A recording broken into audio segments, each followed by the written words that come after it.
Oh.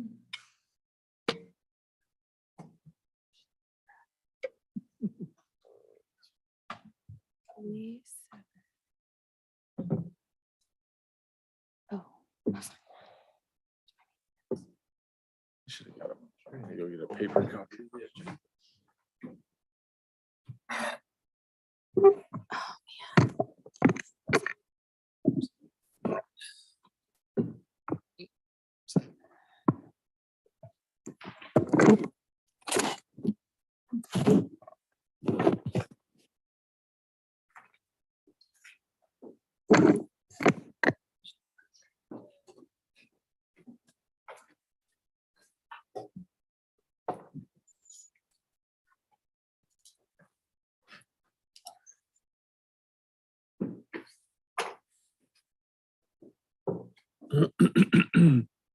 Yeah.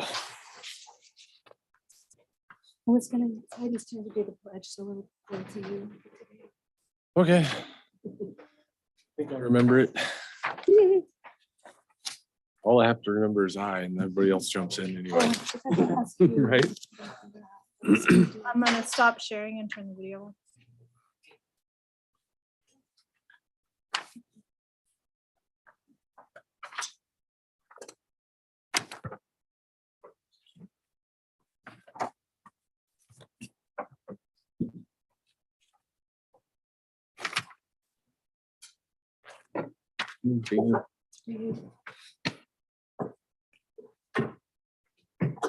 At what point? So, Your board report. We're good. 15? Yes, Thank you. all right, good morning. It is 9:15. Welcome to the March 7, 2023 Board of Supervisors meeting. Thank you for patience as we gave an extra 15 minutes. Supervisor Carpenter Harris is trapped behind a downed tree. Her son was arriving to try to clear the way, but we thought we would give her a little bit of margin and hopefully she'll arrive shortly. So we will open our meeting with the Pledge of Allegiance and Supervisor Frazier will lead us. pledge allegiance To the flag of the United States of America and to the republic for which it stands, one nation, under God, indivisible, with liberty and justice for all.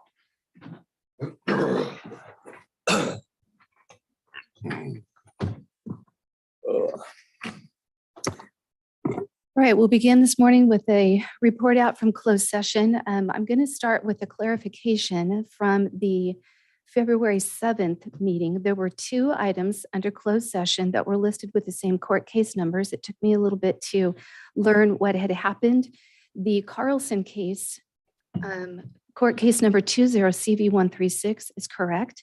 The Bauer case listed the same court case number. That was just in a typographical error. That court case number had not yet been assigned.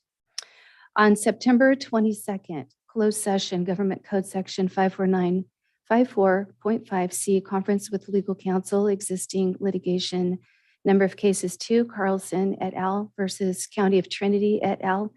Superior County, Trinity County Superior Court case number 20CV136. Direction was given to council. Additionally, I created a cannabis ordinance update ad hoc consisting of Supervisors Frazier and Lutweiler, and that will terminate when that objective has been met. Court case number 2 was Sabai versus Trinity County, number 21CV144, and no reportable action was taken on that matter. All right, moving into presentations. Health and Human Services. 1.1, receive a presentation on the Trinity County Courthouse concrete bollard project. And with us this morning, we have our OES Director, Philip Seamy. Welcome.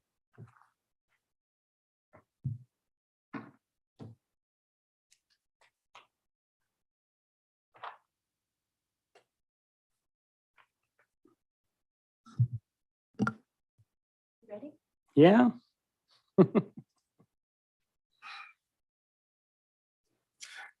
Good morning, Board Supervisors, Chairman Cox, CAO Hamilton, Philip Seamy, Emergency Operations Manager, Office of Emergency Services. The Office of Emergency Services, or OES, applies for and receives two major grants from FEMA each year. The Emergency Management Performance Grant, or EMPG, and the Homeland Security Grant Program, HSGP. These grants help to fund preparedness, mitigation, and recovery from disasters and major events by providing equipment and training for our Sheriff's Office, volunteer fire departments, and county-run departments and services to protect life and property.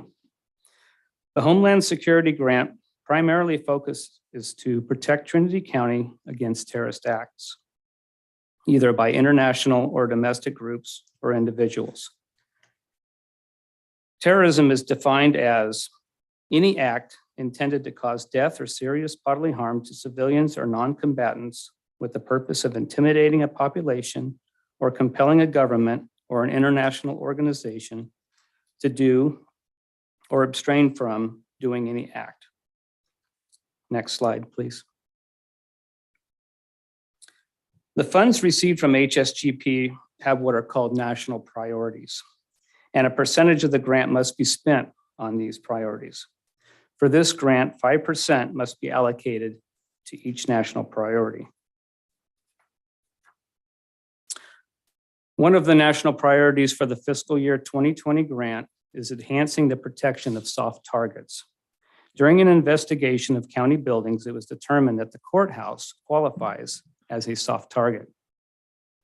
Our goal is to protect the courthouse from a vehicle-borne incident with the addition of decorative concrete barriers. Next slide, please. Now, I'd like to take credit for all of this, but I can't. My predecessor, Ed Presley, started this project a while back. This is what's called a justification that we have to submit to FEMA for these projects when we create this grant. So this is the investment justification that was written for this project. The Trinity County Marshal's Office has identified the public entrance and reception area of the Trinity County Courthouse as a soft target that needs to be hardened against vehicle-borne threats. Currently, there is no physical security barrier separating the publicly accessed front entrance to the courthouse where the Superior Court of the county is held, as well as the Board of Supervisors, Election Office, Treasurer's Office, and Auditor's Office. In addition to the courthouse, these offices are frequented by civilian residents. The unreinforced entrance area is a primary means of entering and exiting the building. The Superior Court is the sole court held in Trinity County, and other county staff at this location are pivotal to continuing operations in the county, to include the Board of Supervisors, County Election Office, the County Treasurer, Information Technology, and Auditor's Office, which could be targeted by dissenters or even terrorist groups. The Bollard Project would enhance physical security by putting in place protective measures to protect, deter, and prevent attacks and unnecessary damage against this soft target. Next slide, please. So this photo here shows the courthouse as it currently stands facing Court Street.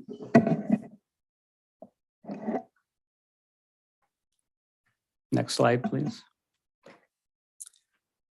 This is the decorative concrete bollard that we're proposing to purchase and place along that Court Street section of the courthouse. These concrete bollards are 630 pounds apiece. They stand 18 inches high, 24 inches across. And we can order these in a multitude of colors. This is a rough description of what we're looking to do. Next slide, please.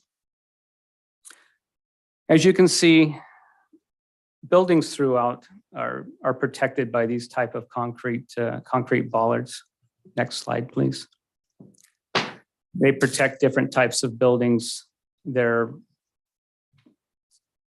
low profile, so they're not intrusive to the building and the architecture. Next slide, please.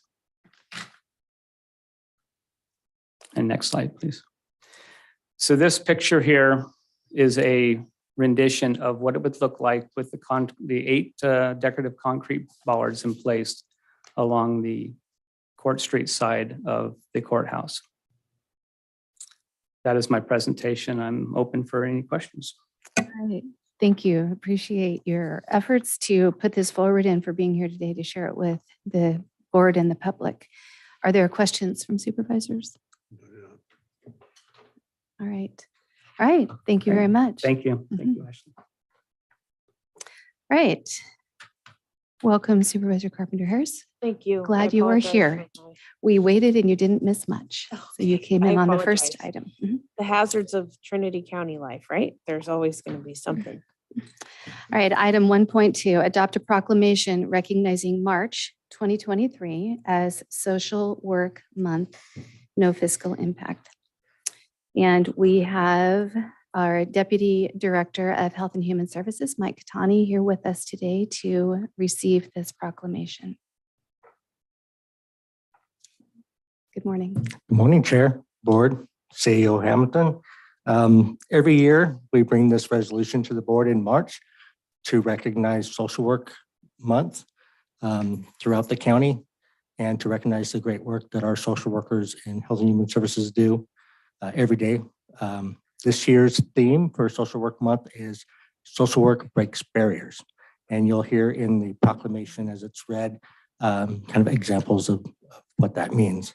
So I just thank you for the opportunity to recognize our social workers and the work that they do. Thank you. Thank you. All right, a proclamation of the Board of Supervisors of the County of Trinity, Social Work Month 2023, Social Work Breaks Barriers.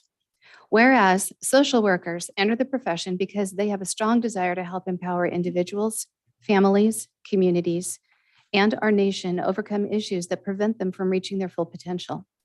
And whereas social workers have worked for more than a century to improve the human well-being and enhance the basic needs of all people. And whereas social workers follow a code of ethics that call them to fight social injustice and respect the dignity and worth of all people.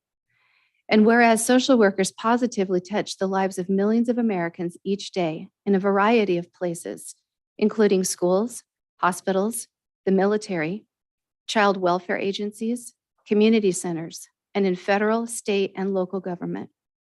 And whereas the 2023 Social Work Month theme, Social Work Breaks Barriers, embodies how social workers help empower individuals, families, communities, and our society to overcome hurdles that prevent them from achieving better well-being. And whereas social workers are the largest group of mental health and mental health care providers in the United States, working daily to help thousands of Americans overcome mental illnesses such as depression and anxiety. And whereas social workers are on the front lines of the nation's opioid addiction crisis, helping people get the treatment they need and prevail over substance use disorders. And whereas social workers have helped people cope with death and grief and help people and communities recover from natural disasters that are increasingly fueled by our warming climate, including hurricanes, drought, and flooding. And whereas social workers have helped this nation live up to its values by advocating for equal rights for all, including people of color, people who are indigenous, people who LGBTQIA2S+, or people who follow various faiths. And whereas the social work profession is one of the fastest growing careers in the United States, with about 708,000 social workers today, and more than 60,000 more social workers expected to enter the profession over the next decade. And whereas social workers have continued to push for changes that have made our society a better place to live, including a livable wage, improved workplace safety, and social safety net programs that help ameliorate poverty, hunger, and homelessness.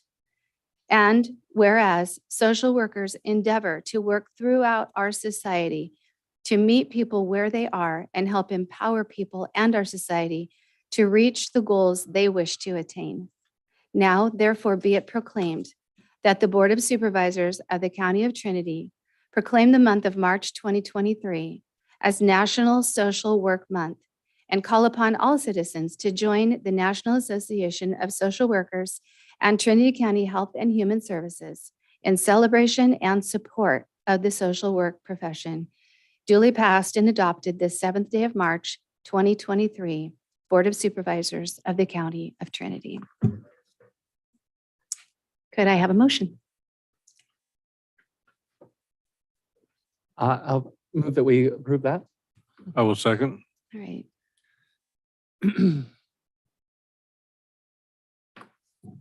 Supervisor Gogan, Aye. Supervisor Lutwiler, Aye.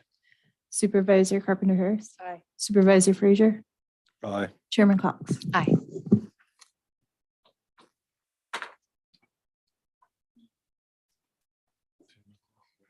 Thank you all. Thank you. Thank you.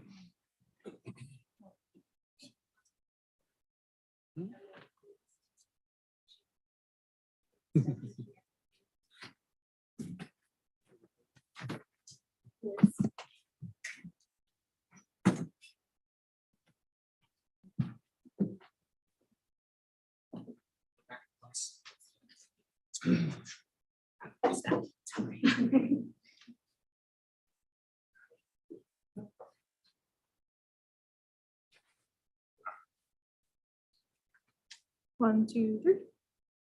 Okay.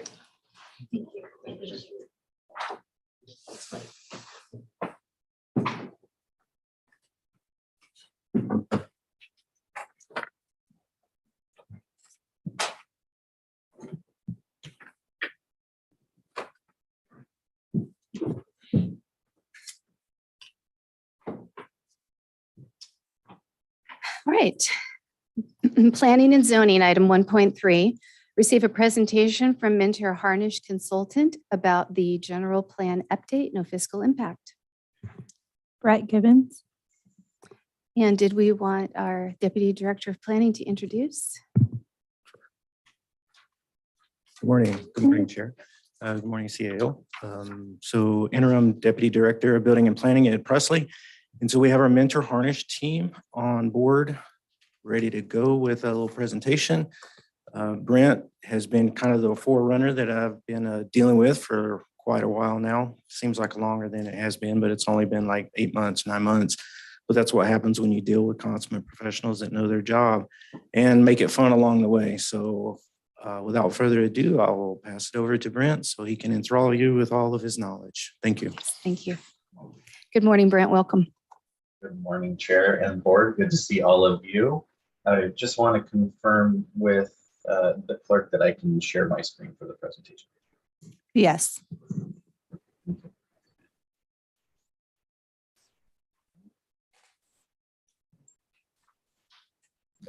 Confirm all of you can see that.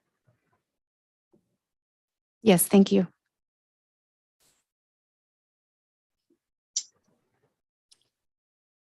So good morning to all of you. It's great to be back in front of the board to provide an update on the process so far.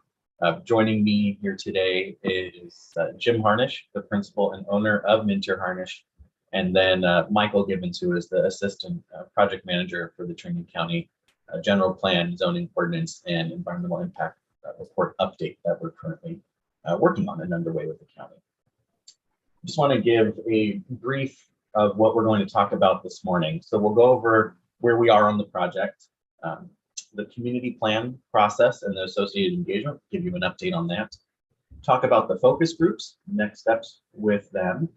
The background report, which I have some news on that this morning, which I think you'll all like to hear.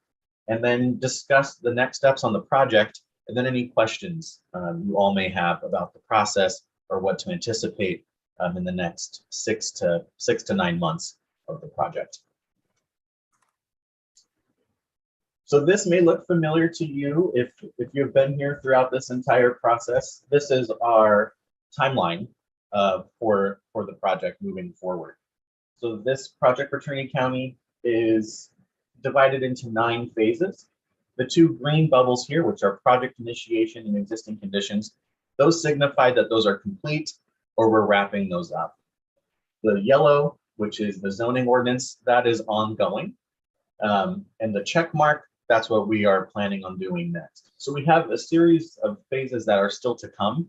Those will last approximately 2 to 3 years through the remainder of the project. That includes alternative choices, the actual preparation of the general plan, and that now includes preparation of community plans. The comprehensive zoning ordinance update, that occurs after the general plan goals and policies and programs stop moving. Then we move into the environmental impact report, if you're familiar with CEQA. And what we all hope for is a smooth adoption at the end with all of these components complete.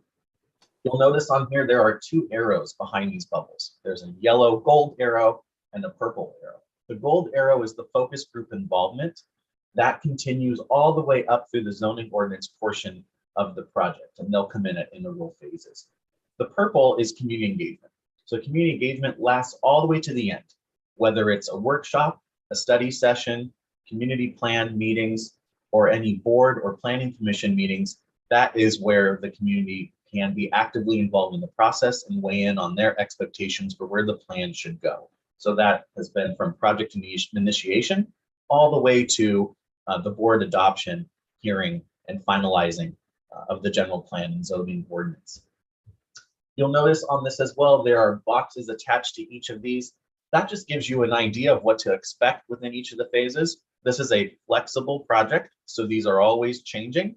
You'll notice that we were at the fair back in August. That's not listed on here. That was an addition made by staff and then recommended by the board, and a few other things. So these will fluctuate as the process moves forward. So where have we been in approximately the last year? So I've just touched back to June. So back in June, we had a board meeting, and then we followed that up with focus group meetings, which lasted 2 days, and then a community workshop. That community workshop focused on the introduction to the project and initial questions and expectations from the community about what's coming next, where they can provide feedback as part of this process, and then how the general plan affects them.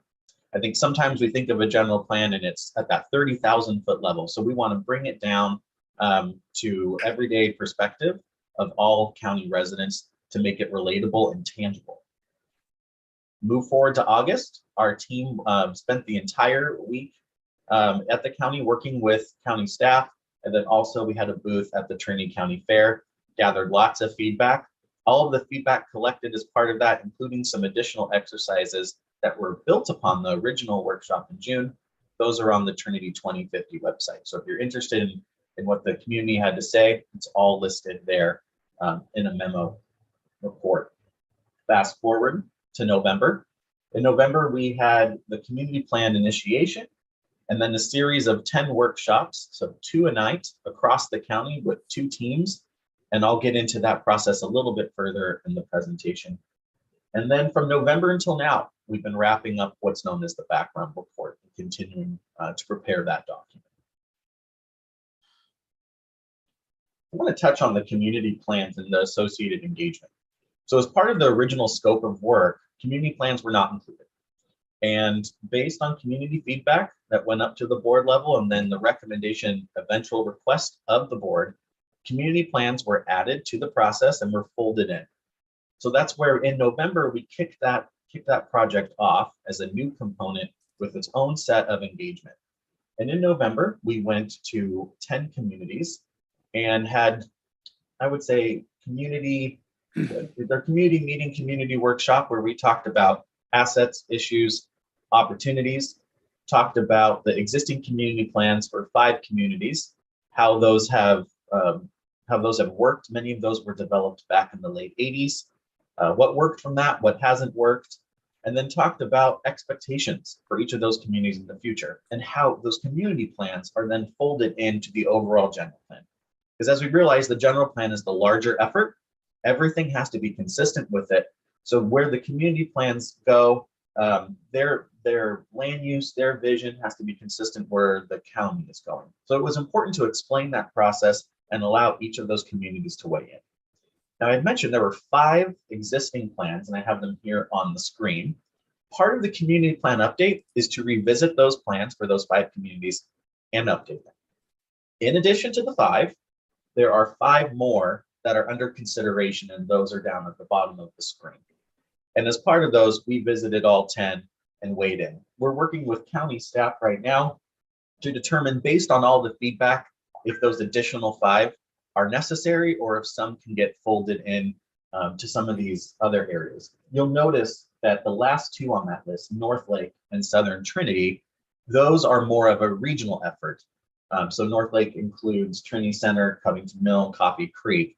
Each of those communities are spread apart, and so there was a regional approach to lump those all in, and the same with South County. So the community plan process is happening in tandem with the general plan, but we've kind of moved it to the front because that process will influence where overall general plan policies, programs will go. The purpose and the intent is to fold these into the general plan themselves. So there'll be a section in the general plan that will cover community plans, and the county will have the ability to pull those out as individual standalone documents, but they're not going to be separate from the general plan as their own effort. It's going to be all combined, since each of these community plans need to be consistent with the overall general plan effort. Brent, before you move on, could I just ask a question about that? Go ahead. So you refer to working with staff to determine if these additional 5 community plans are needed. What is the process by which that final decision will be made? That decision is still in process right now. Based on feedback, based on attendance, based on land use changes, we'll coordinate with staff, and then that'll work its way up to decision makers on which ones move forward or which ones are condensed. So that's still in flux. The community workshop summary is posted online, so all of the feedback there is for review for the board to look at, and there'll be a determination, I would say, within the next month or 2. Okay, I guess, Chair, I would just say that certainly I would look to staff to make recommendation on that, but I would assume that we would want the board to have input on which additional communities were covered in these plans. So Brent, I could only assume there's cost involved with that. Are we looking at this from the perspective of desire and funding availability? So the funding has already been earmarked as part of the effort. So that's already included. The funding does include the 10 areas. It's just whether there is enough change anticipated and overall community interest to have those areas include a plan of their own. This is Jim Harnish. If I could, I just augment what Brent said. I just would like to clarify the next step. What we're discovering. I'm sure you know this as well. There haven't been really hard boundaries drawn around the communities, and so the next step is to kind of decide what constitutes what's that planning area for the community, and so that will feed into this decision about, well, is a community plan appropriate for just this one area, or should be a broader area or regional in nature? And so there will be a lot of back and forth, and the board will definitely provide us the direction before we get too far down the road on that. So we'll keep coming back and reporting to you about our findings, what our recommendations are from a planning perspective. But certainly you have the best sense of what constitutes the communities that you represent. And so we'll definitely rely on your direction to kind of finalize that approach. But as Brent said, we have programmed in to do up to 10 community plans as a part of the general plan effort. And so they're funded. It's just a matter of determining the precise nature and location for those plans. Okay, that's helpful. I guess one more question, Jim, while you're there, is do you envision that this determination by the board will happen more with feedback from us individually, kind of offline, or that it would look more like a board workshop with discussion here? We hadn't, as Brent said, we hadn't gotten that far to really make that determination, but bringing the topic up, I suspect that we'll want to come back and have some discussion with you and some feedback, tell you what we've heard from the communities, give you our best between our and the staff's advice, our best judgment of how we think these ought to be approached. But in the end, I would envision it be a direction from the board before we finalize those borders and really do the specific planning. And just to reinforce what Brent said, going back to the kind of the bigger picture, our approach on this is that the general plan provides the bulk of the vision, countywide vision and policies and programs, and that the community plans will be focused on individual, unique interests and needs of each of the communities. So it will build on the general plan rather than be separate from the general plan. So that's one of the reasons why it's integrated in. It's all of the communities will be covered by the general plan policies and programs, and then we develop unique policies and programs for each of the communities as necessary. Okay, thank you. Yeah, and I would just thank you, Brent and Jim, that you answered my question, and I think the answer is appropriate, that we're looking for your input, staff's input, and then board decision, just to make sure that this is obviously a very important step, and we can't cover every single community in the county with the funds that are available. So I think having the right input to make sure that those funds are allocated in the best way is important. Thank you. Great. Supervisors, good to move on? Yes. All right. Thank you. Thanks for pausing there. Yeah, sure. And just to add to that, and I'll touch on this in the next steps. There is another series of engagement coming up, which is a continuation with each of the 10 communities on the prior slide. And as Jim had mentioned, it's starting to actually define boundaries. So in some of the county documents, and even in the current GIS, which is a mapping tool, some of these communities actually don't have defined boundaries, or there's conflicting boundaries where mapping shows one and older documents show another. So as part of this, we will work with the communities this will be more of a virtual format. Well, each community members will be able to start to help define what they think the community is, and then we compare that back to existing documents.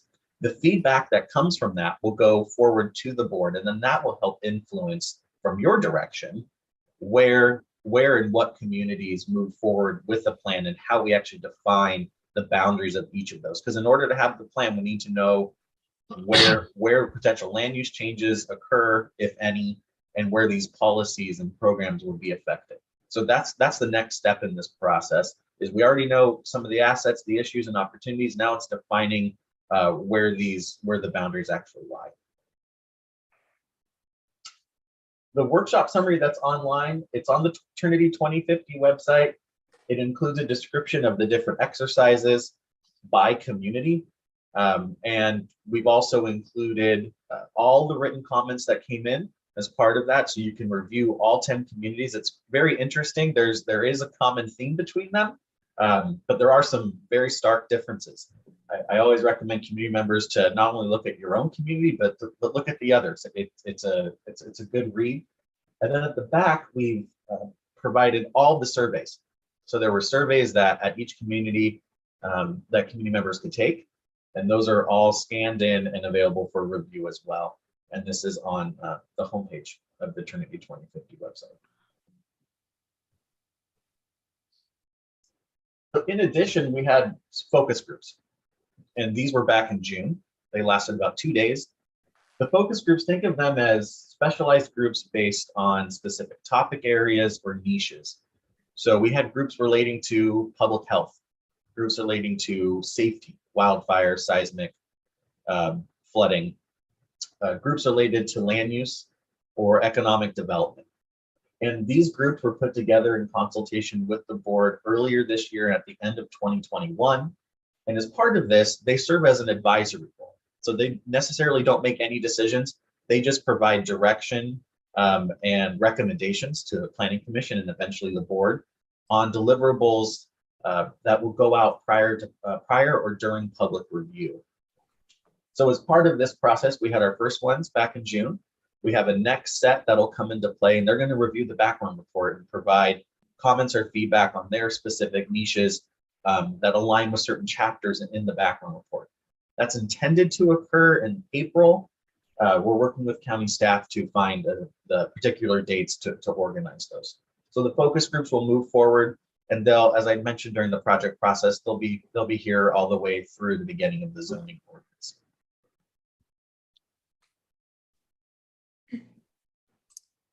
So then we have the background report, and this is what I was excited to announce this morning. I know we've been talking about this, and it may sound like a broken record, but we're here. The background report is live. It is online. It's on Trinity 2050, so it's available for public review. The background report is a snapshot of Trinity County in 2022, 2023. It looks at a variety of topic areas that, in a way, mimic almost what the general plan covers. So there are chapters on economic development, chapters on community health, mobility, circulation, which is transportation related, land use and safety. And the reason why we do a background report is it provides not only the existing conditions of what's on the ground today, which tees up the rest of the general plan effort, but it also serves as the existing setting for the environmental impact report down the road.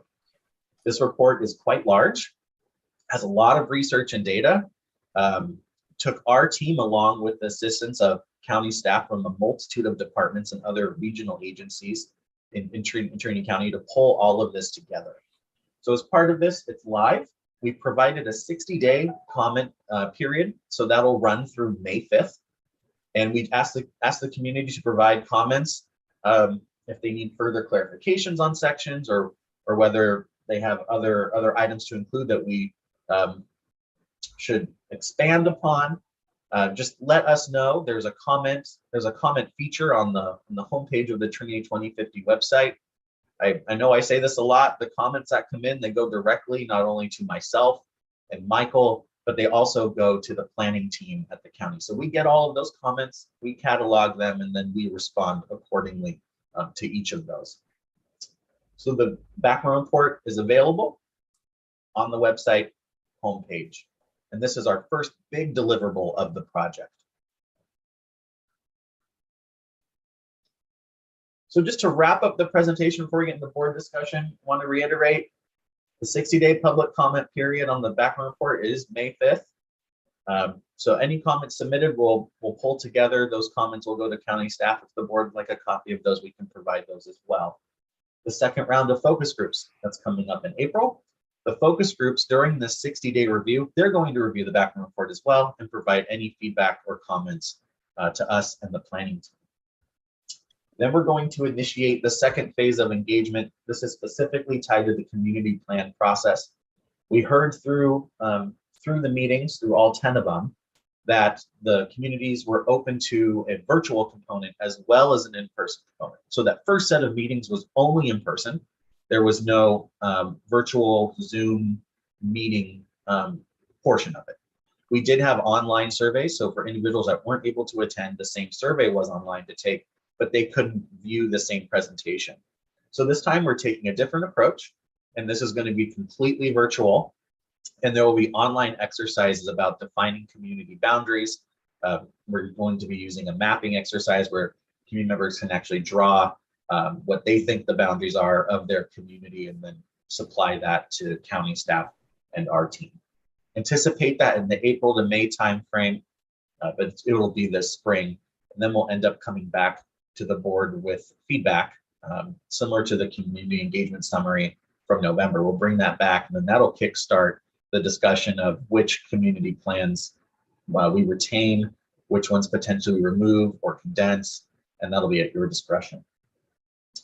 And then lastly, we're looking ahead to the visioning process. So in that project process flow, I have the red check on phase 4. That's community, that's visioning and guiding principles. So as part of that phase, once we define the boundaries of community plans, we'll start working with each community to define their own vision for their community. At the same time, we'll work with the public at large and the Planning Commission and the board to define a county-wide vision and guiding principles. That's a pivotal point in the process because the remaining policy document will align with the vision and guiding principles for consistency. Wherever your vision and goal for the county is, everything else will tier off of that. So that'll be a bigger effort as part of the visioning effort. There is a visioning summit with the board and the communities. A lot of engagement, a lot of upfront hands-on, and that is slated for this summer. So expect that to move forward in the June to August timeframe. Before I go on to questions from the board, Jim or Michael, is there anything that you wanted to add? Not at my end, Brent. That was you've covered all that I would have covered. So good job. No, nothing further to add. Thank you, Brenton. So I will hand this back to the chair of the board. If there are any questions on what was presented or the process, would be glad to answer. Thank you. Okay, thank you, Brent. Board members? I do, questions? but anybody else wants to go first? Yeah, actually, I wrote an email back in January that I never heard back on, so I'll just go through my questions there. The first is a progress report and basically say, how are we doing versus the documented timeline that was on the general plan website when it first launched? Because it had a specific date that I want to say had the whole process being completed in 2024. And I'm now hearing us say some things that are still to come will take 3 to 4 years. So I'm just trying to understand progress versus the timeline and the budget that were originally established. Sure. So I'll touch on budget first. Budget is on track. There is no issue regarding the financial portion of the project.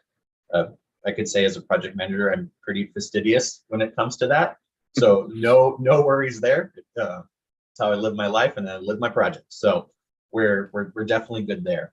When it comes down to the overall project schedule, you are correct. There was a delay. The original project kicked off in early 2021. And for those of you who might remember, we had another round of COVID that moved through the county, and we had a series of wildfires as well. So the project did have a multi-month delay, which caused us to now shift the project schedule out. There are ways to pick that up, but it really depends on how much on the engagement, the amount of time that we provide the community to weigh in.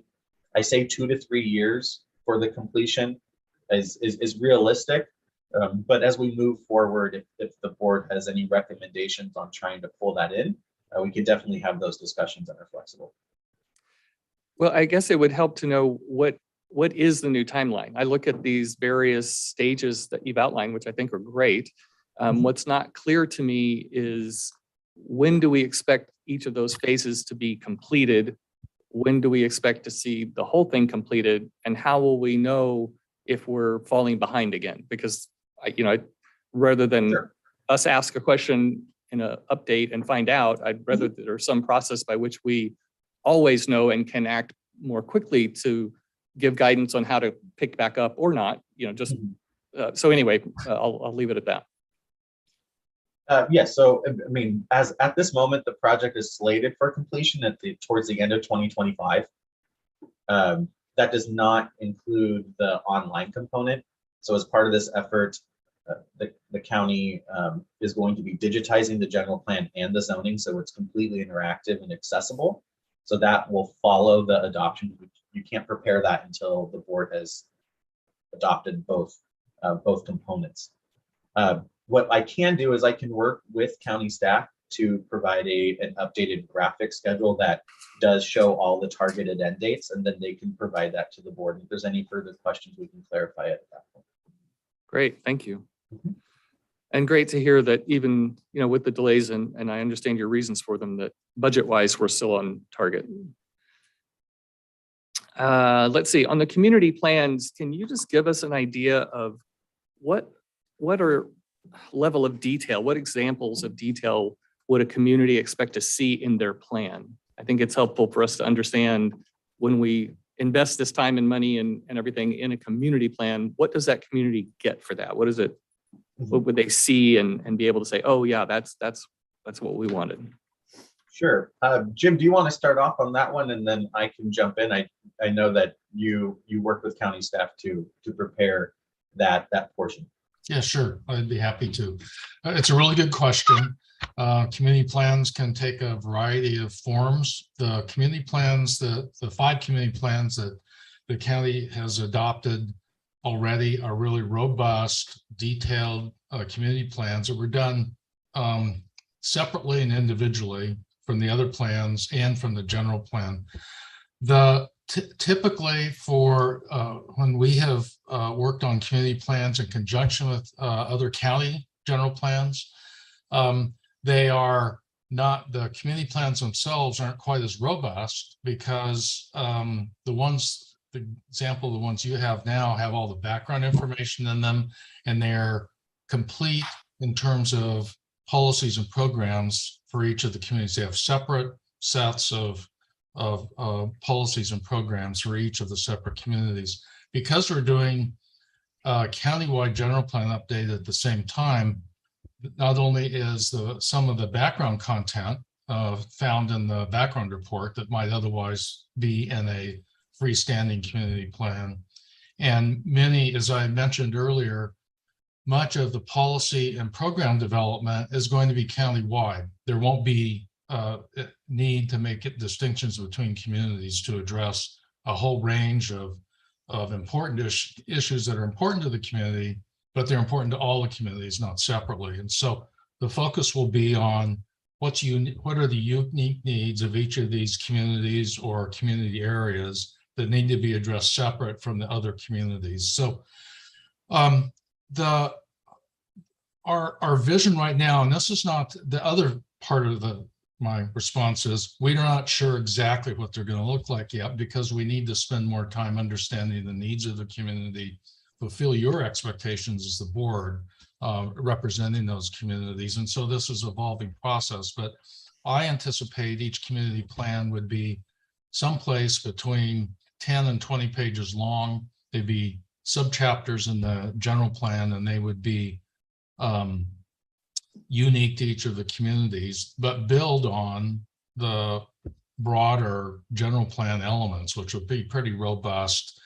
For example, dealing with wildfire safety issues, we don't need to deal with that for the most part separately for each of the communities. It's a county-wide issue.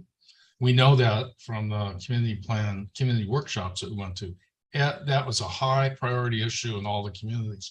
Now, there may be some geographic differences between some of the communities that would call for some unique steps in one community that another community wouldn't necessarily need, but for the most part, that's a county-wide topic. So we wouldn't necessarily spend a lot of time in the community plans on wildfire issues.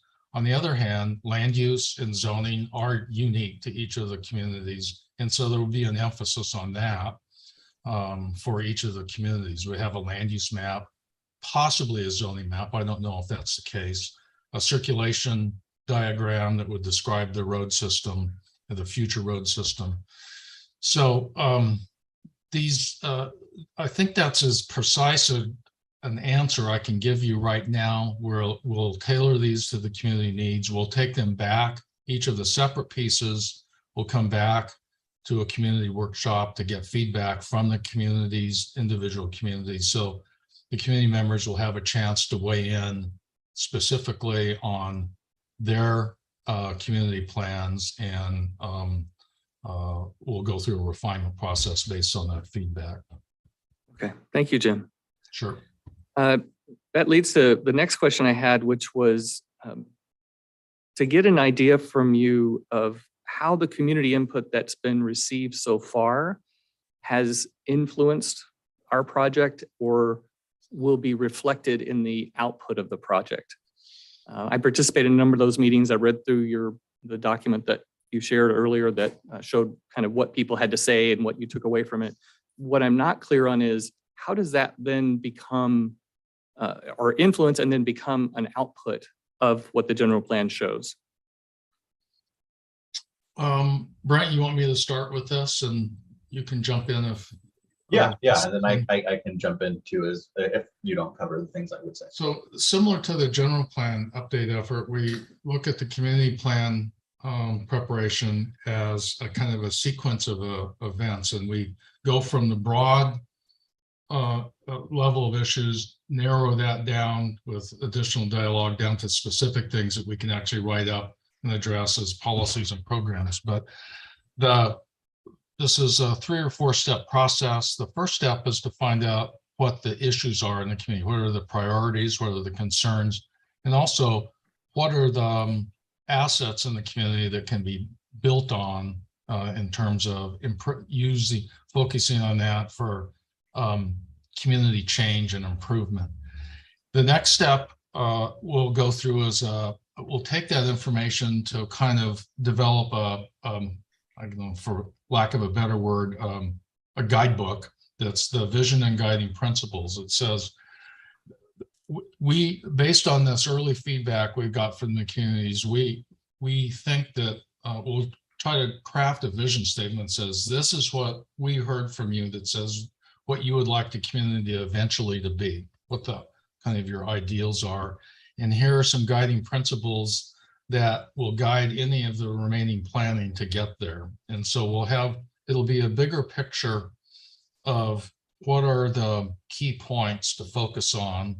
And then the next sequence would be to actually put the plan together, translate that vision and the guiding principles into a land use plan that describes what the future growth would be, what the policies and programs are to address some of the key community issues, and the program portion of it would be staged out over the next 10 or 20 years. We prioritize programs and say, these 3 things need to be done in the next 2 years. These 5 things should come after that. So we try to put together based on what we've heard, some big ideas for community change or community preservation. There are a lot of assets or elements to the communities that shouldn't change, that people want to see stay the same. And so that's part of our challenge as well, is to provide some plan for how you preserve what you want to keep and change what needs to be changed. And I have something, just a quick addition that I think will provide a little bit more clarity about how that works. For example, in Heim Pond, there was the concern over if there was an emergency, a fire, how does the community evacuate with the limited roadways and the current conditions of roadways to get out, lack of a better word. So there's an issue that we heard, and it was prevalent through almost every survey. When we talk about visioning, we take that issue and would fold it into the vision. One way to do that is to have a vision that talks about a resilient community, resiliency on multiple levels. So there's your vision. Then when we start to talk about goals and policies that are specific to Heim Pond, we would have goals and policies that talk about road conditions, maintenance, and evacuation routes out of the community. And then lastly, that goal would then make it into an action program to help cover or mitigate that specific issue. So that's covering a whole gamut. So that shows where the issue started and how we actually get to a realistic approach of covering that in the community plan. That's great, Brent. I love that, especially a specific example, because that was actually one of the things I was having trouble understanding, how what I was reading would then translate into something in the plan. And I think that is a great example. And I also think that people, if they understand how their input will be impacting the plan, we may in fact get better engagement over time too. Which actually leads into the next question, which was, what is your report card back to us on our participation in this process? You guys do this all over. You work with communities. You see how many people show up, what percentage of population show up, what engagement there is, all those kinds of things. And I'm just kind of looking for a report card back to us. How are we doing? Sure. I would say from the November workshops. Well, actually, I'm going to backtrack. The community workshop we had in June had a very high participation rate. Board member Rick, I believe you were there. We spoke afterwards. That was very successful for a rural county. You actually had more attendance than you do in urban areas. So that was fantastic. The November workshops, it varied by location and time of day. The workshops were all held in the early evening. Some feedback that we got, particularly when it came to the downriver communities, was that it was on a Friday night. It was difficult to schedule that in, but overall participation was pretty good for a rural area. I would say this next go around, we're adapting to what we heard from members that either did join, or we got several comments from community members that were not able to participate, and that was, please have something that is virtual, something that I can attend from my home, or I can watch afterwards.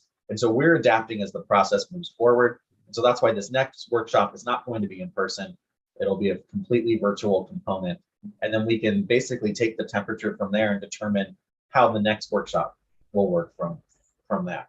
I would say one thing, noticing, we always do our best. County staff was fantastic with providing flyers and posters to each of the communities, making sure that they got out. We typically like to do 30 days prior. An ultimate goal would be to go a little further than that, a 45-day period, but it all just depends on how the schedule unfolds for each of these events. Great. Well, I think it's helpful to know that and understand how we're kind of stacking up, how we're doing, and we want to make sure that we make the best advantage of it. Two things on the virtual meetings. I would suggest that we arrange for some centralized locations for people to come to, because not everyone has internet or internet that will support a video. But I love that you're doing it. I just think we need to allow for the fact that some won't have those facilities. So this room, for example, could be set up and people could come participate. I'm sure there's some other places that we could do that. And the other, in terms of notifying people, I'm happy to share it, but I provided the county staff with a list of email addresses for the administrators of the Facebook groups for the communities.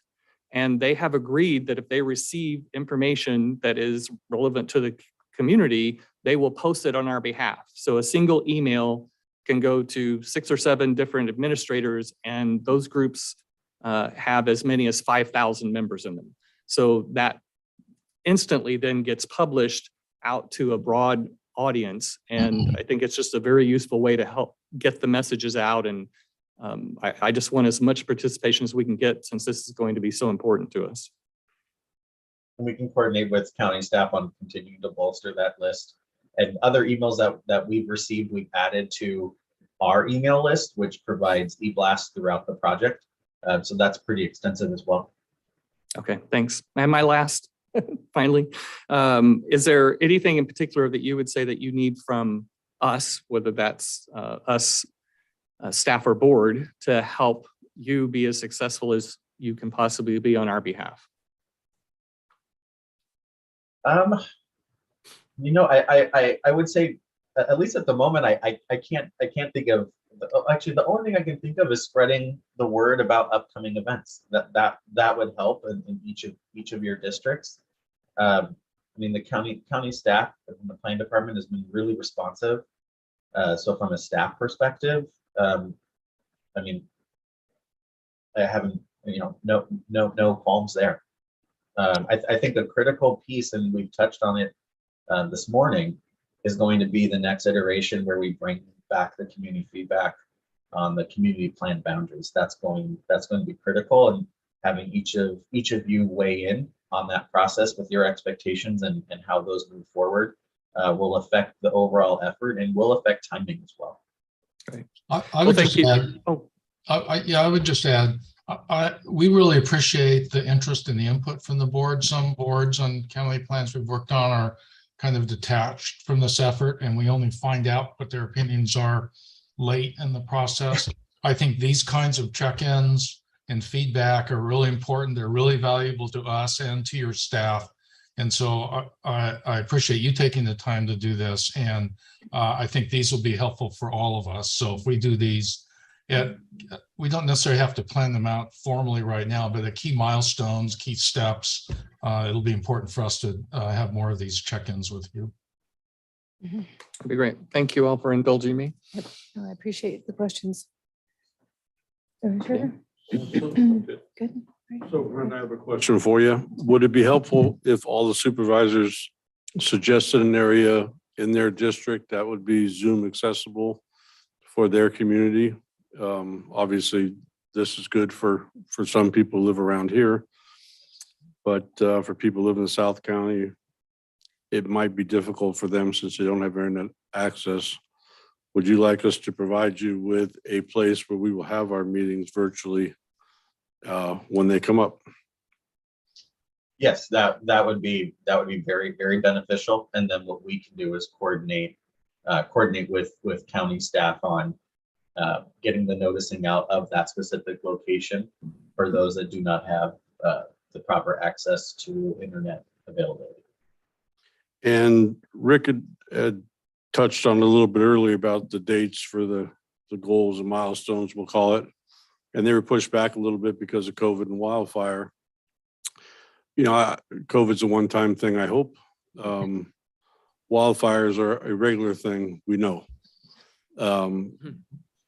So do we have any plans in place to mitigate for not having these plans pushed back because of wildfire, which hopefully we don't have, but we pretty much are going to have, I would think, continuously here in Trinity County.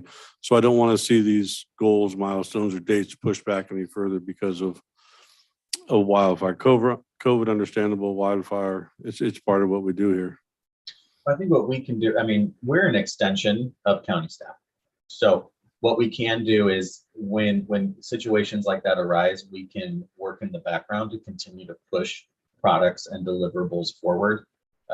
You may have noticed that community outreach was very quiet from November until now. That's because of the winter season, snow season. In-person engagement does not work. And the virtual component is hit and miss. So what we've done in the background is, even though we've been quiet on the engagement front, the process has still been going. The background report was being prepared. Engagement summaries were moving forward. We had discussions with other interested agencies and groups in the county to provide more feedback, so it's a more inclusive plan. And we would do the same during a wildfire event. We would just need to coordinate with county staff since their time may be limited. Brett, thank you very much. Supervisor Carpenter Harris, questions? I just want to say that I was really, sorry. I was able to attend one of the community development events, and I was just really pleased with the presentation and how you engaged with the local folks. And I look forward to seeing that occur more in the Downriver community in my district and over in High and Palm as well. So thank you for that. And I'll look forward to the next generation of working into that for the whole plan. Good. Okay, I think the other thing I might ask from my perspective is, I feel like it would be nice to have pieces of this just in front of us more regularly.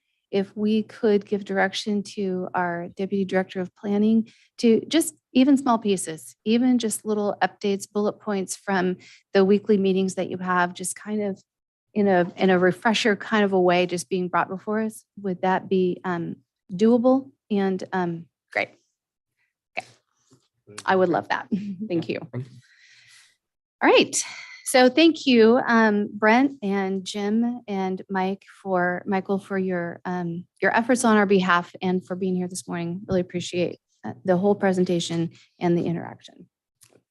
All right, we're moving on to reports and announcements. Item 2.1, we'll start with reports from department heads. Any department heads in the room? Shane?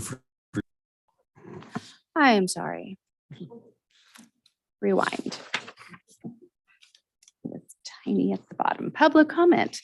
This is a time for information from the public on matters not appearing on this agenda or within the consent calendar. All comments are limited to 3 minutes and must pertain to matters within the jurisdiction of this board. When addressing the board, please state your name for the record and address the board as a whole through the chair. No action or discussion will be conducted on matters not listed on the agenda. However, the chair may refer the subject matter to the appropriate department for follow-up or schedule the matter on a subsequent board agenda. Is there any public comment first in the room?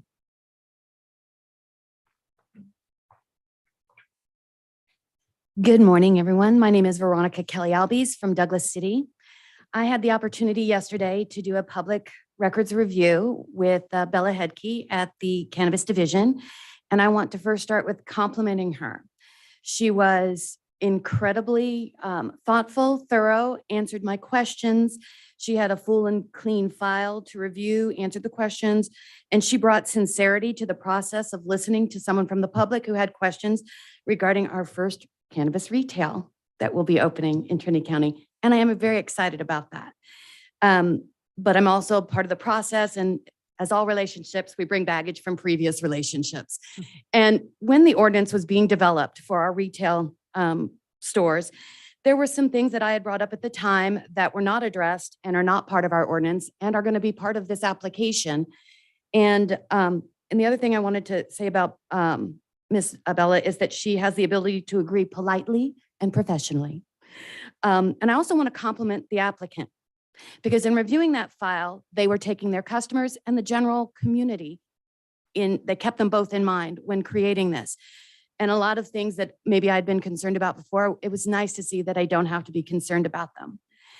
And so I compliment her also, or them also, on their community that they wanted to sell T-shirts and give back to the fire stations. That community engagement, I think, is so important for all business owners. The concerns I had were in the notice, it said that mobile delivery is part of the project. It's being proposed. What it didn't say, and I'll bring up, is the sale of seeds, because that's part of the live plant and seeds. I learned this yesterday as I went through all of this. But at the time I brought it up to the current board, and I had it in an email and I brought it up in public comment, that I understand we want to streamline with the state, and the state has some great guidelines, and they probably should have been added to our ordinance. And it sounds like they're working on the amendments to change that.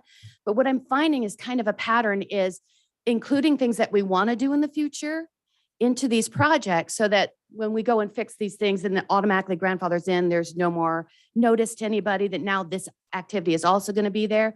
So that's why, like with the mobile delivery, they're putting it in there. We don't have it in the ordinance. They're going to be adding it to amendments.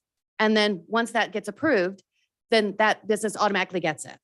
It's because it was part of what they originally brought forward. I'm running out of time, so I'll be really quick. So also live plants and seeds are available to be sold at retail stores, but there are very strict state requirements. Those should probably be added to our ordinance. But my big thing is security and video. The county has left it to the state to make sure that's all done. It's not in our ordinance, and I'm told it will not be an enforcement thing with the county. I think that needs to be reviewed and added just to make sure, because even on mobile deliveries, any delivery of cannabis is supposed to be recorded, and that's not something, the state's not very good at coming up here and checking things out. So thank you for listening. Thank you. Thank you. Yes. I just wanted to ask if you would mind sending an email on that. Just, I took some notes, but I certainly didn't get it all. Thank you. Absolutely. Why don't you send it to the clerk of the board and she can send it to all 5 of us if you would, please. Thank you. Okay, other public comment in the room? Any on Zoom? Adrian Keys. Hey, thank you, Chair, Supervisors. Good morning. Adrian Keys from Hayfort, Trinity County Ag Alliance.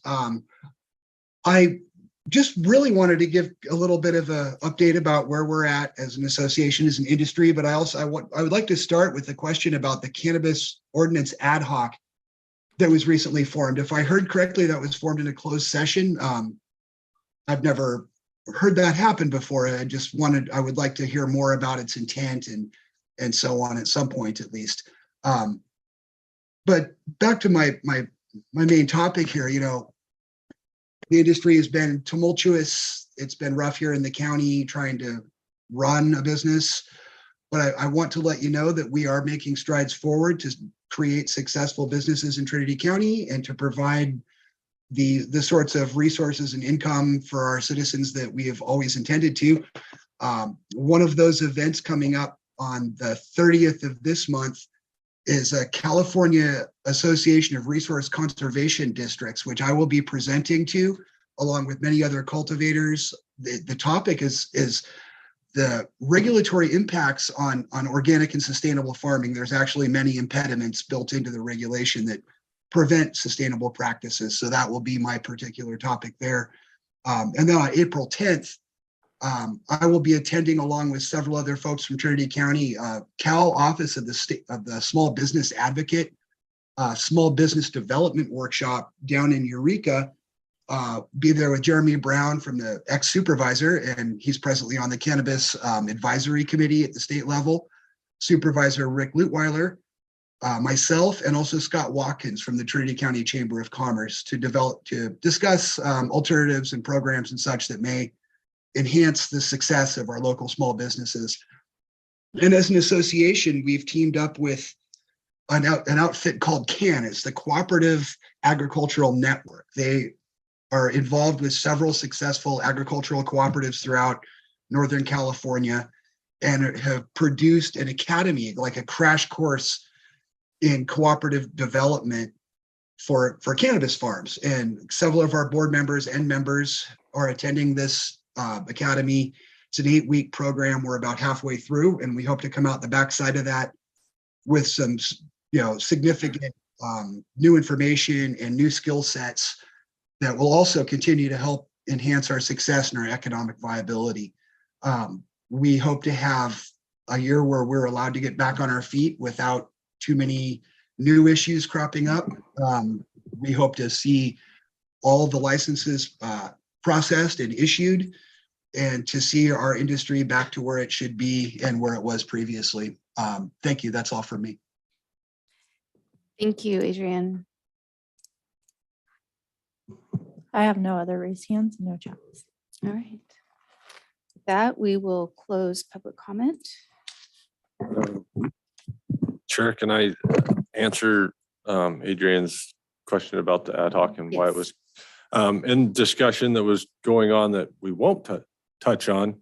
The cannabis division director brought it to our attention that we were supposed to have an ad hoc still working with our consultants. And that's why that was reinstituted, because in the contract with Minter Harnish on the ordinance updates, it says that they would have the ad hoc, the cannabis ad hoc to work with. And the original cannabis ad hoc was gone. So this new one is there to work with Minter Harnish if they have questions that before it goes to the whole board that they can bring up with the ad hoc. Perfect. Thank you, Adrian. Hopefully that answers your concerns. And if not fully enough, let us know. All right, moving on to reports and announcements. Item 2.1, report from department heads. Any department heads in the room wishing to report out? Sheriff Saxon, good morning.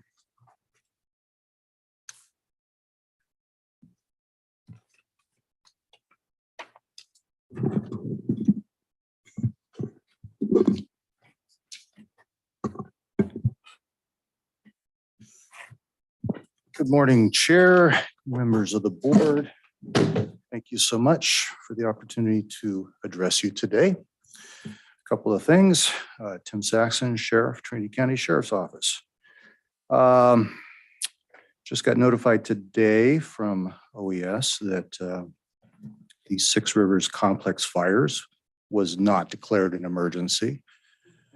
Therefore, my office and all the expenditures that we had last year for backfilling my personnel, responding to the fires, the fuel, vehicle expenses, repairs, overtime, and regular time will not be reimbursed. Therefore, that's coming out of my budget. So just to let you know, my budget overages there when you see that coming up. That's part of it. Reporting out on Frontier Communications. the dispatch lines that we've been talking about to remedy some of the issues on the repeater sites. It's still ongoing. The information I just got yesterday was that because of the inclement weather, they're not able to reach up to Oregon Mountain with laying of the new cables that are going up there. So that's going to be delayed till the weather improves. So I have no new information on that. With regard to some of the weather conditions, our search and rescue teams have been responding to several missions over the last week or so, rescuing stranded persons throughout the county, doing a wonderful job. You know, our search and rescue teams, so we have nearly 60 people, volunteers from all over our county who are participating in our search and rescue, including many high school students who of our Explorer program. And they volunteer their time and their weekends and evenings to train and get up to speed on certain techniques and medical training and things like that. So I just want you to know that we applaud them and the public applauds them for their responses as they get called out on weekends and nighttime and going out into the snow. Although I do expect sometimes they do enjoy it as they get to play out on all the equipment that we have and the tracked vehicles and going out. Last month, I shared some statistics from our patrol division, just a few things that I'd like to tell you about our detention facility.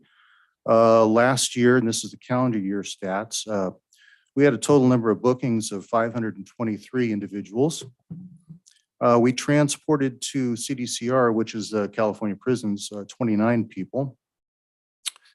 As I mentioned before, last year, people don't fully understand that when we take individuals into custody into our jail, we're responsible to give them medications that they were either taking before they were incarcerated or as a result of their incarceration, any problems that they happen to develop. So doses of medications that we administered last year, 122,445 doses. Number of meals that we served in the in the jail, 61,300 meals we served. The average incarcerated time was 44 days. Now that's a combination. You could be booked, served one day, or you can be actually, your case can be adjudicated. You could be sentenced to 1, 2, or 3 years into our facility. So that's an average number of incarceration time. And our average population last year was 56 individuals. And again, that can fluctuate. Our new facility now has 72 beds. Our old facility had 53 beds. So that's just some numbers that I wanted to give you about our detention facility. Thank you. Questions? Appreciate that. I know this time I All ask for right. questions. Usually I just get up and leave. So. All right. Well, thank you. Thank you. I'll send it to you. Okay. Thank you, Sheriff Saxon. I don't see any other department heads in the room. Do we have any on Zoom? Have Ruby. Okay. Good morning, Director Fierro. Good morning, Chairman Cox, members of the board. This is Ruby Fierro, Chief Probation Officer. And I wanted to share with you today about a program that the probation department has brought up. And as you're aware, we supervise both adults and juveniles in our community. And this is something which supports the success of both. And I'm just very proud that we've been able to bring it in and my team and the work they're doing. It's a program called the Parent Project. And the front of the instructional manual actually says it's the manual that the hospital forgot to give you. And so what this does is it's a 10-week class. I have 2 officers that spent 6 days in training, learning how to facilitate this class. It provides behavior modification techniques, and it's strategy and tools and plans, and it empowers our parents. And we have offered this to the community. It is not just for those parents whose juveniles are directly impacted by our system. And we opened it up to the community for anyone, parents, caregivers. We have a lot of grandparents and other family members that take care of the kids in our community. And And what it does is it provides interventions for these parents for the most destructive behaviors. You know, this is not targeted for, you know, some mild behavior issues. This is for really high-risk behaviors. And we brought it in because we know that if we invest in our parents, it increases the health of our families, and that's our community.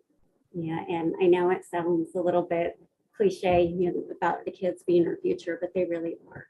So anything that we can do to empower our parents and help our kids, it just makes for a better and safer community. It reduces crime. And so I wanted you guys to know about that. And it is a program that is throughout the nation. And personally, I've been in probation for 25 years. I've seen this program in many counties, and it is amazing. And the fact that the parents are empowered, they're able to intervene in behaviors. We will never know how many suicides it makes not happen, overdoses, violent crimes. You know, we can't really know what doesn't happen from these things, but we know that it does make a difference. There is a lot of statistics out there with the higher populations and crime rates going down. But I'm just pleased to have this in our community and just really excited that my officers were wanting to do this. They're investing their time. They're here until 8:30 at night with these families. I just wanted you to be aware of that. Thank you.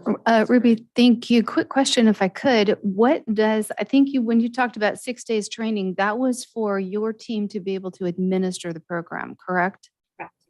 And so what does it look like on the recipient's end if you were to enter into and wish to receive this program as a parent or a grandparent, some kind of a caregiver? Is it, how long does the training last? Is it ongoing, or what does that look like? So it's 10 weeks. We have 10 to 12 parents in a class. It's considered a cohort. So it's the same group of parents that stay together, because part of the success of this is not just, you know, what we're doing, but what the parents are able to do to support each other. And so their relationships make a difference in how those things work. So it's one group of parents. Right now, we're only offering this twice per year, and we'll see how that goes. We did not order anybody into this program. You know, no parents were ordered. It was just offered. We currently have 7 parents and caregivers in it. And so they come here on Thursday nights and they go over the different tools and interventions. They have dinner and they have a little bit of homework, and then they come back the next week. Nice. And if somebody wanted to be a part of the next cohort, how would they apply for a position? We have put information in the newspaper, which we'll do again before the next cohort. And also on the probation department website, there's a link for the parent project that has all the information so that they can contact our office. Nice. Okay. And get them in. Okay, thank you. Questions from other supervisors? All right. Thank you. Appreciate it. Have a good day. You as well. I saw Drew come on, but I don't know if he's speaking or not. Drew?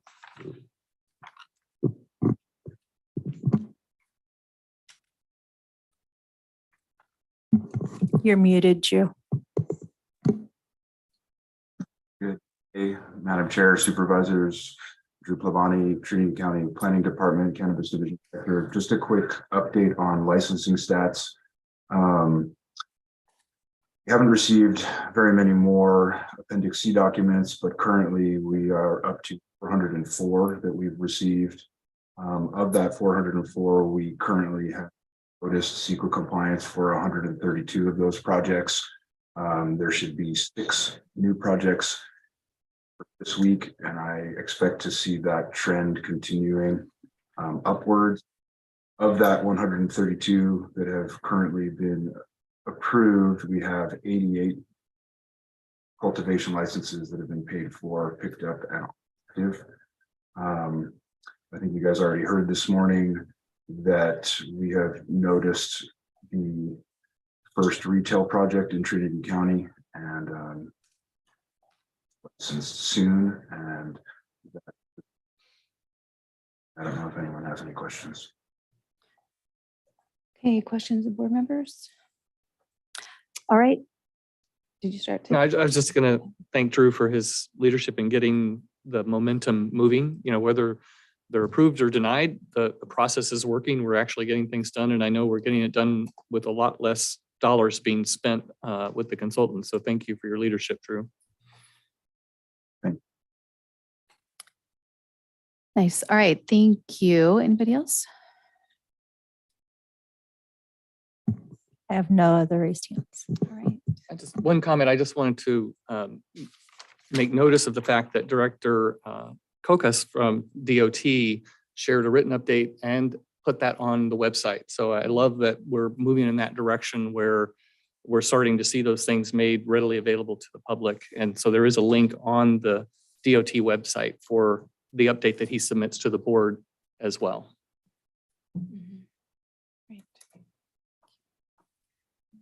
All right. Report from our county administrative officer. Good morning, Chair, members of the board. And no report today. However, I do have an invitation from PG&E to schedule time for an overview. And my question to the board is, would you like a presentation from PG&E, or would members of the board with PG&E customers in their district like to have a meeting with them as scheduled? So the option is to either have one here or to have individual ones in our districts. The request is for individual, just to meeting with staff to review kind of projects that PG&E is working on or plans for the year. Okay. But I realize that they don't serve the entire county. So. I would be happy if you scheduled that meeting. If you let me know, I will try to attend their staff meeting if that works better. If the whole board would like to hear from them, I'm okay with that too. Why don't we start with supervisors with PG&E customers in their districts attending the staff meeting, and if the information that you receive there you feel needs to be elevated to the entire board level, you could let us know. Right. Sounds great. So I will we'll be I emailing. agree with Supervisor Frazier. I'll go to a meeting, and then if it is something amazing, we'll ask them to bring it to the board. All right, thank you. All right. All right, report from members of the Board of Supervisors. Let's start with Supervisor Frazier. I have nothing to report. All right, Meeting. Supervisor Lutweiler. Hold on, let me get it over here.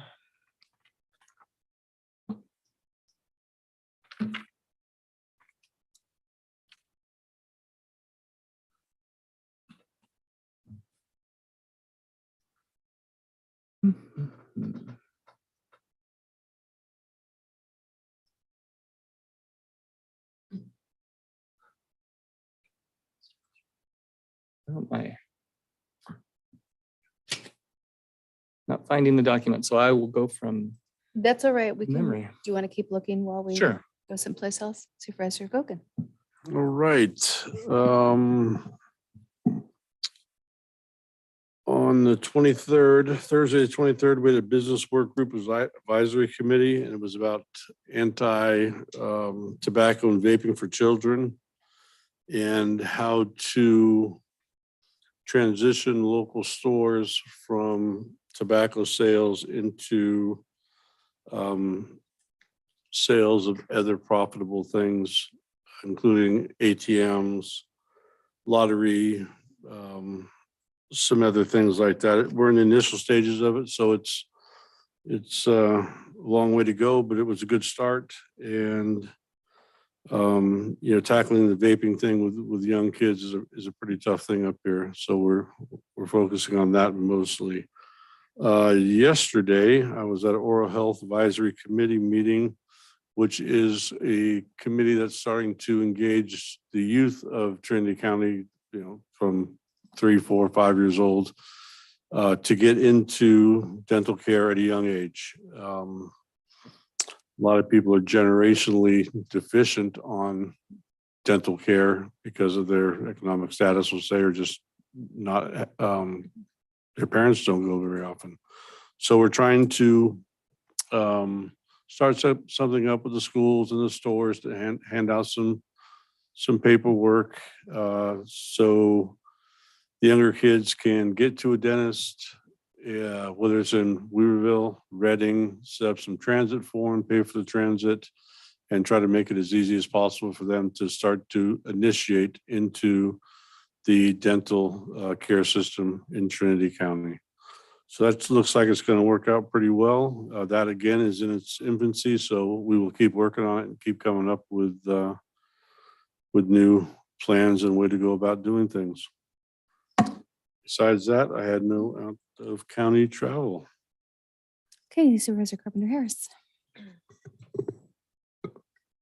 Hello, thank you. I had a busy time, I guess. I guess maybe I'm a busy person. I don't know, but went to CSAC directly following last supervisors meeting.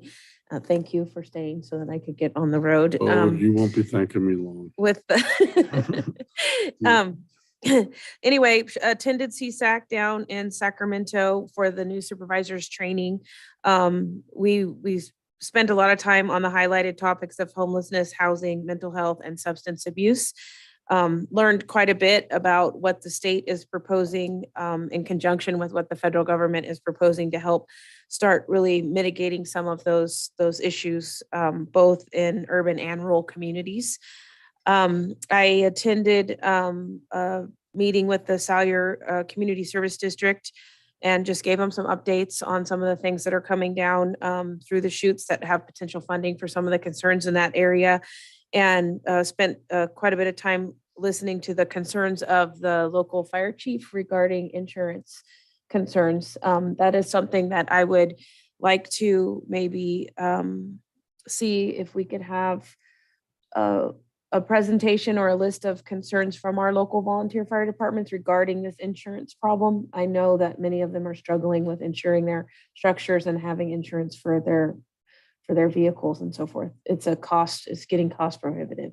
So that might be something we can think about, just so that we can learn what their concerns are. And then I did also attend a CSAC meeting via Zoom as the second person for Supervisor Lettweiler. And again, that entire meeting was focused significantly on issues surrounding homelessness and the accountability of both the state and federal and local governments regarding housing.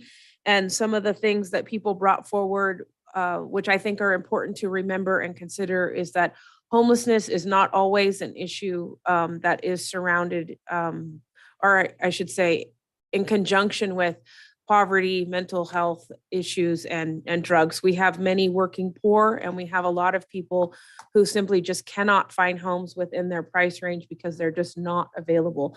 So oftentimes when we speak of homelessness, we think of kind of, the tent cities or what have you, but we do have a homelessness issue in many socioeconomic stratas of our communities.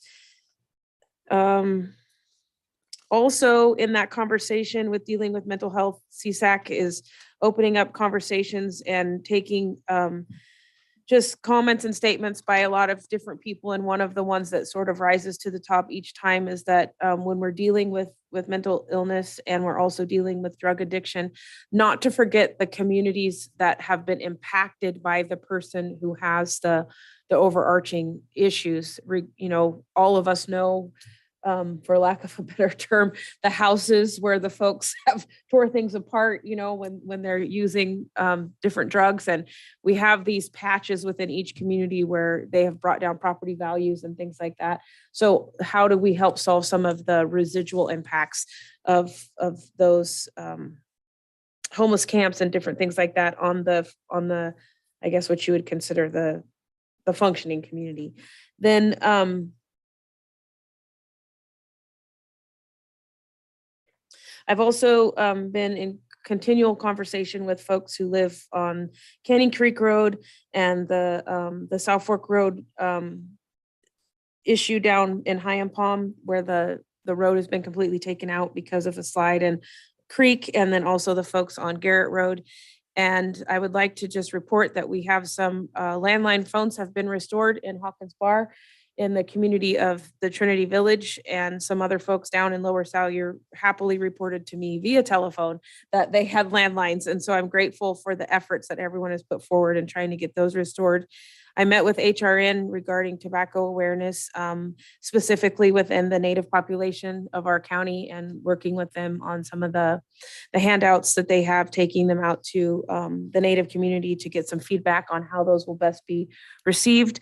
And then I just want to take the time to make a public thank you to PG&E, Right Tree Service, Trinity County Roads Department, Caltrans, CHP, and all the local citizenry who have stood up and stand out in making sure that our communities keep running in these times of storms. And I know that everyone isn't doing their job, quote unquote, perfectly, but they are doing a great job, and they are out there in dangerous scenarios, and they just keep coming back day after day, regardless of whether or not they get a complained at or they get a thank you. And so I just want to praise the men and women of those organizations for doing what they do. And for anybody who I forgot, for the little stores that keep the coffee hot, for all those folks that come in when they're cold from working out there, and the smiling faces that do say thank you to them. I just appreciate that. And I'm just grateful that we have so many working folks that are willing to help. So that's my report. Thank you. Thank you. Can I add one thing to your report? Yes, sir. So when I took over for LAFCO, when you left to go to Yes, and I CSAC, appreciate that. you may not. What'd you sign me up for in my absence? You are the president now. Seconded by Dan. No That is kid. not true. No, that is true. Chairman of LAFCO. You're chairman of LAFCO now. I do not like either one of you very much right now. So just something to To think about. Yeah, Thank you. you're more than welcome. Never fear, it will be Well, reciprocated at some point in our tenure Hey, together. I just want to let you know I was thinking about Thank you. you. So you can add that to your list of things there. Besides that, I had no out-of county travel or expenses. Is this true? It is true. It is true. They're not kidding. They're not kidding. Heidi, if you need some help, we can talk. Okay. All right. Supervisor Leweller. Okay, thank you. Along with Supervisor Carpenter Harris was in Sacramento for the CSAC New Supervisor Institute. As she noted, that it's actually a very good program to help newly elected supervisors find their way around all the different resources that are available, all the things that we need to know to do our job more effectively. And so it's a lot of time, but it's a good use of time. In my assignment on SCED, which is an economic development focused organization, I made a fairly substantial information request so that we can better understand the direction, the priorities, the success criteria of that organization, and most specifically, what impact has the organization had on Trinity County in the past and in the future? Because what we want to look at is when we're helping to fund these organizations through JPAs, we want to make sure that we're actually getting something back for it. So I'm not saying there isn't, I just don't know. And so I'm seeking that information. And under economic development, we continue to meet with organizations, individuals to help us in our efforts to basically get something moving here that is focused, it is well supported, it is well designed. And so we're trying to do our homework before we just run and jump on things. And I'll let Chair Cox spend more time on this, but she arranged a meeting with Bob Burris, the Deputy Chief Economic Development Officer for RCRC, which was very good. I'll let you comment further. We also met with Hope Seth, who is someone who's an economic development expert in our NorCal area. She's done work in Anderson and Shasta, Reading, so on and so forth. She provided some helpful information. And so we continue to take those paths. And I think in the near future, it's going to lead to something that we can bring forward and say, here's a cohesive look at what we found, what we think our opportunities are, what the resources are, and how we should move forward to take advantage of them. So I know we keep talking about it, but it's not because nothing's happening. We're just trying to do our homework and come forward with something that's well thought out. Airport Committee, working with Director Kokas to schedule our first meeting of the year. So we need to get that underway. There's a number of things that are coming up with that. And the others I'll hold for committee updates. Okay, good, thank you. All right, for, I remembered one other thing. please. I just wanted to make sure this came to my attention from being a participant in the planning commissions. I watched the planning commission meeting and they made a request through that meeting, and I thought I would just bring it to the forefront that they would like to make sure that they have all the new information regarding the Brown Act changes with the with COVID, the COVID stuff going away. So I just want to make sure that they do that. And then that was important to them. They were concerned that they didn't want to mess up it. And I had my one other thing, because we all have to do that. I did want to make note, I've mentioned a number of times a desire to have the snow maintenance for the volunteer fire departments back on the agenda, and I want to just be more specific this time. So what I would like to see is that our CAO, DOT, County Council work together on preparing an MOU between county and the volunteer fire departments and an arrangement for funding from the general plan that would allow us to do what we've been talking about and then have that put on the next agenda. That's my request, and hopefully there's board support for that. And I'm sure that you meant general fund. Did I say general plan? Okay, general plan on the mind, general fund. Thank you. Yes. If I may briefly just comment on that, and I'm happy to do that. I did do a little bit of research on it in preparation for anticipating this to come back.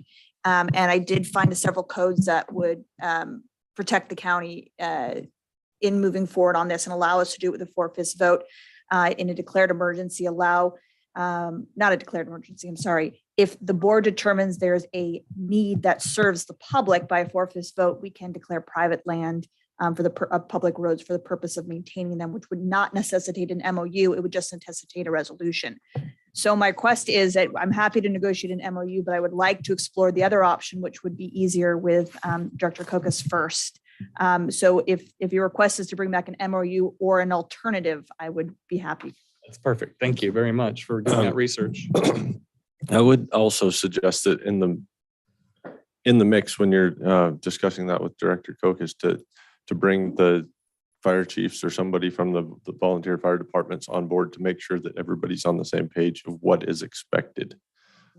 Because that was, I met with Director Kokas and Ron Hanover earlier, and that was one of the questions they had, is they weren't sure of what was being asked. And there is a big difference between opening up a road so that a fire engine can get out and clearing in front of the fire stations. There's a big difference. So that needs to have fire department input, and I think it'll be a lot easier if everybody's in the same room at the same time and have a discussion.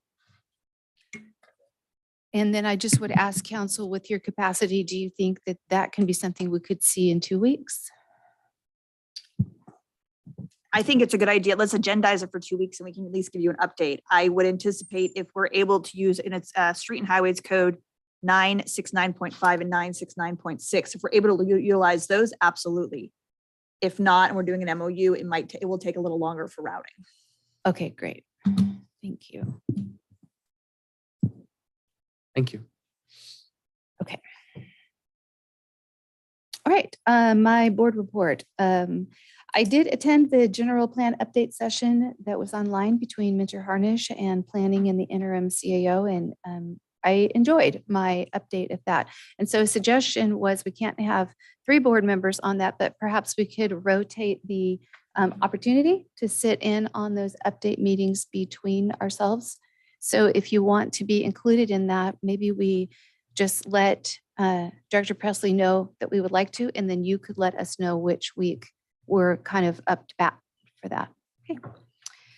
I attended the RCRC legislative session update, and this evening I'm off to Sacramento for tomorrow's RCRC board meeting. So I'll have things to report out about that in 2 weeks. And then 3 economic development meetings that I attended with Supervisor Lutweiler. He already commented on how we're engaging, he is engaging with Superior California Economic Development, which I really appreciate. I kind of passed the torch to him and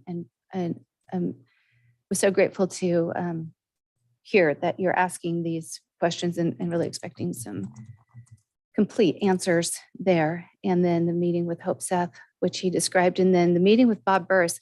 So Bob and I have been talking about this for probably 6 months now.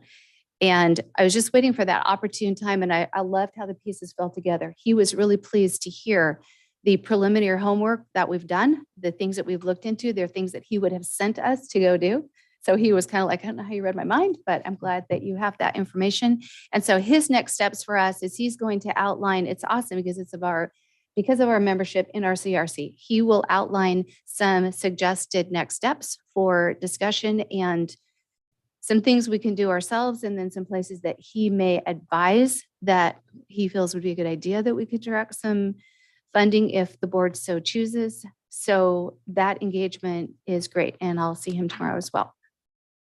Then I also met with 3 subsets of 3 of the TOT recipient partners to hear their thoughts and ideas, because now we're coming up to budget development time. And so we're going to be looking at what do we do with our TOT funds? Do we do something differently this year than we've done in the past, or how does that exactly work? So independent of that, Supervisor Lutweller had also been hearing some discussions and wanted to get up to speed. So what I'm going to do is that Supervisor Lutweller and I have been kind of informally been acting kind of like an ad hoc in economic development. So I'm going to formalize it. And so he and I will become an ad hoc specifically for economic development, again, to terminate no later than my chairmanship. And I'm going to make the TOT fund recipient kind of discussion, advisory, conversation, a subset of that. It wraps into it. It touches on it and wraps into it. And so I think that will be productive. That way we'll have updates and the board can hear what's happening. And I think that'll be the most productive way to move forward. And that is the end of my board report. So moving into reports from the ad hoc. So on the Good Neighbor Authority, there is no further information available at this time. That document still rests in the hands of the Forest Service with internal routing for a final product to come before us for consideration before it gets sent to contracts and agreements. Strategic plan ad hoc, Supervisor Lutweller. Okay, so from a strategic plan standpoint, our interim CAO department head meeting and met with department heads to talk about the strategic plan and the process that we've been trying to work through, and reported back to me that there was strong support for engaging in that to help make sure that we get that underway and make as much progress as we can with staff availability limitations prior to our new CAO's arrival. So she will be scheduling meetings that will be available for the department heads and us to meet to work on the template that's already designed and just continue to flesh that out. And I'm encouraged to hear that everyone's on board. What we found is that when we tried to just assign it all to a few people, that it was not reasonable because people didn't have the knowledge about certain areas of the plan that they needed just because they happened to volunteer. So now we'll get the right people in the room who will actually own that part of the plan. We'll flesh out exactly what those action plans and deliverables and timelines are. And we'll be back again to the board before with updates as they come. But one of the things to be very specific about is when our new CAO arrives, I will exit. This is just trying to help get things going while Liz doesn't have the time to do everything that chair role requires or the CAO role requires, and he's not here yet. So we'll just try to keep it moving until he arrives, and then he can take it and run with it from there. Okay, perfect. All right. Any updates from Supervisor Gogan or Carpenter Harris on all things Trinity County water? Not at this time. All right. And so I had our clerk put this on the agenda just so that it's there going forward, but we've just now created this cannabis ordinance ad hoc. So do you have anything to? Nothing really to report. We've kind of just been trying to figure out scheduling when we can actually meet and discuss what we're trying to accomplish. So hopefully that'll kind of happen today. Drew has his hand raised. I don't know if you guys want to comment from him. Who? Drew? Oh, most certainly. Go ahead, Drew. I just wanted to let you know that I just sent an email to Supervisors Lutweiler and Frazier about potential meeting times for next.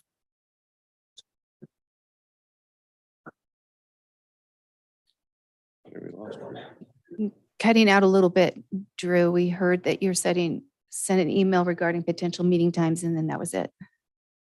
Oh, I sent an email regarding potential email times to both of the supervisors on. Have that in their emails. Okay. Yep, we got it. Perfect. Thank you. All right. Okay. Staff committee report on the cannabis budget. Supervisor Lutweiler. Or actually, we asked, I'm sorry, I got that upside down. Asked our cannabis division director, Pawani, to report out on the cannabis budget. Staff committee, if you would. Sure.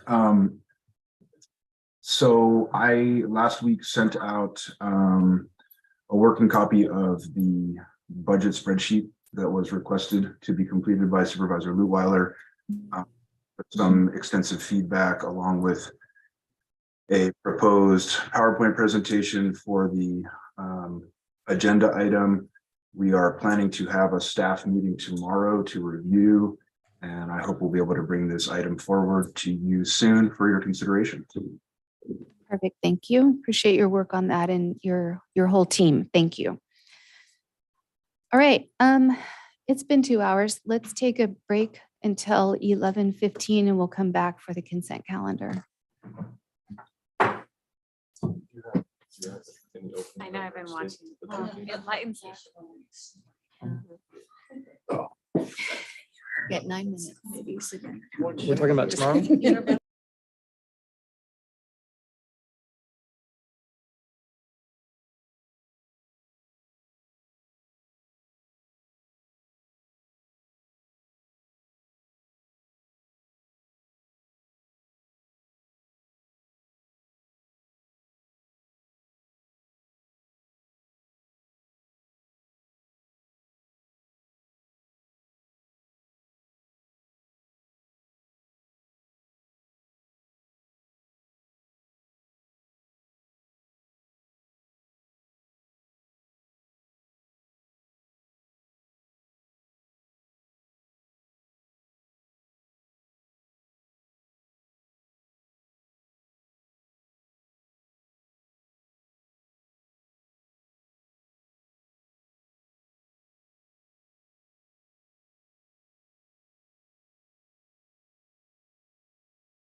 Right, boss, where are we here?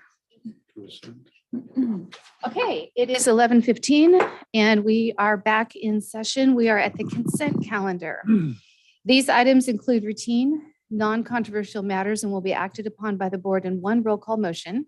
If a member of the public has any questions or comments on an item on the consent calendar, they may provide them now. A member of the board or staff may request an item be pulled and considered separately. Anybody in the room have comments? Good morning still. I'm Veronica Kelly Albies, Executive Administrator for the Weaverville Douglas City Parks and Rec District. I wanted to comment on item 3.2. I want to thank this board for making a public show of support for a project that is very much needed in our county, both for our youth and our community as a whole. And it ties beautifully with what we're doing with our parks and recs. Our Lee Fong Park Improvement Project has started to move forward. Our first RFP for a walking running trail is open and live.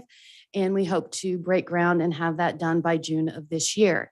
Moving on to having fitness stations throughout Lee Fong Park and several other amazing things. But to speak directly to this all-weather track at the high school, the Parks and Rec, the county, and the school district are three important partners in this particular project, and my board has authorized me to author a letter of support for the project and joined in on the team efforts of both Supervisor Gogan and the lovely Joanne Harper. Her passion for our youth, both for their athletics, but more importantly for their physical and mental health, I think is the heart behind this project, but it plays into what we as a Parks and Rec district try to build throughout our district, not just our particular lines that are drawn in the sand, so to speak. And so I look forward to hopefully going with both of those entities to Senator McGuire. I was able to lobby on behalf of all of California special districts for COVID money during a time where we were all hurting for that, and we were very successful. But I want to thank all of you for publicly supporting this and becoming a partner in the future of not just our youth, but our community in their physical health as well as their mental health. We all know that exercise and the ability to be outdoors in our beautiful county can bring you up in immeasurable ways. And we are proud to partner with the Board of Supervisors and the Trinity Alps Unified District in supporting this project and finding ways to make it a reality here, because it does tie into what other projects, and this is something we've talked about with the strategic plan and economic development, is finding those partners throughout our community. And it's very Trinity style. We live in a small rural community. We rely on each other for all of this to happen. And in a conversation I had with Joanne, the equity of larger areas, that get more. We do this together and we can have these things for our community. So I'm very proud to partner on behalf of the district with all of you and everyone involved in this project. And I thank you for your commitment. And let's go get that all-weather track and continue to build this, not just a community project, but it has economic viability as well to lead to some success in that area for our county. So thank you very much for that. And thank you, Supervisor Gogan, and for the letter and all of that you're doing. Thank you. Thank you. Any other public comment in the room? Any public comment on Zoom? I have no raised hands, no drops. All right. Any items that supervisors wish to pull? I have an item for discussion. I would like to pull item 3.8. Okay. 3.8. Anybody else? All right. With that, I would entertain a motion on the balance of the consent calendar minus item 3.8. I second. That's okay. We're doing. All right, motion by Supervisor Frazier and second by Supervisor Lutwiler.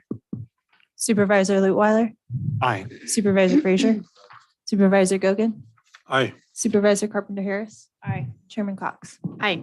All right, item 3.8, County Administrative Officer, approve amendment number 3 to the agreement with Rodney Craig Goodman Jr., increasing the maximum cost by $80,000 and modifying the term of agreement to be auto-renewable to provide assistance in developing the annual budget for the county to perform a countywide fee study, up to $54,000 per year for budget development services, and an additional $80,000 for the countywide fee study from administration's budget. Are you comfortable I had sent you an email this morning. I don't know if you received it. If you were comfortable kind of sharing some of the things we had discussed yesterday, and then I think we have some probably further discussion. Absolutely. And I know Susie Hawkins, our senior budget officer, is also available. Okay. So we have a longstanding relationship with Craig Goodman in providing CPA services to Trinity County in budget development and of course with the fee schedule, which we are making very good progress on. And this keeps the momentum of that going. You'll see that a portion of that is on the agenda today. And we have made arrangements for Mr. Goodman to come and meet with department heads later this month to complete those worksheets that can be presented to the board before the next budget cycle. And continuing that is important to just to the good work of the county. So. Okay. Supervisor Carpenter Harris, did you have some thoughts? Yes, I just, the reason I bring this up is because it has been brought up to me by several. I have to pause you for 1 second. I'm sorry, because I'm not following protocol right now. First of all, we would have questions and then we would open it up for public comment, correct? Questions from the board to staff, and then it would open up public comment and then discussion. So if you have questions, that would be for now. I think this is a question, I'm pretty sure. Phrase it as such. My question is why are we entering into auto renewable? That's the one piece that that catches me. As we get our new CAO on board, I look at that job description and I see a lot of it has to do with the budgeting and the management and working with the auditor directly with the county. So my biggest catch is, why does it have to be auto renewable? Can we continue this for where we are right now and then revisit it each time rather than it just being auto renewable? So I want to give Susie an opportunity to jump in if she wishes. The answer is yes, we could do either or. Okay. And one of the reasons why we would ask a contract to be auto renewable is when it is ongoing, it is procedurally just more efficient. Okay. So that would be. Is there any way in an auto renewable scenario that we would have the opportunity, if the new CAO was able to develop the ability to do all of the budgeting and what's being provided by this organization, would we be able to back out of that? I mean, my concern is that we just say auto renewable and then we realize that this service may not be necessary. Right. In There's the a future. termination clause in each contract. Okay, that was a concern that I had. Hi, Susie. I see you. Hi, sorry. I just have a couple other to add to that. There is a termination clause in the contract and we can terminate at any point based on the terms of the contract. But if we get to a point when Trent comes on and he feels that we don't need the consultant, then we don't schedule time for Craig to be here to assist during that process. Like Liz mentioned, it's an efficiency reason is why we've drafted it as an auto renew. And that's because we find ourselves in a situation like we are right now. The contract originally expired. We continued working under it. Just the expiration of the contract was an oversight. We've continued working on the fee study. I have claims to pay that I can't pay for work that has already been done because the contract expired. And then it saves time in bringing contract amendments before you for something that you're going to want your CEO to weigh in on if they want to continue that service or not. With the auto renew, they have that ability to do so long as we have it in the budget and they want to. If they don't want to, we terminate the contract or we just don't schedule time for Craig. We only pay him for the services that he actually provides. Okay, thank you. Thank you, Susie. Any other questions? Okay, with that, we will open this for public comment. Any in the room? I have no raised hands, no chat. So we will close public comment and bring it back to the board for any discussion. Well, I'll make a motion that we approve this as presented. So the only one piece of discussion that I would like to just put out into the atmosphere is that I had hoped a couple of years ago that we would see this done differently, that there would be a way that we could do the, not the services so much that Craig provides to us for the budget recommendations, but the fee study that Shasta County has a means by which they literally do the whole thing in-house. What I think I understand is that what Craig has created for us will hand us the means by which to do so in-house going forward. So I would just like for Susie to verify that when we're looking at the auto renewable part, and I know you said you would only pay for what was billed, but this looks like it's in two separate pieces. So the up to $54,000 for the budget development, that would be the only portion that we're auto renewing because we wouldn't need fee study portion again. Is that correct? Essentially, the contract as a whole is an auto renew, but yes, the intent is that we would only be, once this initial fee study is done and that template and that model is built, then we wouldn't be asking Craig to do ongoing fee studies. We would just be enlisting his services for the budget development. Okay, so I just would like the public to know from my perspective that the reason that I will lean into this today is because the money that would be lost, and I don't know how to compare it, in not finishing what we started and getting the rest of our fees updated, then we're not collecting fees at the rate that is covering costs. We're paying this money out. We're going to lose money if we do that. And so at some point, there's some kind of a give and take there. I agree. I don't want us to lose momentum. I want us to get the job done. So I wish it had been different. At this point, it isn't different. And so while I'm disappointed in those dollars having been spent outside, it was what we had before us. So anyone else? Further discussion? No, my concerns have been alleviated. Thank you. Okay, so we have a motion and a second. Motion is to approve as presented. Supervisor Frazier, Supervisor Lutwiler, Aye. Supervisor Gogan, Aye. Supervisor Carpenter Harris, Aye. Chairman Cox. Hi.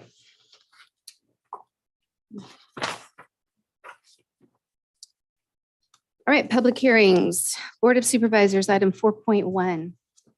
Number 1, waive the provisions of the governance manual requiring a motion of reconsideration be made during the same meeting as the item that passed.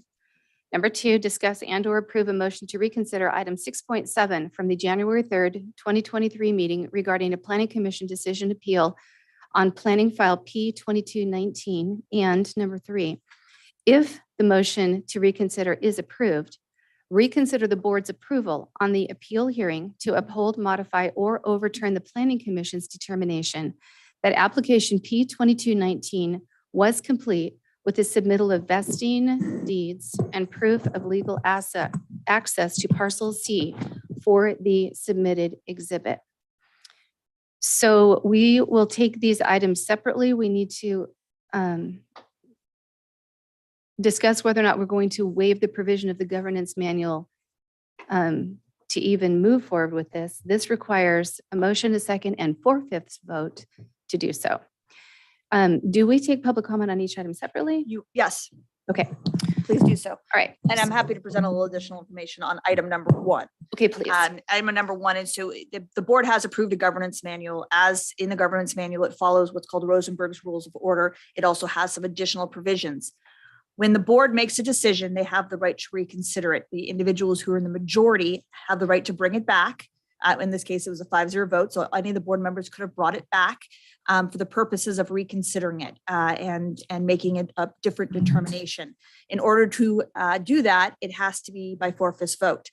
But because it wasn't done at the same meeting and our governance manual requires it to be done at the same meeting, we need to take 2 steps to get it back before the board. The first one is to say we're not going to follow what rules of our governance manual.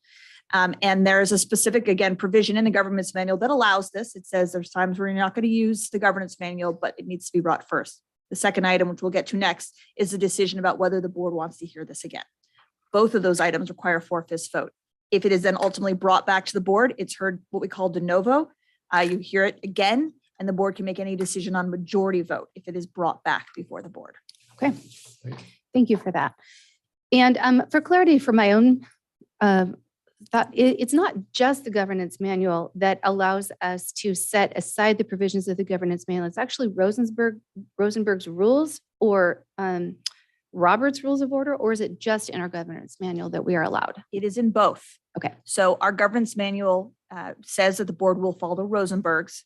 Rosenberg's has a provision that says you can set it aside. Our governance manual echoes that same provision and has the almost identical language in there. So it's both. Okay, thank you. All right. So are there any questions from board members on item number 1? All right, with that, we will open public comment on item 1, and from all present, whether you're involved in the potential of this item or not, comments are limited to 3 minutes. Anybody in the room wishing to comment? Good morning, board members, Chair Scott White Lewiston. We are the applicants for this project. We are crystal clear on what the board's approval was, why you made that your findings. We don't understand why staff is interpreting it differently when it is very clear, and we're at impasse. We cannot move forward on our project without the board's assistance because their view of what you did is extremely different than our understanding of what you did. Without your help, we're stuck again. Thank you. Any other public comment in the room? All right, any on Zoom? I have no raised hands, no chats. All right, we will close public comment for portion 1 of this item. Would anyone care to make a motion? All right, I will. I have a question for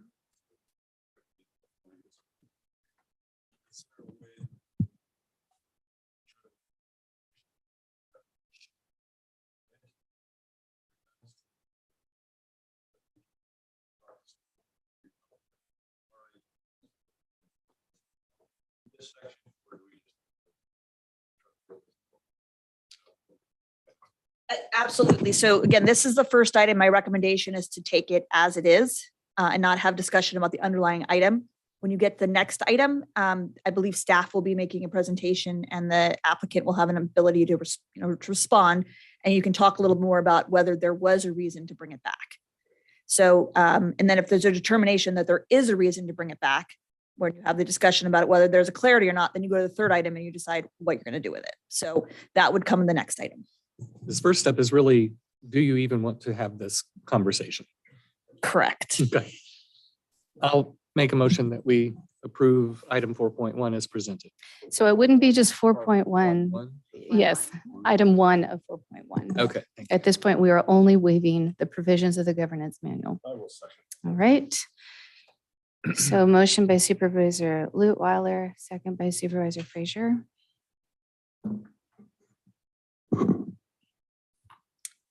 Supervisor Frazier, Supervisor Lutweiler, Aye. Supervisor Gogan, Aye. Supervisor Carpenter Harris, Aye. Chairman Cox. Aye.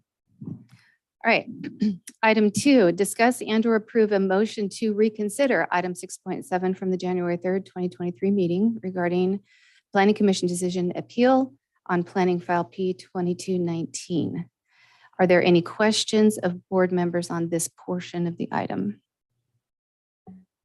All right, we'll open public comment. Sorry, Vice Supervisor. My understanding was that interim director of planning, Mr. Presley, was going to make a brief staff report on this before we open it up to public comment. Okay. I don't know if it's the board's pleasure to do that Yes. now. Mhm.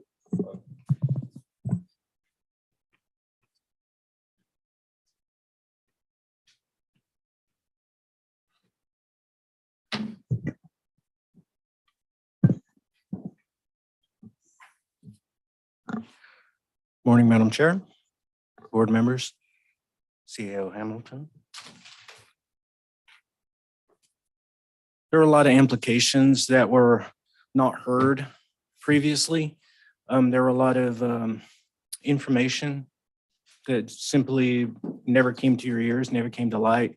And so from our side of the story that had not been told except through a staff report that had been narrowed in scope that Ms. Fisher gave on January 3rd, I believe that there was not just reason to bring this back and hopefully for your reconsideration and for it to be corrected, but also I just wanted to give you the other side of the story. So there's no way I could memorize 4 pages worth of text, but I do believe that this is very important information for you to consider, and it's the whole story. These notes are from the county surveyor. Reference to P2219.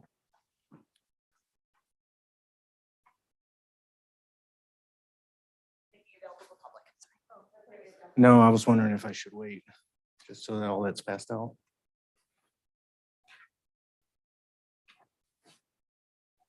Okay, I'll go ahead and continue. Title report, date amended on the plot plan. Identification or removal of monument symbol. If those monuments exist and a field survey was performed, they are not of record and may be triggering a report of survey, in my mind, a requirement per business and professional state code, PLS Act, Section 8762, especially if those monuments are not already of record. Map closure calculations, map check, to prove area of new parcels not submitted or incomplete. Dr. No- Presley, I'm going to interrupt you for 1 second. I'm just having trouble following what you're saying because I'm looking, are you reading from something we've been handed? Are you reading something Yes, have not been handed? Yes, ma'am, the very first page. Okay, I'm sorry. All right. My And- apologies for interrupting and not and seeing you. I promise you, ma'am, I'm not trying to demean the board by reading this to them. No, If you'd no, like please. sufficient time, I can summarize or I can just continue. No, I appreciate if you would continue. I just wanted to be able to think without. Okay, Thank you. sorry about that. Go ahead. Yep.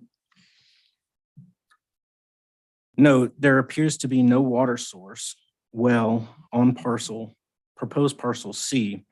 At a minimum, an easement should be required to one of the existing wells or a will serve letter from Lewiston CSD.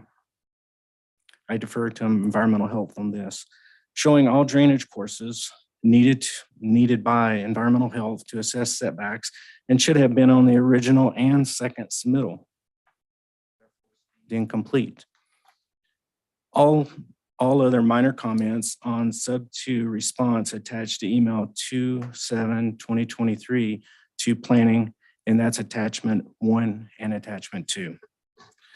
For the proposed legal descriptions, explicit consistency of basis of bearing for each paragraph and meets and bounds calls to allow only a single determination resolution of the legal description and no other. If a surveyor insists on using a random tie to a corner rather than a reference to the many maps of record, then a map closure calculation is needed to prove technical correctness. Consistency between plot plan and the legal description to allow only a single determination or resolution of the legal descriptions and no other. We always request but cannot require a recordable plot to accompany the legal descriptions.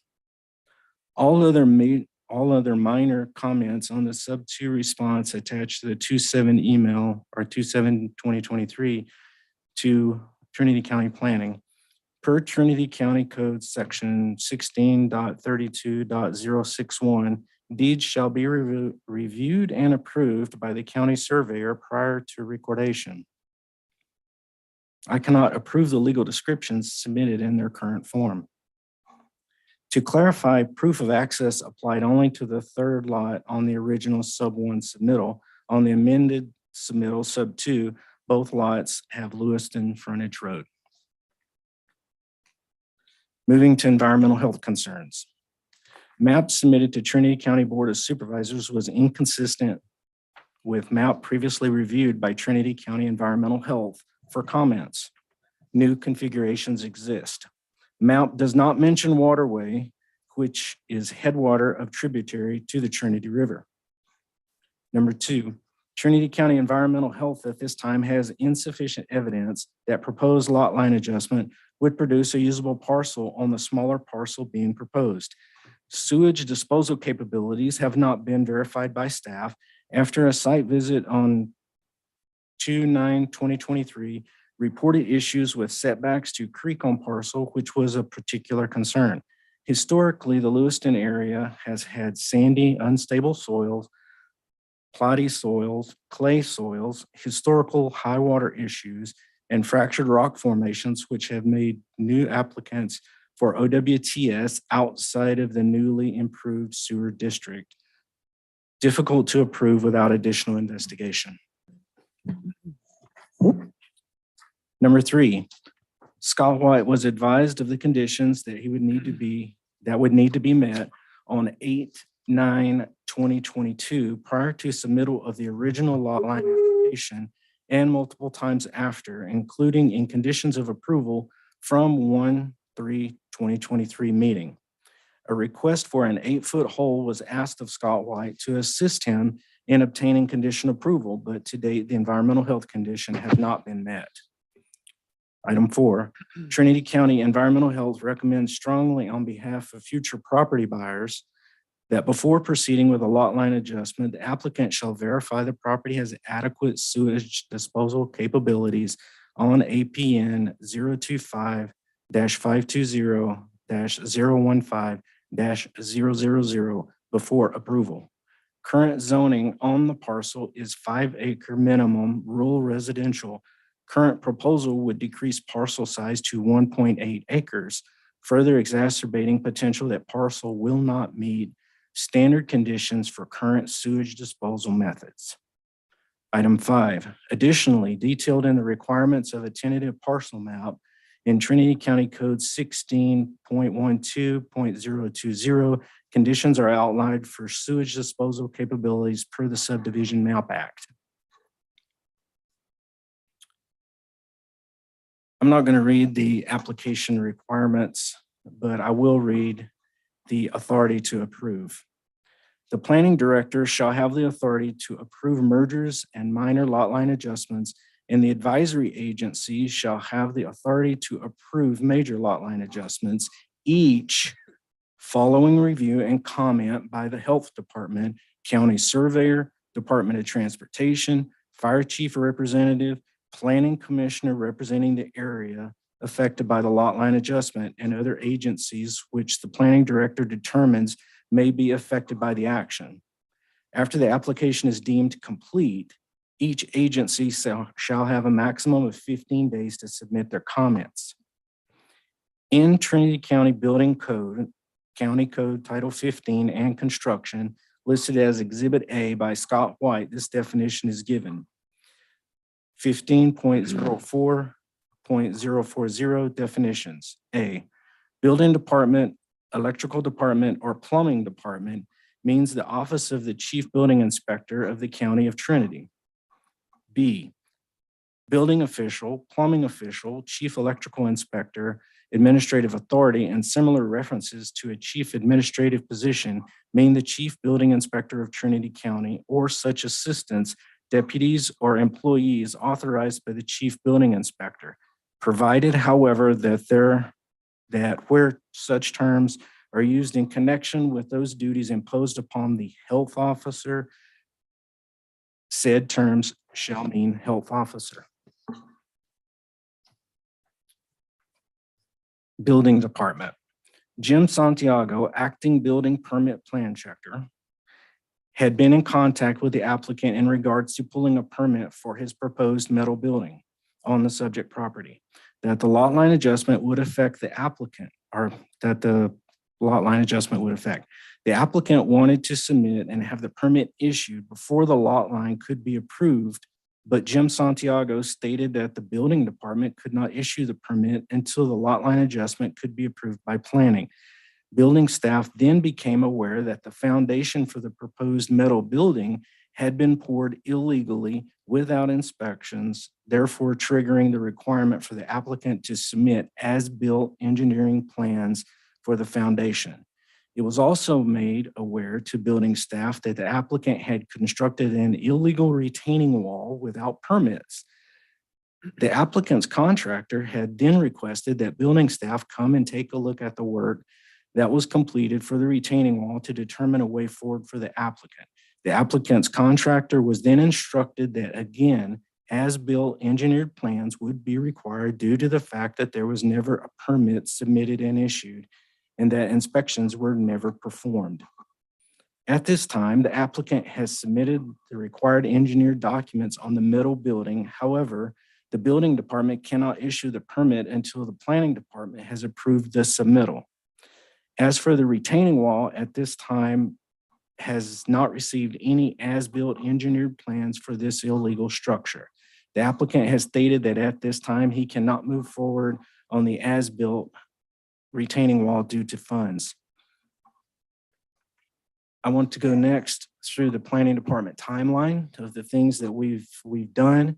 I wish I had someone else that I could invoice all the time that has been spent on this, but I cannot. So we're just going to start on June 29th, 2022.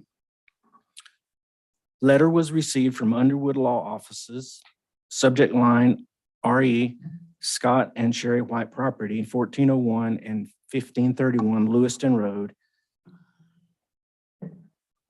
Lewiston, APN 025-520-015 and 022.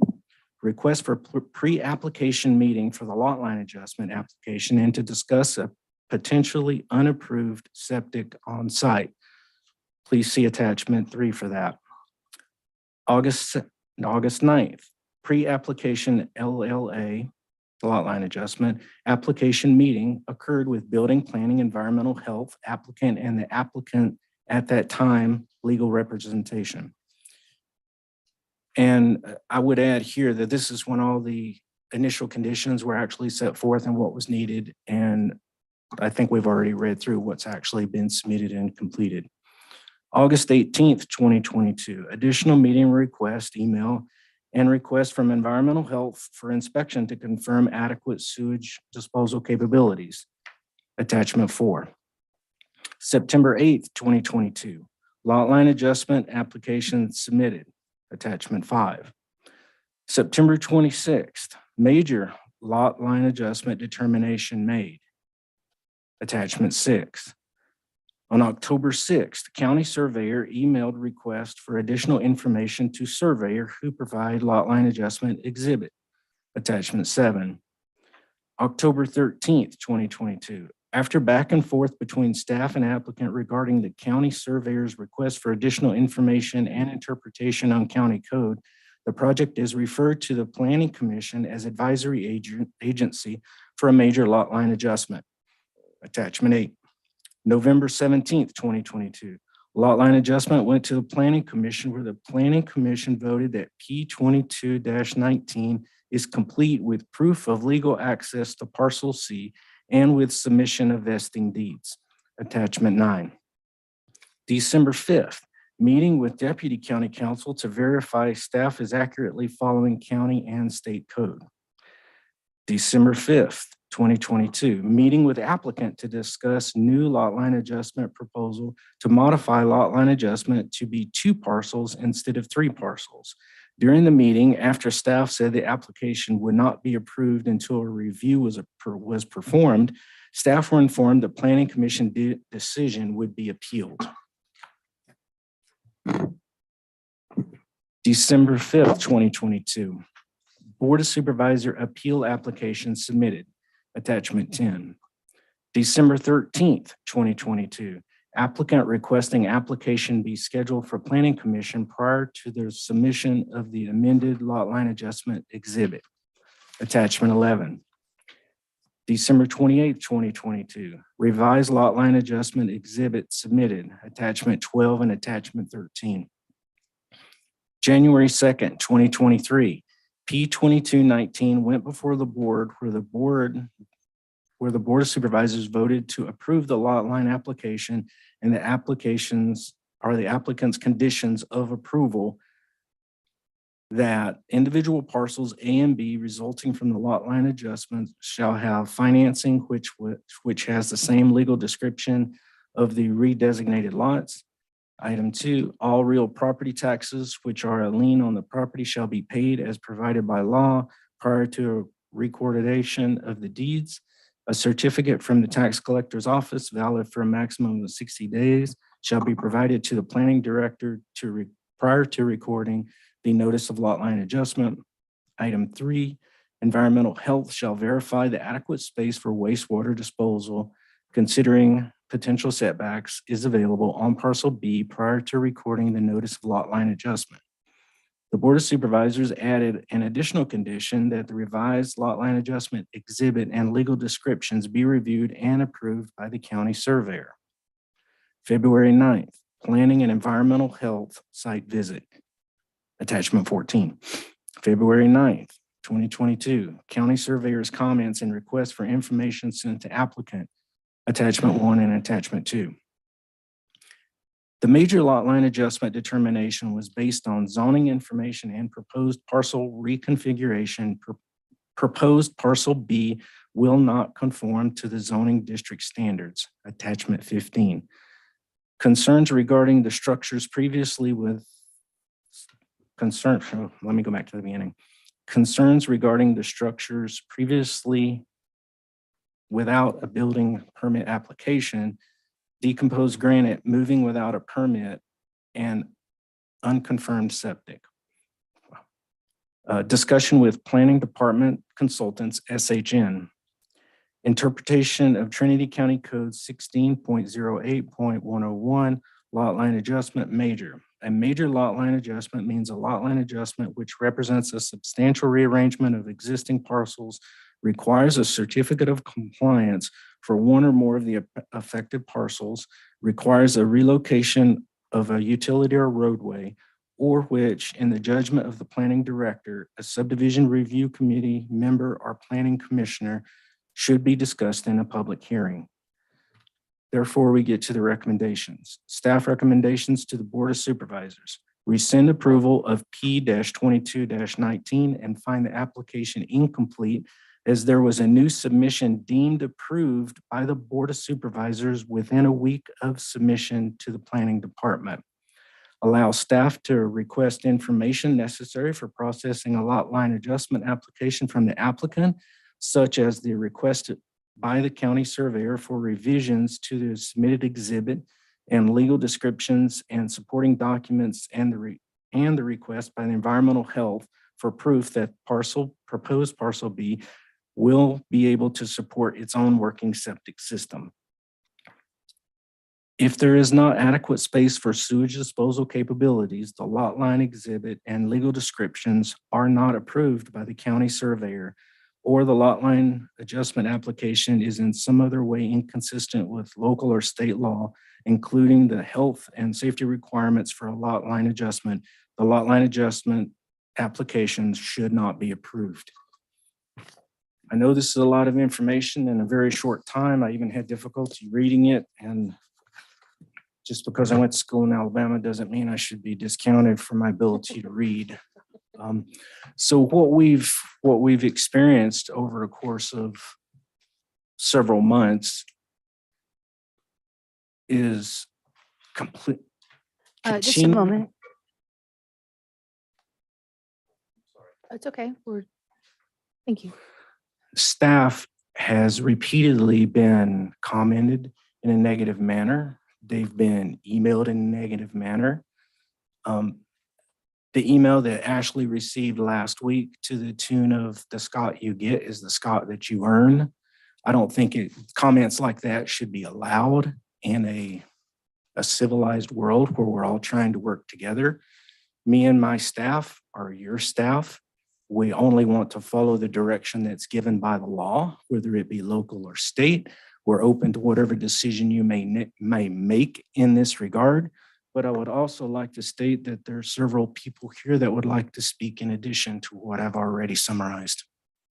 So my question would be, are the things that these folks need to say needed for us to do our item 2? So again, right now, it's anything that staff wants to provide to advise you or to recommend to you whether this item should go forward for reconsideration or not. So the information you provided was on point. If the staff has additional items they want to add to that, I'd recommend allowing that. Got it. Thank you. Yes. Time.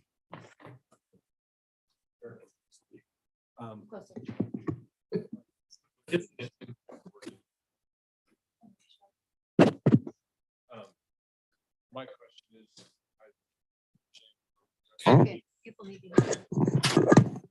Are you recommending that we do bring this back for approval or that we don't?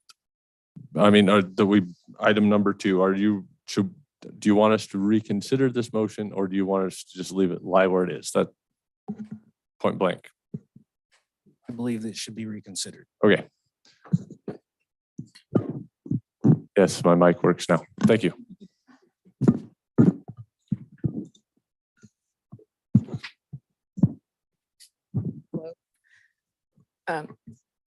Chairman Cox and supervisors. So I just wanted to add that there are no standards or regulations applied to Mr. White's project that aren't applied to everyone else's. Lewiston in particular is very hard to find adequate sewage disposal area.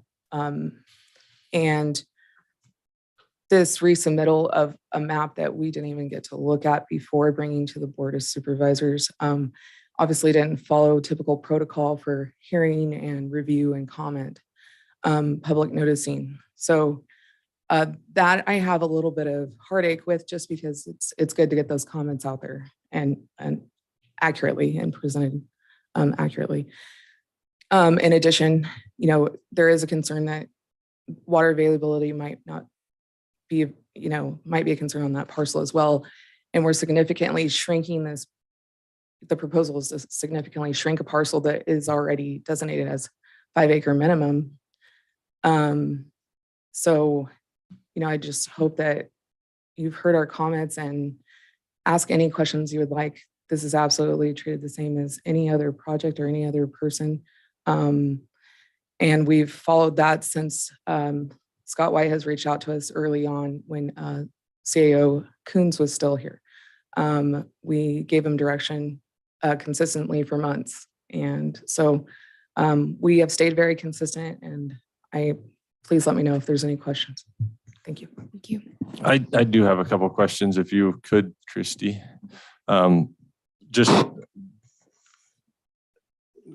brought up a concern about whether there be water available on the proposed parcel. Do you know if there's water available on the existing parcel?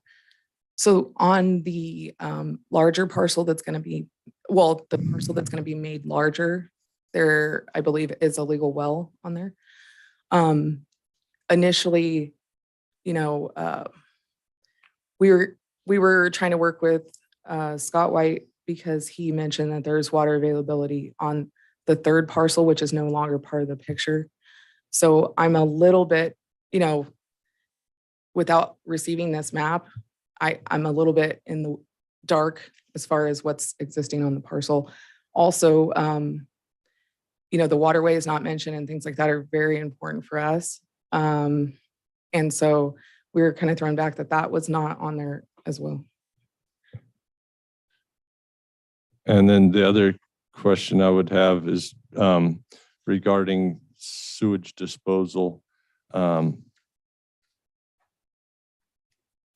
Is it just the setbacks you're worried about with the smaller parcel in the water course, or is it the perk of the site?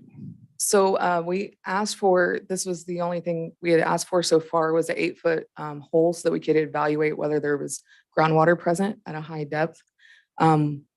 Current regulations require at least a 5-foot separation between the leach line and the groundwater to avoid contamination of groundwater. And that's a simple request that we've asked every single repair or new system in Lewiston that I can think of in the last couple of years.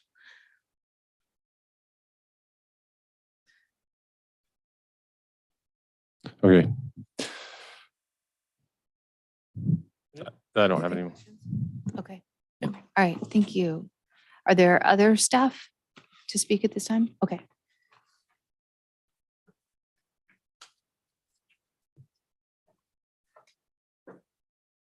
So It's your pleasure if you want to ask additional questions from the board level or open it up for public I'm just comment. wondering why the applicant is coming forward at this time. Is this the part of the process? I feel like we're, No, you're going to open up to public Open comment. public comment, he'll have an ability to speak, but until then. I'm misunderstood. no, it's fair. I'm kind of misunderstanding myself. This is a little wonky. This is not an easy one. No, it is not. So So does the applicant speak as a member of the public or as the applicant? on this This item, item, he's a member of the he's a public. member of the public. If the board does bring it back, he will be given the same amount of time he was given the first. Right. Okay. So, are there no other questions from supervisors at this time? All right, now we open it up for public comment and you'll have 3 minutes like everyone. And Okay. thank you for this. This is a new process for me as well. So I'm not trying to do anything but follow the rules. In fact, that's what I have stated from the very beginning. I haven't heard any of this information before right now that staff is bringing forward. There is a tremendous amount of inaccuracy in there, a lot of which I discussed on January 3rd. Please, as a member of the public and as the person that's here, I need an opportunity to discuss these things because there's a lot of allegations made there that are correct, they're legally incorrect under the law. And I could show you that because I have that information. I have information about the waterway. This is really, I would appreciate the opportunity to bring this to you because you don't have it. That information appeared to give it like I've done nothing or staff is correct, but you've already had a lot of information anyway. I was really with Mr. Frazier saying, all we need to do is reconsider finding C. Everything else has been done and been done correctly. That's where I had anticipated going. They want to reopen the whole thing, but I need the opportunity to be able to address you then. Thank you. Okay, thank you. Any other public comment in the room? And any public comment on Zoom? I have no raised hands, no chats. All right, with that, we'll close public comment and bring it back to the board. Would anyone care to make a motion on item 2 of 4.1? Madam Chair, if I may make just a point of clarification, and I'm not, again, encouraging either way, I just want to make sure the board knows all their options. If the board does approve it at your pleasure, the item is scheduled to come back today, but it also can be brought back another day. Typically, that is decided when the motion is made. Okay, good to know. Thank you. Motion. You're ready. I would like a motion to reconsider item 6.7 and bring it back at a further date. So Mr. White can have his paperwork in order. And I highly regard what our staff has to say about these things. So I take that into strong consideration as I make this motion right now. May I clarify? I'm ready. One moment, we're in a motion. We need a second. I'll second for discussion. Oh.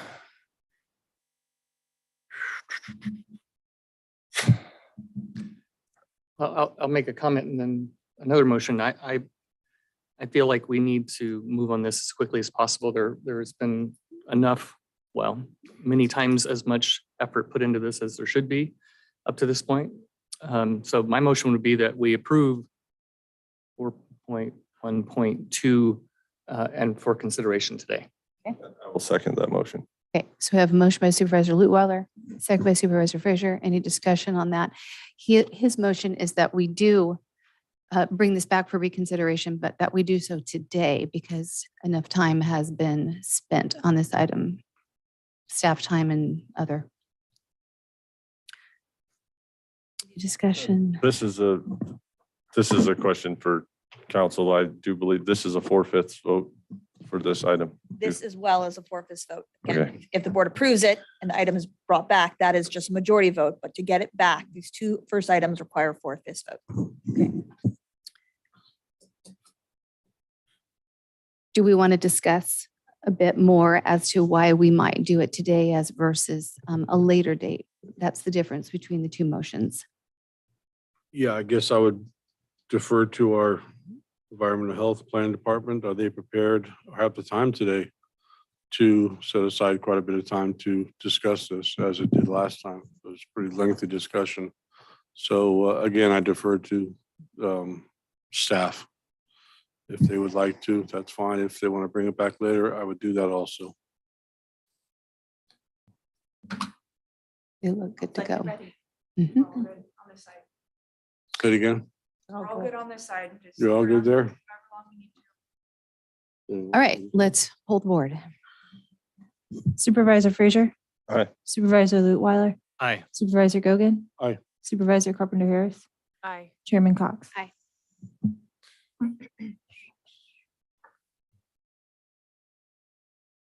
All right.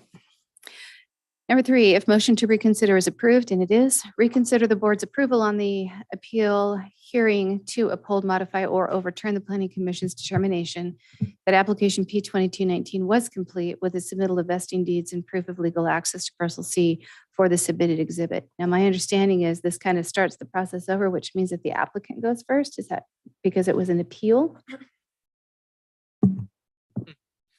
So yes, but the process typically is the staff still does do an overall, even when there's an applicant. True, appeal, because it would be the presentation. there's a presentation before. prior. So it's presentation, then they have the right to present their case, and then there's an opportunity to follow up by staff. All right, so is there any more other presentation by staff that they would care to make at this time?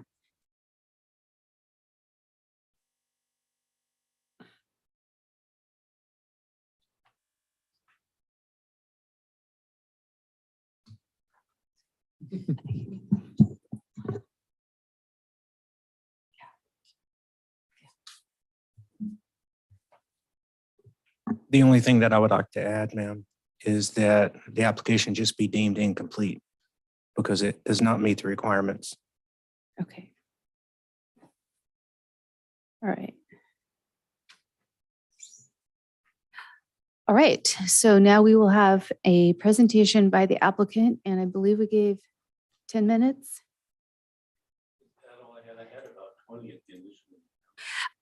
I would allow further time, but my recollection from the initial meeting was that some of what was spent on those 20 minutes wasn't necessary. And so if we would guard repetition, then we would consider, we want you to have your full due and say what you need to say, but if we could be succinct. And there is no repetition. I'm not talking about other than referring to that was an approval. I have no intention of going over that material Yeah. today. If I may, to your clerk, there's 10 copies of material here that are associated specifically with the issues raised. There's 10 copies of that material, some of which you already have in your work package. And then I'll take that for a moment. Scott White, the applicant, Lewiston. I'm going to go through my presentation for today. I want you to know, and I'm going to stop at certain points. Staff is actually blended up. They raised up and they talked about the requirements for a tentative map in regard to our project. That is an entirely different code section. There is no legal, you cannot legally require a tentative map for a lot line adjustment. By them mentioning those requirements in regard to our proposal, and I'm going to address that, it shows you that staff is blending and not following the law. I'm gonna have you pause for 1 second because I can't concentrate. Just 1 second.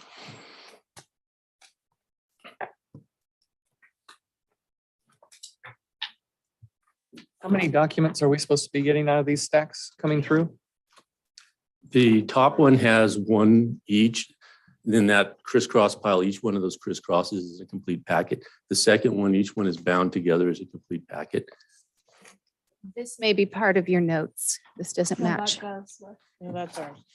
So we should each have one that has an A, motion of reconsideration, and then. So that one, my comments for today, I want you to have that. I had asked that to be provided to you, and that's the presentation I wanted to give today if your staff was reasonable. I'm not going to be able to use that presentation today. I want you to know what I had wanted to say if your staff had been agreeable to working with me. I'm not able to make those comments today. So that was what was ended. I want to start out with something because that, Let me just, I apologize. can I just clarify this? We should have three different things. A, your motion for reconsideration and this is Scott and Sarah Yes, White. that's, thank you. Each of us. Yes. Thank you. And I'd like to talk about that first one that I just provided you, that this, I paid $500 to come before you on an appeal. I provided entire information to the planning department. I actually brought it into Ashley at the board supervisor's office.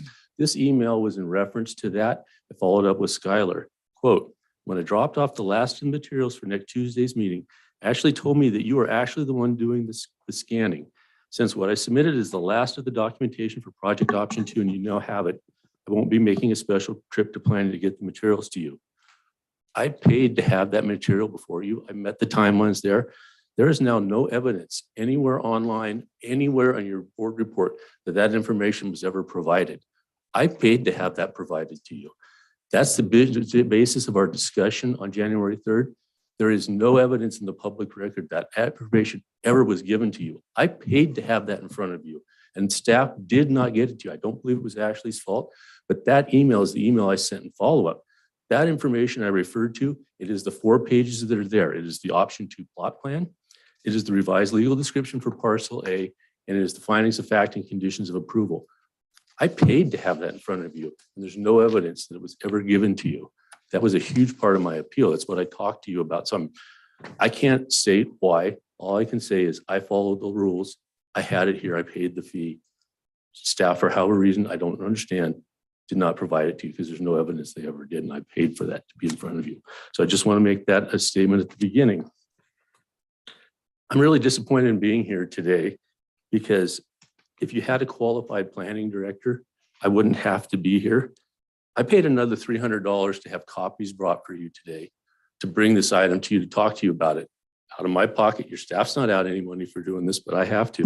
So I want to start with a question.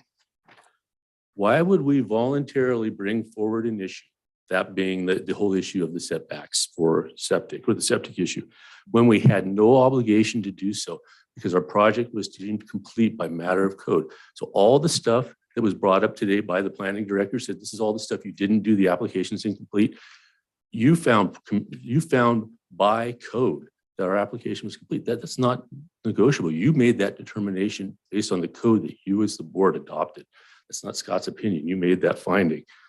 That information, therefore, can't be brought forward. It was not part of our application.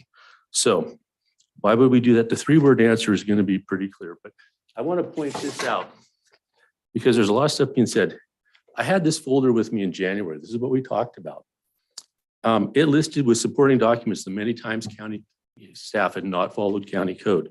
If you remember correctly, the director of transportation, independent of me, no knowledge before me, got up and talked to you about what the requirements for a lot line adjustment were in regard to access. They are onto the parcel, they are on the parcel, and within the parcel if you're changing that. I had brought that up months and months with staff saying, that's the requirement. You have to screen that out by county surveyor. It's not relevant by law.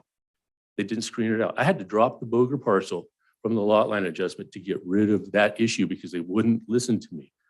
I wanted to help the Bogers out. I couldn't.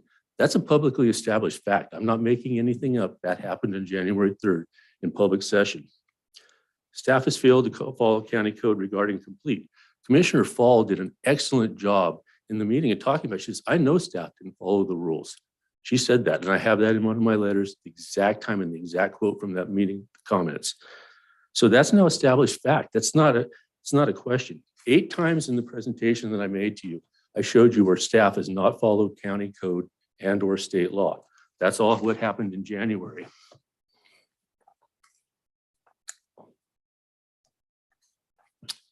From the beginning, I said I wanted to work with staff, wanted to make it easy on staff. That's never changed, but it's sure been impacted by how they've treated me. As a sign of good faith, and I've done throughout this, on March 2nd, I met with your CAO. I gave her the information that I wanted to present to you today. That was the 2-page presentation you had there. I said, I'm going to say it was my fault that the condition of approval didn't get understood. All right, I'll own up on that. It's clear based on the record what was meant, but I'll own that up. And I gave all that information to your staff. So the important part about today is where are we starting from? You adopted findings of fact and conditions of approval for a project. And it's really important. You can't separate the findings of fact from the conditions of approval. They're intertwined because that's how you get to the conditions of approval. Should you hear what staff says? That's fine. But based on, and so I'm going to talk a lot about this now. And it's going to take us a while to get back here to exactly the point where we are now. I would like to see the board just approve the amended resolution or amended findings of fact because it complies with the law. But you don't have the presentation that I showed you. So let me say this. I tried to be reasonable. I said, I'll take the fault. Staff wouldn't work with me. And I know Mr. Presley has said I'm critical of staff. Let me be clear. I have continuously and always been critical of Ed Presley. I have not been critical of other staff. That is not a true statement. I've been critical of Ed Presley. So in regard to your approval on January 3rd, there's nothing in Government Code Section 66412D, which talks about the lot line adjustment process.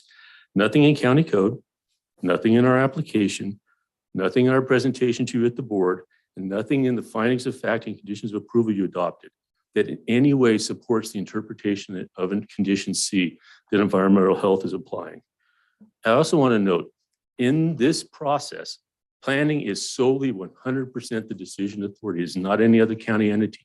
Read the requirements of 66412D, and I'll go into that. They are the entity. So I want to talk a little about, now I'm going to go to this Exhibit A. I want to point that out. This is my horrible attempt at trying to make a rendition of what 66412D in state law government codes shows. The box is the parameters set by government code. It says you can look at the general plan, specific plan, coastal plan, zoning ordinance, and building ordinance. That's it. The box is drawn around those items. That's not Scott's opinion. You have the government code. You had it in January. You have it now. So who's in that box? Planning is entirely within that box, and there's some interaction with building. Environmental health sits entirely outside of that box. I'm not saying that they don't have a role. You look and you say, okay, because you can condition a project based on the requirements in relation to any of those things in the box. Your building ordinance, the only thing that falls within this box based on your building ordinance is if you need, and that's section 1504.110, the only thing that falls within this is if you do something that requires a septic permit, it requires a building permit that is going to have a septic, you got to get the septic approval first. That's the only thing that is in your building code that is within that box. Nothing else is. Now, I wanted to voluntarily, because I heard environmental health question, I thought it was reasonable. You're making a parcel smaller. So I said, I'm going to walk over to the edge of the box and I'm going to voluntarily grab that. It wasn't part of because it was outside of the complete, it wasn't provided within the 30 days. We talked about the law and the rules. It wasn't given to me. You can't run in now. They're trying to get a second bite at an apple when they had a project that they failed to take the actions necessary for our application to be found complete. It was found complete by code. They want to bite at the apple again on something that they failed to do the first time. That's not my opinion. You acted on that. We talked about that. Commissioner Fall described that and talked about that at the Planning Commission meeting. That's the county code that you as the board adopted. I want to follow that. I expect them to follow it as well. So I said, I'm going to walk over to the edge of the box. I'm going to look over and say, I'm going to grab that piece voluntarily and say, I'm going to scoop it up here and bring it over into here and say, hey, we're making the parcel size smaller. I have an exhibit in here that will show you. Does it make any difference? And when you see the later exhibit, you'll see the change in parcel size has no impact on the potential for sewage disposal on this parcel. We'll get to that and why. I can prove that to you factually. So when they came out, and I want to note something about the statewide OWTS policy. It says, quote, it is for the regulation and management of on-site wastewater treatment systems installations. It is an implementation regulation. So, and then when Ricky came out, she said, 99% of the time, we have a permit associated with our time out here.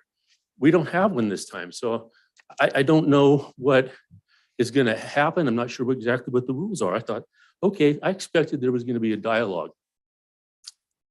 And then all of a sudden, out of the blue, we got that, hey, this, all of a sudden, if you condition where the way they're interpreting condition C that says you have to comply with the OWTS regulations. That's where they admitted. That's where those regulations come from with the 8-foot hole. If you adopt that condition, you have now conditioned our project approval to the OWTS regs. That is excluded by law. You cannot, that's how crazy this is. I brought that forward to you and said, and you look at our approval, and I'm going to get to that on all the findings of fact and conditions of that. Why in the world would I recommend something to you that I knew by law you can't do? That's insane, but that's the interpretation that's being given right now. Your handout number 1, you have this with you today. I believe I handed out, it was underneath number A. You have handout number 1.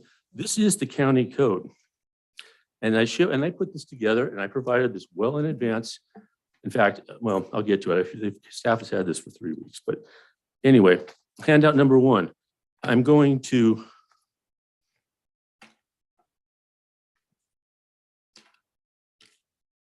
crud.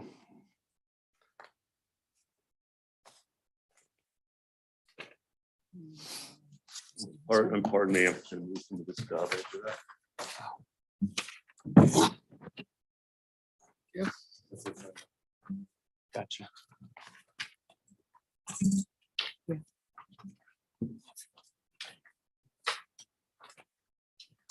So pardon me. So we just went through the exhibit A that I provided you, and I apologize. I'm trying to make this very concise for you. So the handout one I gave you, that is excerpts from the county code. So I want to dig into, what does your county code, this is the procedures that you as the Board of Supervisors, your predecessor board, adopted and said, this is how we're going to implement somebody complying with the lot line adjustment. And remember, this box is really constricted over by state law, and it's actually grown more restrictive over time, not less. That is the history of lot line adjustments in California. So I'm going to read, though, here's the application requirements. You adopted this. An application for a minor or major lot line adjustment, including a merger, shall be in writing and shall be filed in the planning department office upon forms provided by the planning director. Each application shall include a preliminary title report, agent's authorization on the county survey, approved by the county surveyor, names and addresses of the affected owners, north arrow and scale, location and boundaries of the existing lots, the boundaries and dimensions of the proposed new lot configurations, and a legal description of the redesigned lots, which shall be prepared by a licensed land surveyor. The application shall also include sufficient information to adequately describe the property, including existing buildings, structures, sewage disposal systems, utilities and roads, the present use and zoning of the property, location, and improvements, and other information necessary to evaluate the proposal. So in your application requirements, you make one single mention to septic, and it's in regard to anything that's existing. There is not a single reference in the code you adopted as the board that says anything about designating anything for else on the property. That's the code. I just read that to you. But let's go over and look, because I also put in there what the tentative map requirements are, which, by the way, are completely expressly separate from this. I put it in here for comparison.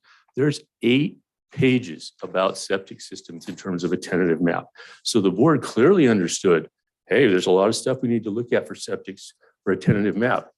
And then right over here in the same subdivision ordinance, they said, all we want you to do for a lot line adjustment is, where's any existing septic system? We want to make sure you don't put the lot line through the middle of an existing septic system and get rid of the leach field or whatever. That's not my opinion. This is here. And what you adopted is consistent with 66412D, which is very narrow in what you're allowed to approve. That's not Scott's opinion. That's the law. So what can we conclude from this? You knew when you adopted it. Tons for one, not for the other. And that's why I'm saying all that stuff in regards to the tentative map, that's your planning staff, an interim deputy director that you have not authorized to do planning, sitting up here telling you the application requirements for a tentative map to our lot line adjustment, which excludes by law. It says there shall be no record of survey. Well, where is it? Somewhere here. It says you cannot require a tentative map. Remember I talked to you about, we called it a plot plan, because there's no legal, you cannot legally have anything to do with a map and a lot line adjustment. Not Scott's opinion, the law. So what about this little catch-all, 1632020? It says such additional information necessary to describe and evaluate the proposal. Well, the board clearly knows the narrow limits of 66412D. You adopted the ordinance that way. And so if you thought this septic stuff was necessary for every single lot line adjustment, why didn't you say that? You didn't even talk about it when you adopted it. So it's pretty hard to stretch all the way over to this. But I want to point something else out that's extremely important. I'm going to show you, I'm going to reference now to handout 2 that you have today. It's a checklist from the Trinity County Planning Department. It says requirements for complete lot line adjustments, certificates of merger, and certificate of compliance. The very top one is the checklist that was in place at the time we applied for our project. The bottom page is the checklist that was in place at the time it's online now. There is one and only one difference between these two. There's the lot line adjustment requirements that are online now. There's no mention of perk tests. If we'd have waited 2 months, we'd had to do less than what we agreed to back in that August meeting when we went through all that problem about the online septic, all that stuff. I've done everything that I agreed to. Everything that we stated we would do back in August, all of it has been done. I'm being accused of lots of, I did everything. I'm not the one who didn't follow the rules. I followed all the rules, but I'm being accused of not following them. And then Exhibit C, this is the findings of fact and conditions of approval that I would be asking you to adopt today. But I want to emphasize, you can't take a single condition or something and run off with it without the context of the entire action. They become meaningless without understanding what was done. That's why you do them at the same time. So finding of fact 1, this is what you adopted in January 3rd. The project application was deemed complete by action of county ordinance with no action by the planning commission necessary for this determination. List the county code section. That's what I talked to you about and you approved. What does complete mean? It means that within 30 days, I received nothing. We talked about the agent, never had an agent, talked about the county surveyor sending something. We never authorized ever. Our surveyor was an agent for us. He had no legal authority to receive that communication. Talk to you about the things that they had, their own internal processes. Send all the comments back to planning. We'll decide what to do because that's what the code says. And then we'll go forth and do them. So the surveyor sent something and they're saying, well, she sent it to your surveyor. So what? He's not an agent on our part. Has no legal basis to have done that. So we settled that comment. Section, and then the next finding of fact 3, no further information is necessary or relevant to the decision be made. County code section again. And it talks about the commission may relieve an applicant from providing information requested by the director if it determines that the information is not necessary or relevant to the decision to be made and the issues to be considered by the county with respect to the project. I never even got to talk to the planning commission about that. They could have waived anything. That's legal within the requirements you adopted. You're the legislative body. You sure can waive anything you want to do. So by adopting this, you said, hey, even if the planning director had got to you in time, which he didn't, you still don't need to provide additional information. And I talked to you about that in January. Finding of fact 4, and this is critical. Upon removal of parcel C, the project is a lot line adjustment minor, which is a ministerial act exempt from secret. There's the Trinity County Code section. A ministerial act, quote, requires no discretionary review. County Code section 1608102. A ministerial project is one that requires only conformance with a fixed standard or objective measurement. It requires little or no personal judgment by a public official, merely application of a checklist for other clear requirements. The planning director didn't have to. The planning director doesn't have enough experience. This was a minor lot line adjustment out the gate. I didn't fight that issue. I wish like heck now I would have fought that out the gate. This never should have been, because they argue about the issue of zoning. I spent a ton of time on that. I don't want to go into it, take your time, but that's just not correct. So if you look at the checklist in place at the time we applied, we did every single item, every single thing that is on that checklist. You've checked those boxes. There's less required on the current version of the checklist. And I would argue the checklist, and when we get there, as I showed you, there's nothing in the county code that you adopted that says anything about new septic. So they've already gone beyond the authority that you granted them. And now they're starting to retreat back towards the boundaries that you set for them. So no matter how you slice and dice it, we've done more than your county code requires. That's not Scott's opinion. I read that to you. That is the code. So I want to read something from you to you. First of all, when county administrative officer made the decision to come back here, she spoke with, and it's in her letter, Ed Presley and Christy Anderson. So she spoke to somebody who has no authority to act on planning. And she spoke to somebody who's outside the box of authority on 66412D. But anyway, we're back here and that's what happened. In her letter, she says, importantly, in your attachment J, and that's information I provided, under the condition of approval states that environmental health shall verify the adequate space for wastewater disposal, considering potential setbacks, is available on parcel B prior to the notice of lot line adjustment. Per Director Anderson, this has not been satisfied. And if completed, we move this project forward. Please see the responses, etc. But where's the finding of facts? I just talked to you about what those are. You can't reach the interpretation that Christy Anderson reached with the findings of fact. That's why you can't run off and take them and say, plop, condition C means this. It can't mean that. The conditions of approval, everything I presented to you, it can't mean that because they're starting from what they think ought to be rather than what was. And again, it's because of complete. It's because of what the requirements are. And I've shown you multiple times how we're not following county code. So that was, and so why? I said, let's do this. Let's do finding of facts, revise them, and let's do amended conditions of approval. Let's put finding 6, and I'm going to talk about that in just a second, and then get rid of condition C. And I want you to hear this because it doesn't avoid the issue. It addresses it. I'm not running from the issue. I'm addressing it. So, and I want you to hear when, shoot, pardon me. When Ricky came out to our project site, Skylar was there and so was a member, a new trainee. She said multiple times, I'm here to talk to you. I'm here to work through issues. We want to hear what you have to say. We want to work with these things. We want to talk to you about it.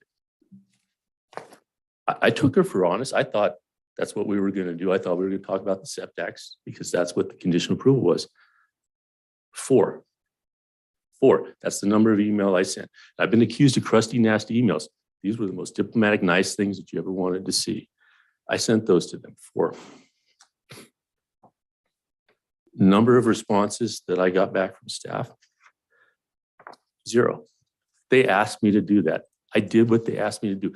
3 weeks before we got to today, they had this. So here's my email to Christy, the last one I sent, because I'm trying to be an open, honest guy, and there's a lot of stuff getting said here. I'm quoting. This is before the complaint I submitted. This went to Christy, Ricky, and Skylar, who is the representative of the lead agency. To avoid starting an argument, I'm going to propose an alternative. First, let me explain why. The requirement for a lot line adjustment is to submit perk tests. There is no other information required. Please look at the application checklist available from planning. In our meeting back in August, we agreed to use perk tests exactly as required in the application checklist, which is beyond what even county code requires. Okay, let's look at the findings of fact and conditions of approval adopted by the Board of Supervisors. Finding of fact 1, our application was deemed complete. Finding of fact 2, no further information is necessary or relevant. I drug back in. I said, this is what applies. This is how you have to interpret this. So let's look at that. I said, so we're not designing a system here. We simply must show that there is sufficient area outside of required setbacks. The law for approval of lot line adjustment requires consistency with the general plan, zoning, and building. The Board of Supervisors in place at the time of the Lewiston Community Plan was adopted determined that the subject parcel was appropriate for residential use. Lot line adjustment doesn't change that. And it never had 5 acres of zoning for residential use, by the way. The parcel did not meet minimum parcel size per zoning at the time the Lewiston Community Plan was adopted. Lot line adjustment doesn't change that. The area outside of potential setbacks where assisted existing be located is exactly the same. The lot line adjustment didn't change that either. And so I put, according to Section 7 of the OWTS regulation, acceptable perk rates are between 1 minute per inch and 120 minutes per inch. Ours fell well within that range. We could go back to the board and argue what we have done with the law and their approval requires to do. But let me propose an alternative to this. And I cited some EPA and some other stuff. And then I said, given site conditions, the lot line adjustment didn't change the area potential for OWTS. The perk tests fall within the range. And the type of system, conventional or alternative, will need to be determined at the time of building permit anyway. The lot line adjustment makes no difference on that. I had that in their hands 3 weeks. They asked me to engage with them. I had that in their hands 3 weeks. And they did nothing. That's how it is. And here's another thing. Here I wrote it up and I submitted it. And again, I had this in the hands of everybody. So what this is going to say. So I want to, now I really want to get to Exhibit B, because this thing is the heart of everything. Exhibit B is the plot plan that you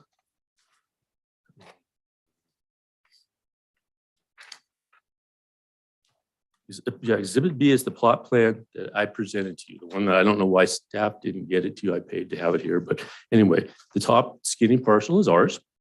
That one that looks kind of like a flag, that's the long, narrow one we're adjusting. And then there's that pie-shaped piece, that's the residual parcel after the lot line adjustment. The yellow is areas that are out of bounds right now for septic based on topography. The red is the setback from the existing well. And then that blue hashed area is the area where we are in complete disagreement from day one regarding where is that drainage actually at. So what I did is I said, I'm going to start from the minimum possible location of the drainage, and I'm going to go all the way out to the maximum limits that's ever been talked about. And guess what? 100% of the area that's ever been able to be considered for septic is on the residual parcel. We designed it that way. We want to sell it. Why? I want to give it every single square foot you possibly could. So the lot line adjustment didn't change that. That's what I wanted to bring forward. I didn't have to do that. I said, hey, let's talk about that. I wasn't trying to hide anything from anybody. I wanted to talk about that graphic. It was a goal of our project, what that graphic shows. So I already talked to you about, my email to Christy and trying to talk to them and all. And we got back, the response we got back was go dig a hole. That after all of this, all of these attempts, after they said they wanted to talk to me, did I get a little bit wild when I submitted the citizen's complaint? Yes, but I did what your county council told me to do. As upset as I was instructed to do that. So the difference, the lot line adjustment makes no difference, none on the issue of sewage disposal. Is it going to be easy with lots of places? It's that way today, it's that way after the lot line adjustment. Is it make no difference in this? It's, could it be really, really hard? Sure. The lot line adjustment didn't change that. So it's not relevant. That's not a 66412D item. It's neutral. It doesn't matter. In regard to the well, there's no requirement to have water on a parcel with a lot line adjustment. And if you read and the thing is, all this stuff, I gave you my original application analysis. I told staff, I had that when I met with Lisa Lozier last spring. I said, here's all our project goals. I'm analyzing all the issues, all the things associated with it. I've got tanks with a 2-inch water line all the way down to the property line. A well agreement will be entered into and that parcel has water. I did that. There's no legal requirement for me to do that, to do a lot line adjustment, because I wanted to provide a parcel that had value. That was And I want to talk about the building permits. Jim Santiago, when we met in August, he said, why am I here? Because if the building permits, they're a legally separate issue. No matter what they require, bringing them up into this, that happened, but it's independent of this. The lot line adjustment, and that's how all that problem got started. We have to, because the one location straddles the existing property line, I had to get the lot line adjustment done first. But the issue of building permits, it has nothing to do with the approval of the lot line adjustment. That's not Scott's opinion, that's the law. Now, I saved this for last because they brought up the drainage. And we need to talk about this because this blew this whole project up from the start. This is what, from like the second day, Christy Anderson said, you've got a creek, you've got a tributary of the Trinity River on your parcel. So, that's going to be a major problem. We can't, we're going to have not an ability to approve that. So, and when Ricky came out, she said, you've got that parcel. So anyway, I've got my not nice, but true list. This is the list I didn't want to talk about with the board today. So staff is continually trying to expand their roles when the law is narrowing of their roles. I provided lots of information about how they're not following the rules. Staff said, the CEO said they want to get this over too. If they wanted to get it over, why would they never talk to me? And I've got tons. I reached out over and over again. Here's the rules. Here's the law. Here's what it applies. Your director of transportation, months I had been trying to get them to talk to me about that when he stood up of his own accord and said, gee, you're right. That was their job by ordinance to screen out that comment. They failed to do so. I paid a lot of money, fees to planning to do all this analysis, and all they've done, they didn't even make complete. Remember when they came to the thing and they were still saying in December, well, you you can't use the existing septic for proof of your lot line adjustment. I submitted the application. They're still talking about something in December. That's a fact that was resolved in August. What? So remember, so the planning commission, the planner for the project said, we rely on the county surveyor to do a lot of the lifting on lot line adjustments. That doesn't get them out of the responsibilities of lead agency. Now they're doing environmental health, doing a lot of their heavy lifting. That doesn't get them out of their responsibility. They're the lead agency. The authority for this project never leaves planning. That's not Scott's opinion. That's the law. So the issue of parcel size is not any small. So here's the issue that I said. The issue of parcel size, as we have shown, it's not an issue from setback. The location I chose may not be suitable. So what are we supposed to do? Hundreds of locations chasing after actual design level information for septic? I've showed that we didn't change the area. Even if it requires a non-conventional system, which is allowed under the law, it doesn't change because of the lot line adjustment. Whatever that system is, the lot line adjustment doesn't change it. From the creek and the exhibit you have now, where we're going to drive this puppy home, because this is what I've been dealing with from the second day I was dealing with Christy Anderson. And then over there tomorrow in her letter, she said, oh, Scott just said, I can't meet you tomorrow. Screw you. Pardon me. I can't meet with you tomorrow. So you're never going to meet with me. That's what her letter said. My email said, I can't meet with you tomorrow because I have a prior commitment. I never said buzz off. She misportrayed that in her letter to the CAO. I never said that. I said, I can't meet tomorrow. It was the next day. And she said her schedule was really busy. So I hadn't tried to make any other comments. But let's walk through now these pictures, because if this doesn't show the board what's going on, I don't know. And all of these were taken within the last month, except for the two. And I want to read from you the email that Christy sent me. Hi, Scott. We have to make sure there are sewage disposal capabilities on the property you wish to decrease in size. We will need to do joint inspection. The location you chose may not be suitable. Be prepared to have an 8-foot hole dug near the furthest spot you took a percolation test from the creek. We're going to hit that one. Our availability is limited for joint inspection, but I may be able to make it over there tomorrow if you're prepared. I responded to that. And she, in the letter to the CAO, she said, you can't meet and never meet. I'm not making that up. Read Christie's letter to the CAO. This was her letter to me, her email to me. What she told the CAO is not consistent with what I said. I said, I can't meet tomorrow. That's what was right there. So the pictures, that's me, that's our older guy. He's no longer with us. But the pictures here, this is the project next door. I'm standing just to the side of the well.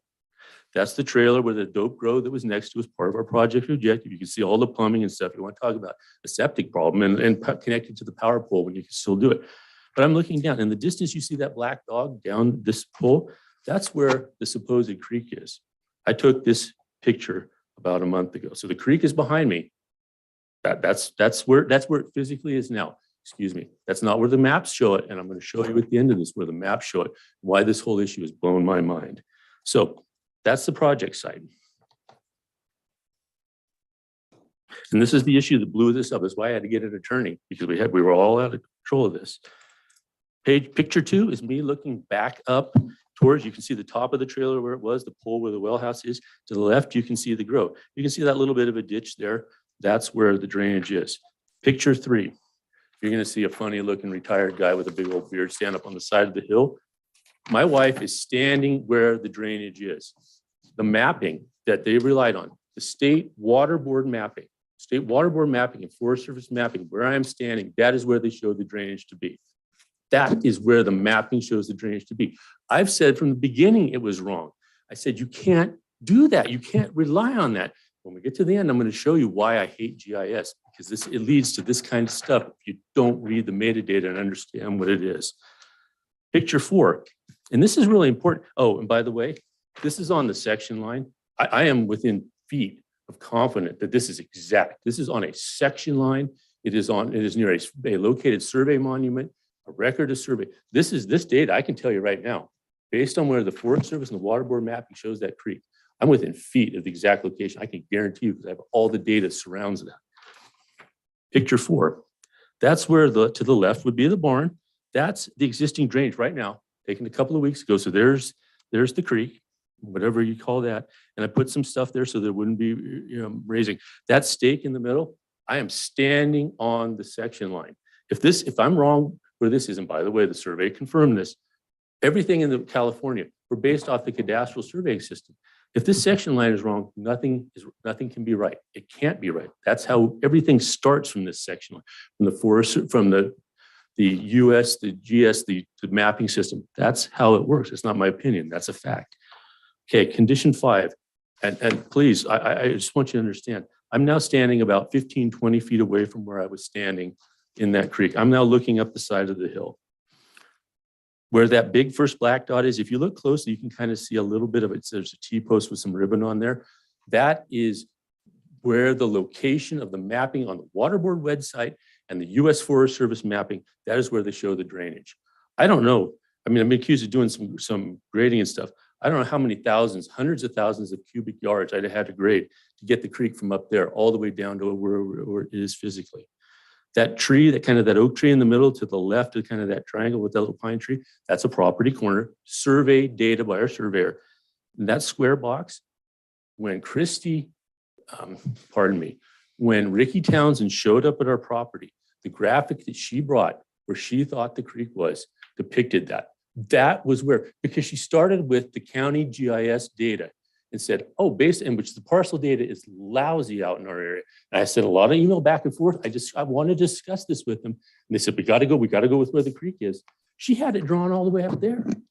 On my little figure A, that's the maximum extent limit I used in that little graphic to show you usable area. I said, what if Ricky was right? And that's just not even totally right. I drew the limits on that because I wanted to show you under the most radical position, where would that be? Position 6. This is me looking back up towards, you can see the kind of the power pole in the distance. Up on the hillside, up on the left is where the survey is. Where that red stake is, and you can't kind of see the red stakes in the back, that's where the mobile home in the 1976 permit was located. It was destroyed in the Loudon fire. The septic for that mobile is to the left. To the left of that, you see a T-post with some ribbon. That's where the mapping shows the creek is. So in 1976, the county approved the septic system in the middle of the creek. That's survey data. That's the Forest Service data. That's the Water Board data. The Water Board who adopts the OWTS regulations. That's their data. Now the real creek is off to the right. And this is why in the beginning, and I pointed this out, I've been saying since the second day I talked to Christy, can we talk about these issues? Picture 7. We're now twisted around and we're now back down on the front of our parcel. Where I took that picture, that shows you the extent of water from this heavy rain winter where they scooched the pine needles to the side. This is the creek. Remember, this is the creek that Christy's talking about. That's what it scooched through the pine needles to get there. Notice I had to hack through the wildwood, riparian vegetation to get to that. Sorry. The next picture 8. That's where that culvert coming under the county road was actually buried when we bought the property after the fire. I dug it out. So that is a large drainage up behind that truck in the county road. Drains under that. The creek that we were talking about would have come in from the right here and then goes under our driveway. So there's a lot of water that comes through there. Almost never see water from the supposed creek. Picture 9. That's the other side of our driveway and before it goes under the neighbor's driveway. From the left would be where the creek is. And from where you see up above, that's the drainage from all the next door on the neighbor's driveway and everything. It flows a lot. And then you've got the other water. So all that water, supposedly the creek, and then these two drainages. Picture number 10. Picture number 10 is the culvert under the Gustine's driveway downstream. That culvert end is crunched. This is this winter. That's where the creek flows. And by the way, I meant to offer, if you'd like to adjourn and the council and hold a board meeting on our property, adjourn there. I'll sign whatever waivers are necessary for you to walk through me on this. So that's where the creek's flowing this winter. Picture 11. This is down to the next property, Paradise Valley. That crunched under culvert, that's where the creek comes out. Remember, this is the creek that did everything down. Picture 12. The creek is now flowing in the ditch next to the county road. I'm sure somebody's got cuttings or brush. And you can see the heavy flow that's been in there this winter. Picture 13. That's where the creek goes under the county road at Goose Ranch Road. The culvert there is also crunched in the end. That's the creek. That is the creek. That's not Scott's opinion. Now, look at the next one. This is mapping from the Water Board site. So it's lousy the way I've laid it out. But again, so you see that little dash line, the kind of the ABCDs? That's our property. The dash line starts up on the hillside. It runs down by A. That's where the former grow, as I showed you. And by the way, it shows it going through the middle of a shed on our property. So A is where the former grow is. B, and I wish it showed up on there, I'd actually moved the trailer It's actually sitting down there at B. That's where the creek goes down by where the barn is, the creek, I'm sorry, the drainage. C, that's where I showed you up on the hill, way up on the side. Remember, this is what we're holding our feet to the fire for. This is why I had to change the whole project application originally, because of this quality or lack thereof data. D, that's up behind the mobile where I showed you where the creek would be going through the septic system the county approved. And then E is where all those drainages come in. I use the mapping tool. You can see from E, it's over 1,000 feet down to where that culvert is from where our property is. And this is most important. This is state water board data. The dashed lines are ephemeral class 3 drainages. The solid line down over up to the upper left corner is intermittent class 2. They came to my property and said, you have a class 2 tributary of the Trinity River. We're going to regulate you based on that. The entity, the Forest Service and the state water boards who are responsible for this stuff. This isn't, I'm not, go online. That's where I got this. And so they came to my property. The regulating agency doesn't say it's class 3. And believe me, it makes a ton of difference. So next page, this one's color. This is the actual location where this says the drainage is. That little white dot down towards the middle, that's where I'd move the trailer to. That's where the creek is. The creek comes through there. To the left in the middle, that's our house.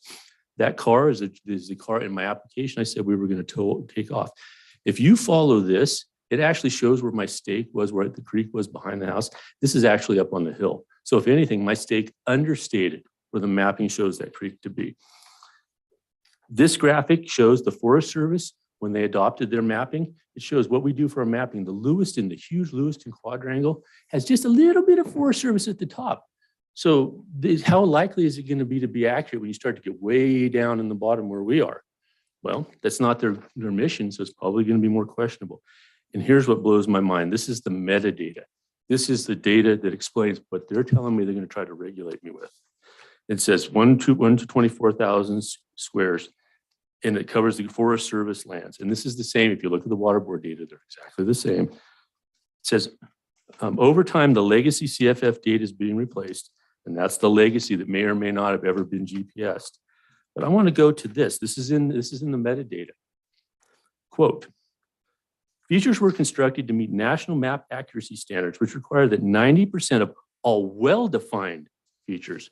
So we're not near the Forest Service. We don't have any well-defined features, but 90% of all stuff within well-defined features shown on the map are within 0.02 inches. At this scale, 0.02 inches equals 40 feet on the ground. So the best data that they have, the most accurate data already says, assuming our little drainage was even something they called a major feature, already has 40 feet of error in acceptable standards. What about the other 10%? And remember when I said we're outside of what the Forest Service would really care about, the base of the original mapping? So we could have, this creek is shown it's about 90, 100 feet off of where it really is. If you look at the metadata itself says this mapping can be off that much. They told me they had to regulate from the creek. What I ought to do is go down and try to pull a septic permit in the middle of where the creek really is now, because it's 100 feet away. Supposedly, if we regulate by this data that we have to follow, that's what I'm dealing with. Board, that's what I dealt with. I had to hire an attorney. This is what I'm dealing with throughout this. You know what I want to do? I want to go with Dan said, just find, hey, you know what? You've shown that drainage, all the complete stuff is already there. So all that stuff they brought up, and a lot of that stuff, if you had allowed me to, I could bring back all the approvals. A lot of that stuff's been added since the time of complete. Nearly the stuff from the county surveyor. So I have all the stuff from that time. They've added a ton of stuff since then. I could show you what was originally brought forward. It actually wasn't allowed to come in because of the issue of complete. They brought up requirements from a tentative map that by law have nothing to do, by your county code, have nothing to do with this project. They brought up the well. There is no requirement to prove water under a lot line adjustment. None. They want now you want to see why I'm leery about, we're going to use the design level standards for your property. They're basing everything off of a creek location that I can prove to you is wrong. I can prove to you within the bounds of the data that they're using, the mapping, the GIS they're relying on is wrong. And they're telling me they want to regulate now based on that. I showed you. I provided it to them 3 weeks ago. I've talked to them about this. I emailed them like they asked me to and said, here's the information. They never responded. They're the one that encouraged. I read you what I tried to do and said, here's what I'm willing to agree to. We didn't change the potentially usable area. I don't know what that means for a septic system on this parcel, but we didn't change it. It's a non-issue. I'm now being held hostage on a non-issue. I showed you the quality of the data that's underlying. They can't, the complete is gone. Your approval, you can't get to the condition that their interpretation. The law wouldn't even allow you to do that condition the way it is, because it says you can't condition outside the box. I'm just a guy. They talk about staff time and all the time and all the things that they've done. I'm one guy.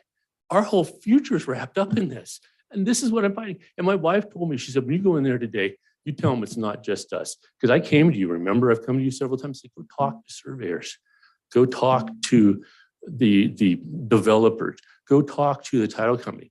It's not just us, it's everybody. It's not just us. I happen to have the knowledge that I can stand here and try to defend our rights. There's people out there getting plowed by these people. Lord, please help us. You can approve this today. You don't have to do all that stuff. What they're saying is not valid. They've now put their saying, this is the law. I'm not saying some of that stuff, but here, they brought up the building permits.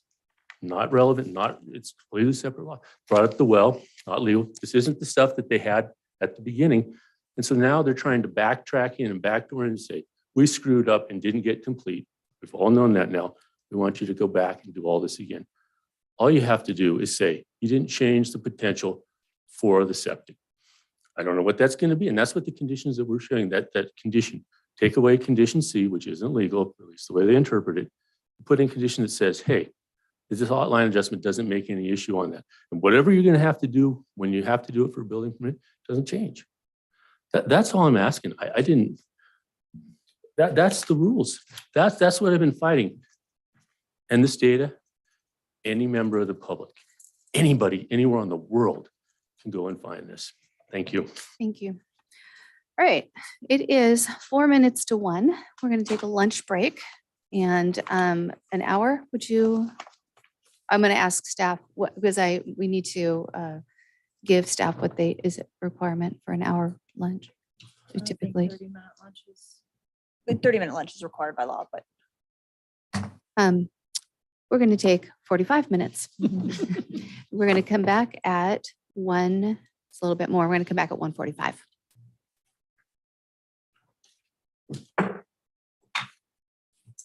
Thank you.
I got to catch up on my email during break. That was exciting. It is fun. At least you feel productive. It is. You're right in your seat. You are in, man. Okay. Ready? Yes. I didn't answer. We're on? Okay. I haven't answered It is 1:45 and we are back in session. When we broke for lunch, we had just finished hearing the applicant. And so now it is an opportunity for staff to respond.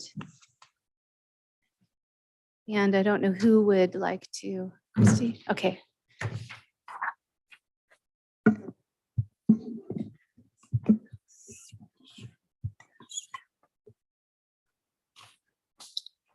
Hello again. Hello. Okay, so I wanted to address some of the comments, just to kind of give some reasons why and explain things a little bit more. So I'm going to go ahead and open up the scope a little bit because Mr. White has been really telling his story through one lens, I guess. So the big deal with land use and lot line adjustments, and the reason why we're concerned for adequate sewage disposal is we don't want to see a parcel that is unusable, especially in a rural residential area. And it's very important to us as an agency that is taken into consideration, especially before making something significantly smaller. I wanted to kind of go through because there was comments made about the site inspection that I never was on a site inspection there. But I will introduce Ricky Townsend, environmental health specialist, and the inspector that was on site.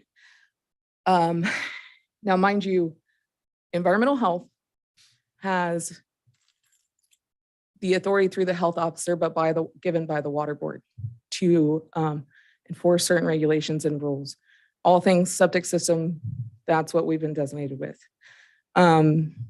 Ricky, as required by her job description, has a bachelor's degree in a biology related field with certain specified classes required, including microbiology, organic chemistry, physics, calculus, high level courses that she has to apply to the state of California Department of Public Health for them to accept her transcripts and say that she's qualified to come work for us and train 12 to 18 months of focused training.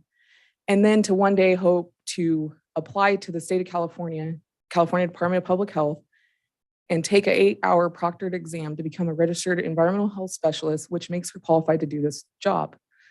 Now, Scott White mentioned several things. He is not qualified to do the job that we do. He does not understand our regulations clearly. I'm going to explain some of those. And also, he's misquoting a lot of code. So we're going to go ahead and show the whole code because I do have a flash drive here with the entirety, not just interest to Scott White. So Ricky, while on site, and I want to mention the perk test is on the application requirements for a lot line adjustment. When you viewed Mr. White's perk test, was it in a location you could approve a septic system in? Possibly. And what were the restrictions that you were worried about? Setbacks for the waterway. And as I had seen the parcel for the very first time, I noticed that there was a lot of grading on the parcel. A leach field can only go in native land. So that's narrowing down the area that this leach field is approved for. So the area that took you to was graded? It was next to a graded area, but the area that the perk holes were in was ungraded. It could potentially be a spot for a septic system to go, but I had more questions. Okay, thank you. I appreciate that. Oh, and in regards to the waterway, and Mr. White actually admitted this himself, there was rearrangement of the actual waterway. very much so. That waterway has been diverted to the west. And I believe when I had been there, there was a very harsh rain, maybe a week. I can't exactly tell you the date that it had been, but you could see water running through that property, moving topsoil where I believe that the waterway should be. So Fish and Game 1602 requires a lake and stream bed alteration agreement before waterways can be rerouted, new culverts placed, damaged ones fixed, and I did contact Fish and Wildlife regarding that. So on to mapping requirements. So this Exhibit A that was presented by Mr. White, you will see in here, even though for some reason he doesn't point to this, building permits, environmental health officer, and septic permits are included in building permits. On handout 1, not only does it say that the major lot line adjustment has to or considers what the health department requires or their comments, but on his own highlighted section 16.32.020 application requirements, he mentions that no requirements to provide perk tests or address sewage disposal systems except if such already exist. Now, he admitted that there was an existing septic on this parcel that had burned. His house had burned, or the previous owner's house had burned in 1999 in the Loudon fire. We had went over many times with him how to legalize that system, and he did not want to follow those rules. And this is not mentioned in his map. So there's no talk of the existing system. And I wasn't going to split hairs and bring this up, but he brought this up. So there's no mention of that. Okay. So as you know, on the January 3rd meeting of 2023, his condition was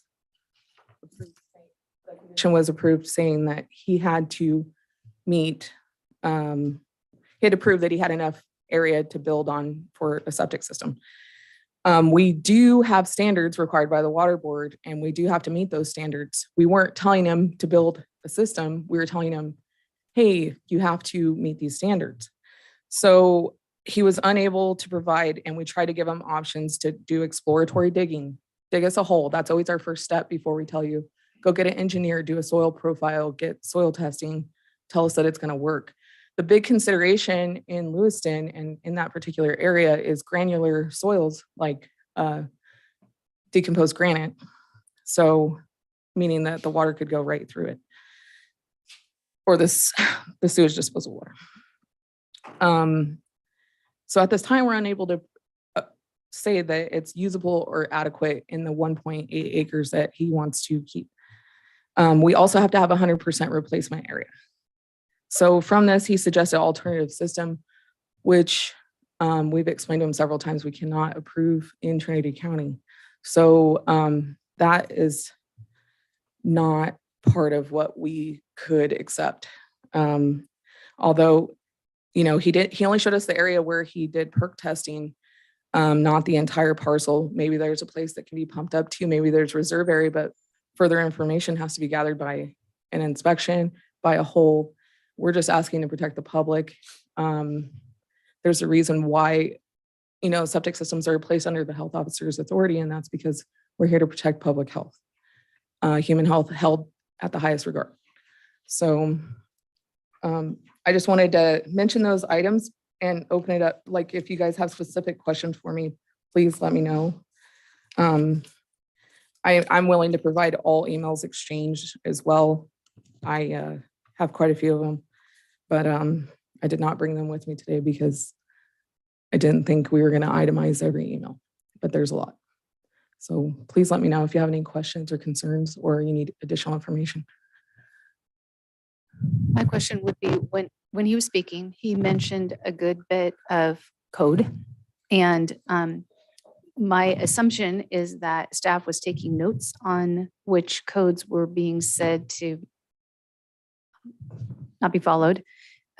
I didn't get them all down. I'm hoping that you all did. So just to make sure that we are fully informed on each allegation. Yeah, and in my flash drive, I do have the LLA, several codes there. So if you guys want to review something in its entirety, it is there. Okay. We're more than willing to provide that. Perhaps information. a more general question along that lines is, do you feel that there is anything that you're requiring, proposing, anything that is outside of code or is as characterized limited that we can't do it? That to me, so he mentioned the tentative map, and in no way I was saying a tentative map was required. I was just mentioning because he said that there's no definition for usable area, that in the tentative map section, there is definition of usable area there. So that would be the only thing I think I could point to specify, but in no way do I think we're not following the law. I think being cautious about how we split properties is really the whole point of the MAP Act and why we should care about how things are divided up. Because it's really hard to tell somebody that they can't build on a property that they purchased, which we recently had to do in Lewiston, and it was terrible, a terrible thing. It's the first time I had to do something like that, and they had purchased a 4-bedroom manufactured home that they could not place on the property because they had no sewage capabilities. So sewage disposal capabilities. I have a question. I'm just wondering what is it that triggers or doesn't the septic thing with a lot line adjustment? So if a property, a lot is being adjusted larger, is there an anticipation that you don't need to confirm that, or do you still need to confirm it? So the concern is always the smaller lot, because you're only helping a parcel to get bigger, you're only helping the usable area. The smaller lot, that's as a result, if they prove their septic system or their perk test or whatever is existing or whatever they do or don't have, that's what's important on the smaller lot. The bigger lot, it's typically a good thing to expand the size from our end. Okay. And then I completely understand wanting to avoid what you just went through with this other property where they couldn't build. Is that, it's not only that you want to avoid that, but you have a responsibility with code, with our rules and regulations to ensure through this kind of process that we don't? Correct. And that's why it says on a major lot line adjustment, health department comments. I mean, why else would we comment if it wasn't on water and sewage, which is what land use projects, that's our purview in land use projects. Okay, thank you. Is it true that real estate agent got sued? Yes, from what I was told. And that's really unfortunate. So there was discussion of this being a major lot line adjustment and then it being a minor lot line adjustment. Where does the application sit now? Is it major or minor? In my opinion, but I am not a planner, a major lot line adjustment because of several of the big changes. Do you want to address that, Skylar? Thank you, Skylar Fisher, Associate Planner. So there hasn't been like a formal change from major to minor, just because the last motion made by the board was for approval. So typically for a major lot line adjustment, the only difference is it's brought for planning commission approval rather than planning director approval. So we haven't really been discussing that since we've been we've been operating within the parameters of the previous board's motion, Which was major. which was that it was approved. Is it major or minor? That's not a thing? Because the determination only gives you a route. Right. So the primary reason why a determination is made is because due to, now hold on, I have, so if it's a significant or substantial rearrangement of the existing parcels, requires a certificate of compliance for one or more of the parcels, requires relocation of utility or roadway, or in the judgment of the planning director, subdivision review committee member, or planning commissioner, should be discussed in a public hearing. So after our initial pre-application meeting where we discussed concerns regarding environmental health, and I understand that, the applicant is putting in an effort to solve the the structures that were put on the property without a building permit. And then there was also a concern regarding zoning. So all of that considered, after discussion with our land use consultants, SHN, we found that this is the type of project that would probably benefit from public hearing. We weren't anticipating it would be this public hearing, but at the same time, it seemed, I still stand by that determination by our interim deputy director. And so because major versus minor only determines route, and we are here in a very public meeting, the indication that any kind of a minor lot line adjustment is simply a ministerial act really isn't a point of, how does that play in? You don't understand the question? Okay. I'm thinking does it change the requirements of what staff needs to look at if it's minor or major? No.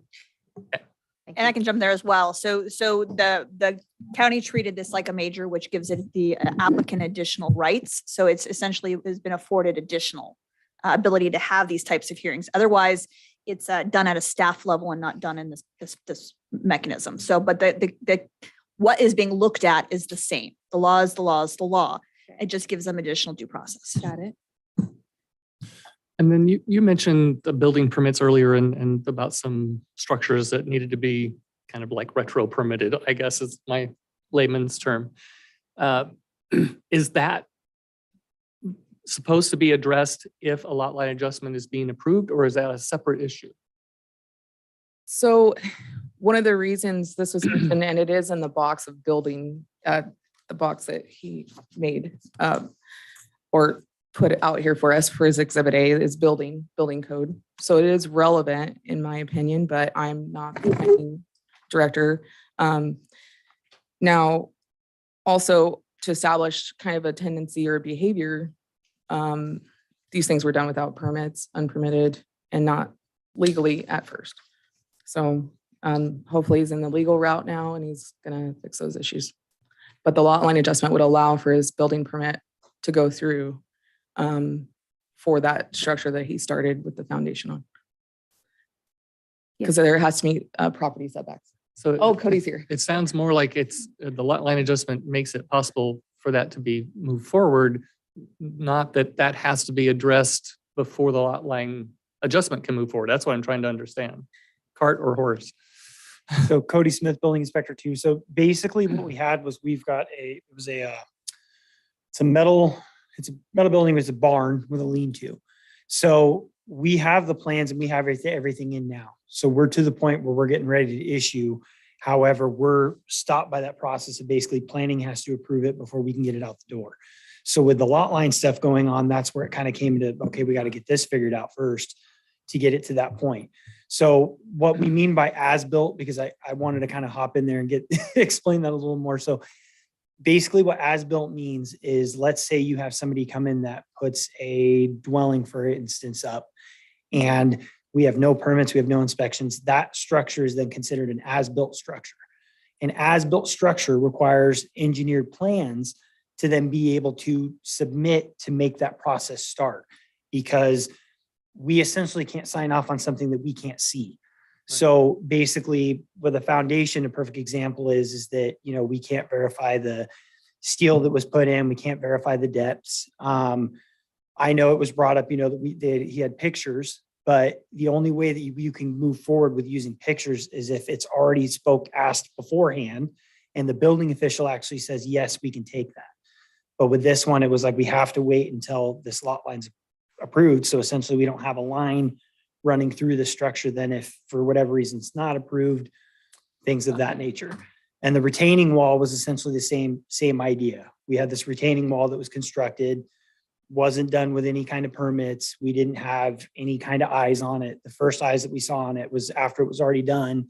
And we actually performed the inspection as a courtesy to the applicant and to the contractor so that we could try to give them a way forward. Like, how are we going to mitigate this now? Because I've stood up here and said it before, and I will say it until I'm blue in the face.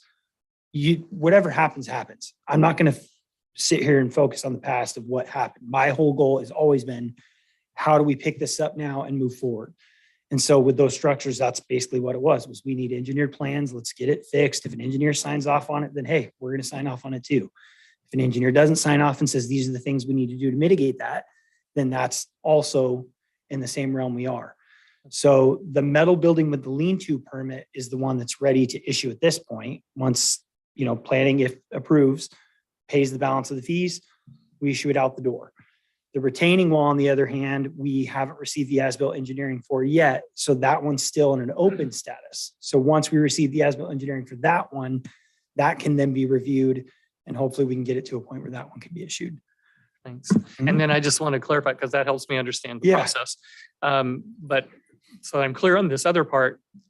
Those being signed off on, if you will, are basically what I'm hearing is waiting on the lot line adjustment, not the other way around. Right. Okay, thank you. And one question really quickly, the permit for the barn structure, whatever, the metal building, that structure is straddling the existing property line. Is that the case? So I don't do the plan review, just to make that clear, but my understanding of what this was, yeah, it was going to be either right on top of it or right, with less than the amount of setback that it needed to have. Okay. Okay. So, and then I do have a question for you, Christy, too, while I'm asking questions.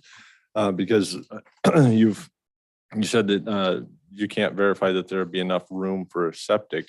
But my question would be, can you verify that there's enough room for a septic on the existing parcel? Not at this time. We have not been provided enough information. So then that's something that I'll talk about that later in discussion, I guess.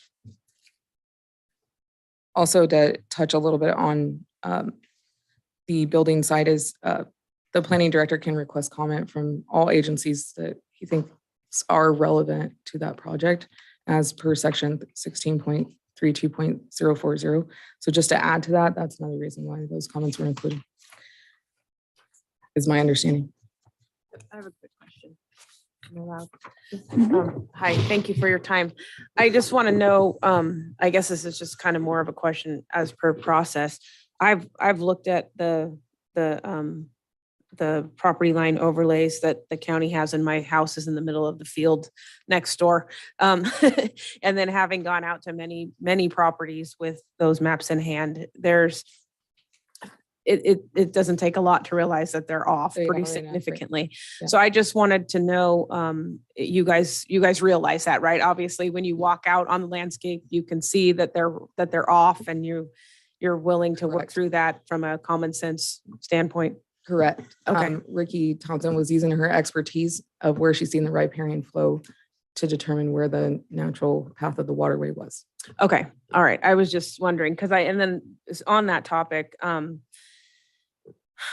stream classifications, I mean, it's pretty easy to see a 1 and a 2, but a 3 sometimes can, especially in Trinity County, where we have a lot of water that has overland flow, and then it just sinks right into the ground and you don't see it again for an extended period of time.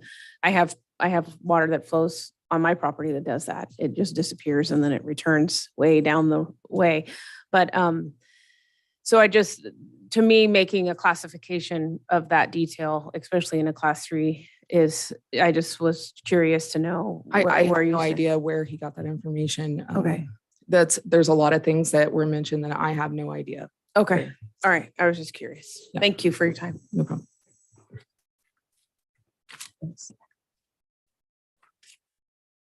So I'm wondering if our county surveyor has some comments, perhaps.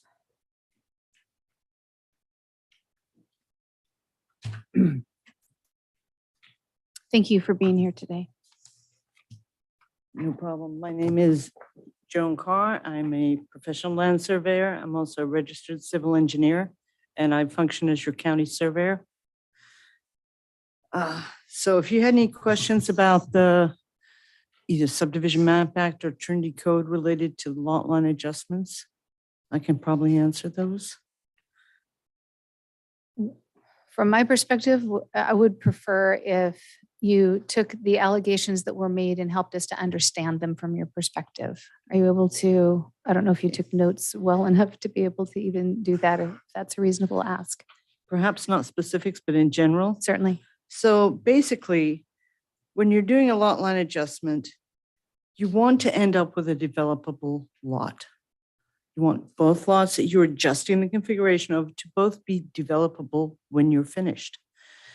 As part of that, you need to consider public health and safety. The basics on public health and safety are access, power, water, sewer. You want to make sure that both lots have those things. Otherwise, they're not usable, right? So one of the ways that we check for especially sewer is the plot plan that's submitted at the start of the application process will usually show a water course. They're often done by professional land surveyors who know how to map, who aren't trying to put together 3 different GISs because we go out there and measure it. So then we know exactly where that water course is right now at the time of this application. So it's important to have those on there, and that's one of the things you want to look at when you're doing complete. As we were getting towards the end of the second review, Skylar said to me, "What about the creek?" And I said, "What creek? There's no creek on the plot plan. What creek?" I hadn't done a site visit. It's not my job to do a site visit. It's my job to assess what was submitted, presuming that everything is on there.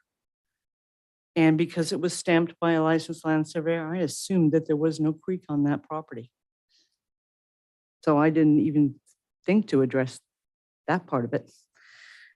I did want to say that this client has been, at least from the county surveyor standpoint, has been treated somewhat differently at his own request. I work collegially with the other professionals who do this, who write the legal descriptions and do the plot plans. And we do a lot of back and forth informally over emails. Hey, where's the creek? If I'd known there was one on there. And I was informed by the land surveyor that he could not deal with me directly and I had to deal through the applicant.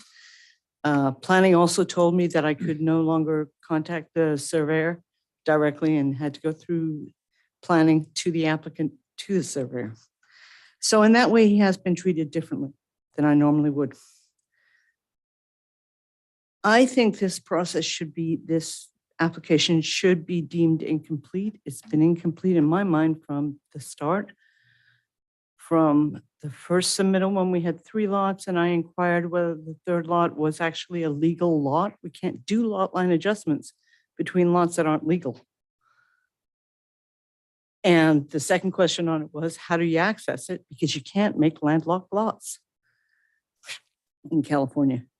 Well, you can, but then you've automatically kind of legalized it without providing access to it. It's a bigger question. We don't want to get into all that. So I think this should be deemed incomplete based on the plot plan. And I had some really technical questions for the professional land surveyor that's here. And what Skylar brought this morning is the synopsis and the red lines. You probably don't want me to go through every one of these point by point. They're very technical. And I'd rather deal with a professional land surveyor on it because at least they understand what we're talking about.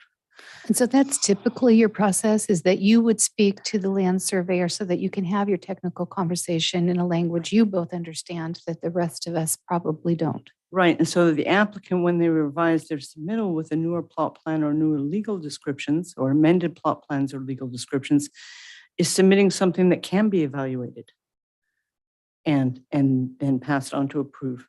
The way the legal descriptions are currently written right now, without addressing all these little points here, I don't know that I would not be willing to jeopardize my license by saying that I would approve them. Because yes, I work for you guys, but it took me a long time to get both those licenses on. I'm careful with them. If you've got any other county surveyor specific questions, I'm happy to answer them. I've been in land development my entire career. If you have any general questions, I can do my best to answer them. Okay. Questions of supervisors? No. Sarah Fisher, you good? No, yeah. All right, thank you. Thanks. Thank you. I know.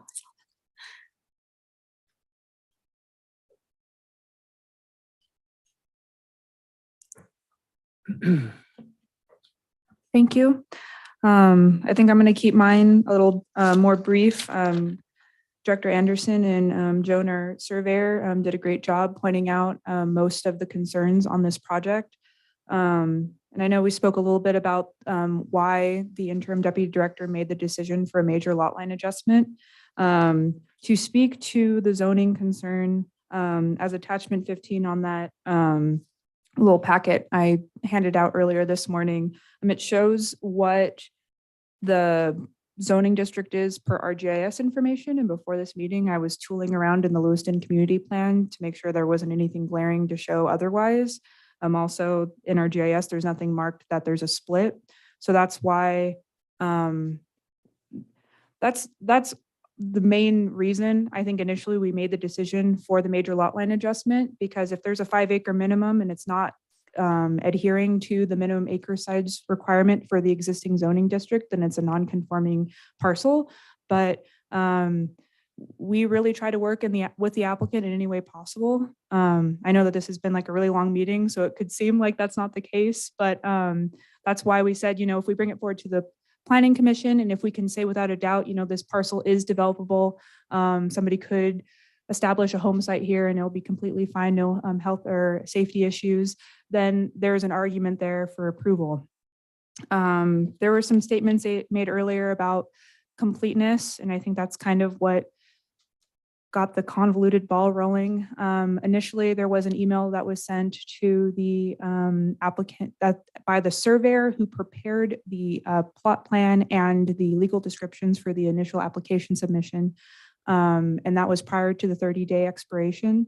A week after that, there was correspondence between planning staff and the applicant where we realized that the agent wasn't an authorized agent. After consulting with county council, we believe that the intent of the Title 17, so that's the zoning application requirements, that's being leaned on a lot for that 30-day window for notifying an applicant whether or not their application is complete. We felt that because our intent was to reach out to and to inform them of the additional requirements within that window, that it met that requirement. And then from there, there was a back and forth with the applicant in that they didn't want that he didn't want to submit the information that was requested of the county surveyor. There was still the concern about the septic. And we felt like we were a bit at a stalemate. And since we had previously already made the decision that the planning commission was going to be the approval agency for this project, we figured that we could bring it to them rather than a less desirable outcome, I think, on the application. So that's why it went to planning commission.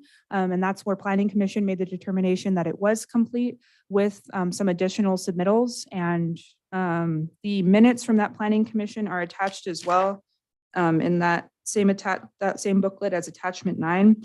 And they made the determination that it was complete with the submittal of the vesting deeds and with proof of legal access. After that, I had a meeting with the applicant where he requested there be a modification to the existing project in that the Boger parcel, which is the parcel C with the concern regarding access and legal creation, be removed. So then we don't have to worry about that anymore.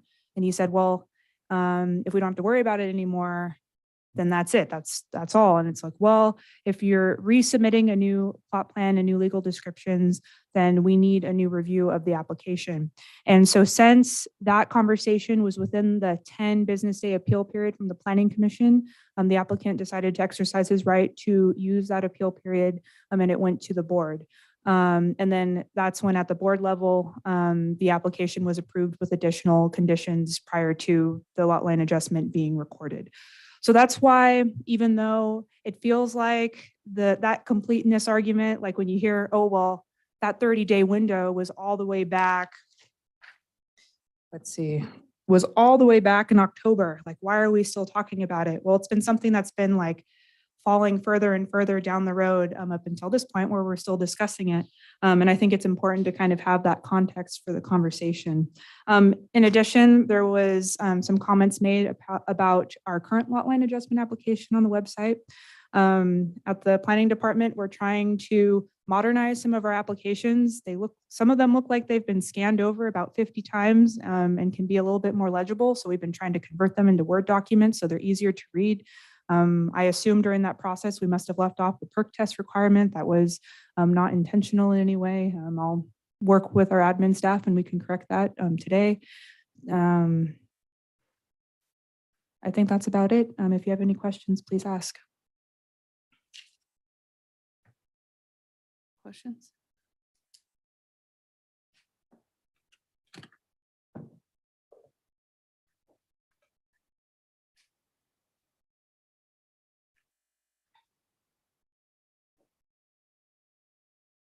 I may have one question later. So no other questions of board members right now? Not Okay. for them. So council process at this point is that the applicant gets a moment to respond to any of that. Is that correct? Typically, we don't allow that, but it's the chair's pleasure. Typically, each party gets one chance to present their case, and then it's back to the board for deliberation. But Okay. if you have anything further you'd like to hear from the applicant, you are always welcome to reopen and to allow that. Okay, so I'm going to close it and we're going to bring it back to the board for discussion. One question, it wasn't for the folks that spoke, but for council. Just do that now. It's a technical question. Just a minute, I'm thinking inside of my head about, I'm sorry. So if we started with. Get a staff report, and then we opened it up for the applicant to make their statement. Then we gave an opportunity for the department to make their statement, and then we close it. So I don't appreciate the gestures that are coming at me. Just to say, I will give you 5 minutes. On your initial statements, I gave you 10 with some leniency and you took 50 and I listened to all of it. If you would like 5, I will do that and then we're done.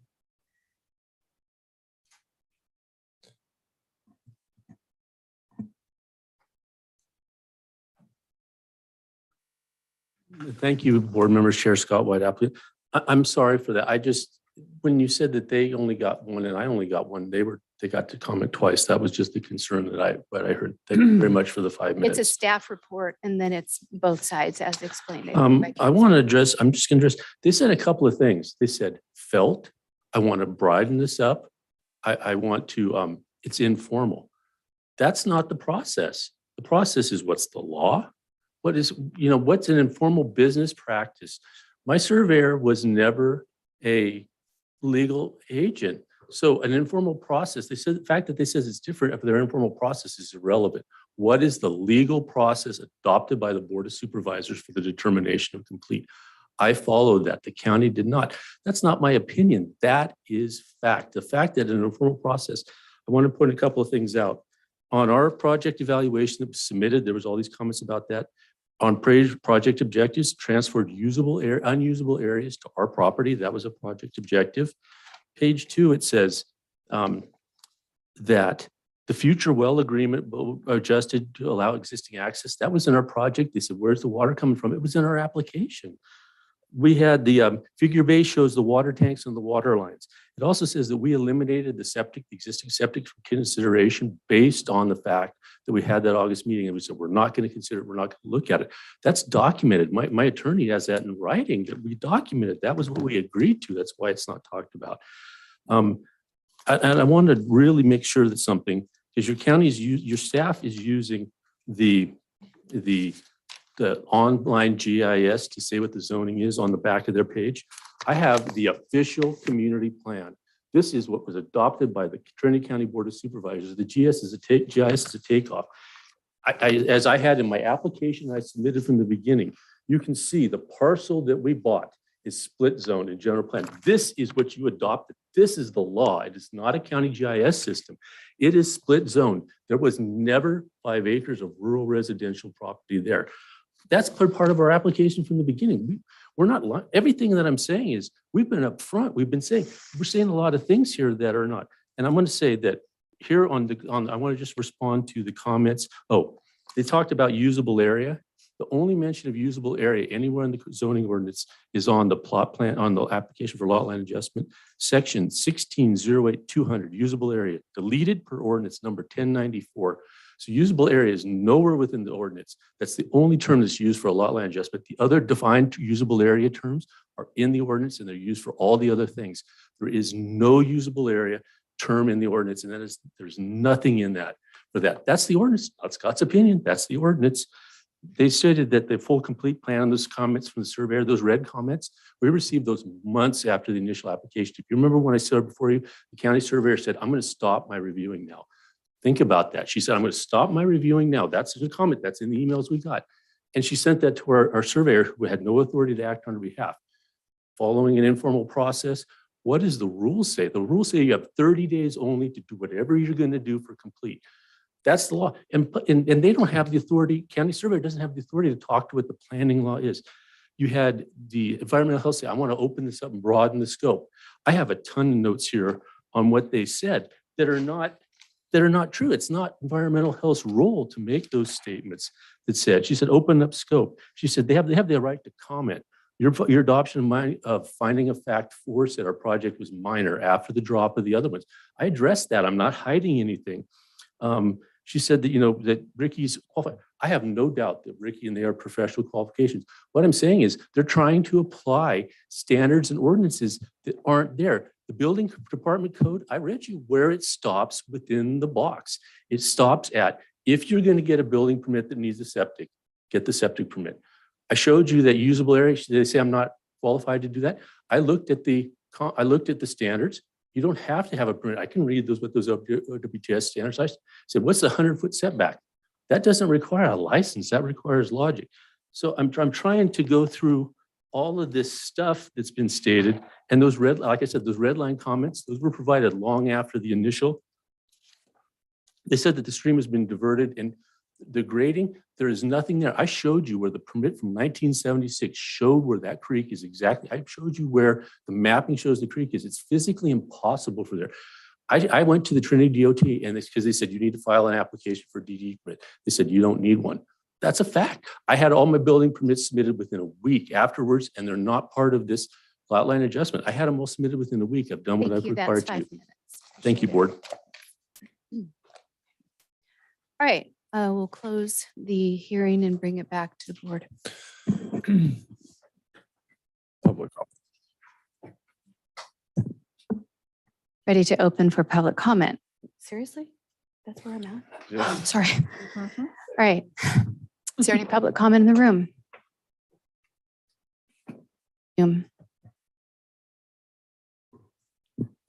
I have no public comments on Zoom. All right, close public comment. Now I'll bring it back to the board. Sorry.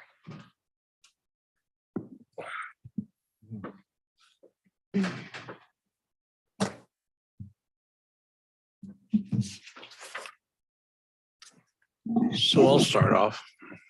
I just want to thank Ed, Cody, Christy, Ricky, Skylar for doing a great job. I've been in situations with all of you in the room where we were looking for a solution and you guys were solution based. We walked out of the room with a solution. I think you guys are more, let's get things done and get people into the system than to keep them out. So you have my full support and backing here. And also the surveyor, I would never want you to put your licenses in jeopardy. So you know where I'm coming from. I back my staff.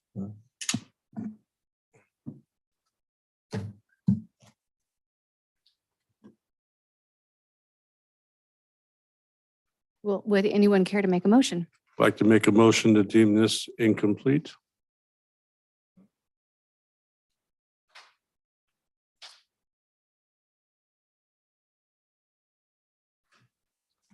Second.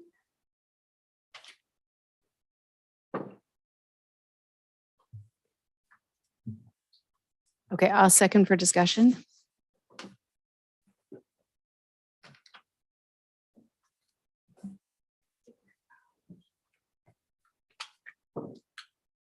Okay, well, I guess I can start discussion. Nobody seems to be excited to discuss.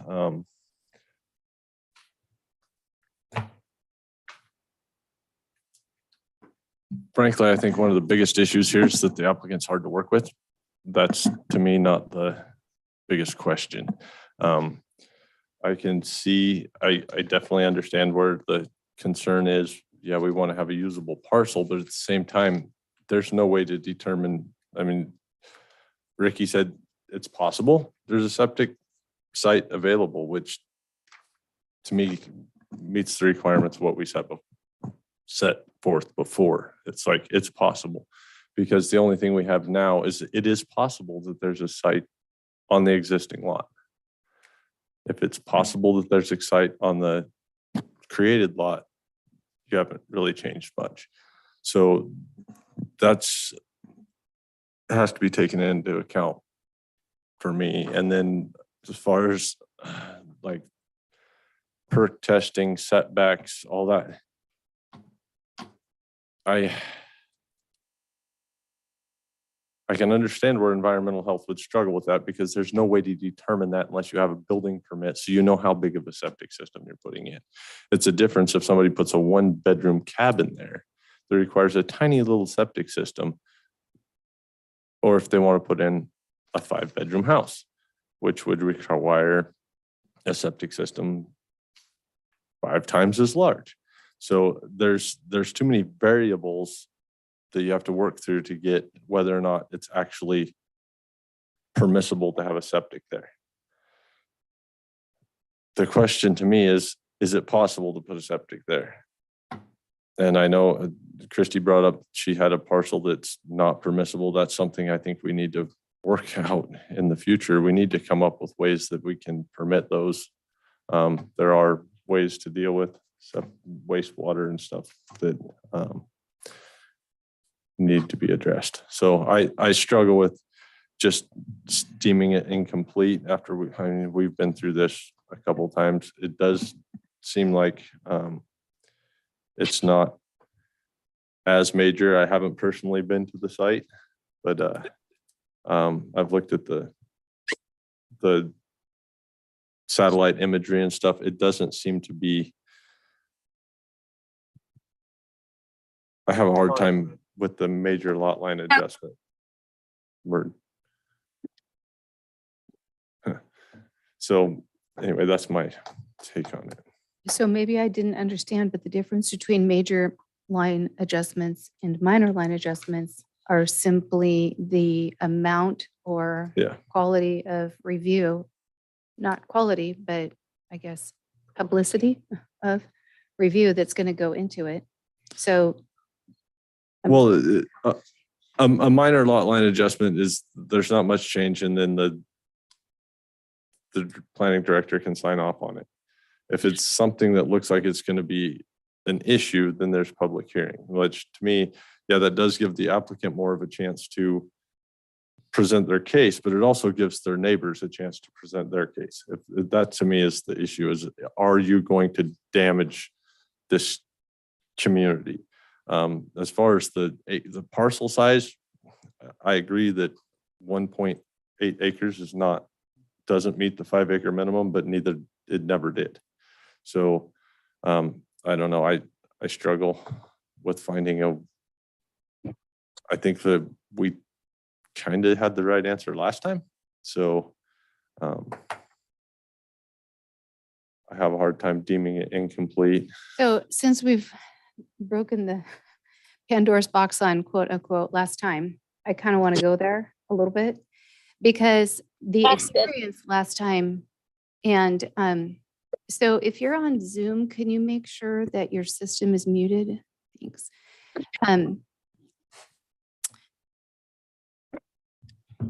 I think as chair, when I reflected on that meeting, I wish that I had been stronger in board decorum and protocols. And there was what I would call inappropriate, can't think of a softer word than abuse, of staff that took place by repetition of sentences that were to put a picture in our minds that our county staff were incompetent, that they were uncaring of the law, or trying to skirt the law or make things difficult for an applicant. And what I think in reflection is I wish I had shut that down and found a way to stick only to facts. And I think that in the process, there came a point with staff that when there was a direct question asked of a supervisor, if we were to accept this particular outcome, would that satisfy staff? And I think that staff responded, yes, just as more like, I would do anything to get out of this uncomfortable space right now. And I don't think that that was really the best answer in the outcomes of what they deemed was the right answer for land use. And so the only reason I wanted to go back and revisit this is because I don't think we got the answer right.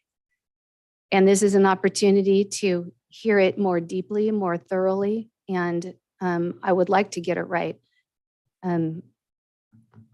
There are pieces of land use, I'm not the land use expert, but I'm sitting here listening to 5, 6 land use experts, and I'm wondering 5 land use experts and 1 person who has followed the process all the way through. And I don't understand how 5 people are wrong and 1 person is right. Just the picture in my mind, I just can't quite square with that. To me, I have heard statements showing us the law. I guess the one piece that I have missed is, Council, are there any statements that you heard when there were comments about, we haven't followed our own code, that you would say you would agree with, that we need more insight on? At this point, no. Just for the board's knowledge is that county staff has been utilizing our office along the way since this process began. And every time those accusations were made, we have had an opportunity to review it and make a determination that county staff was acting according to our code and according to state and federal law. Okay. All right.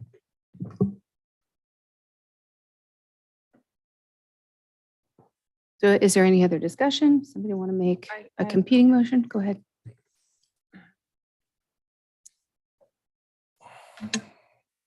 I'm sitting here wishing I was Solomon.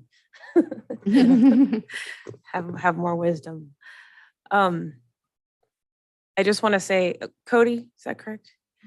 I just want to bring back a statement that he made that I would like to see made manifest in this, no matter which way it goes forward. And that is, let's start from where we are right now. This isn't going to go anywhere if neither side's able to make their water clean between each other.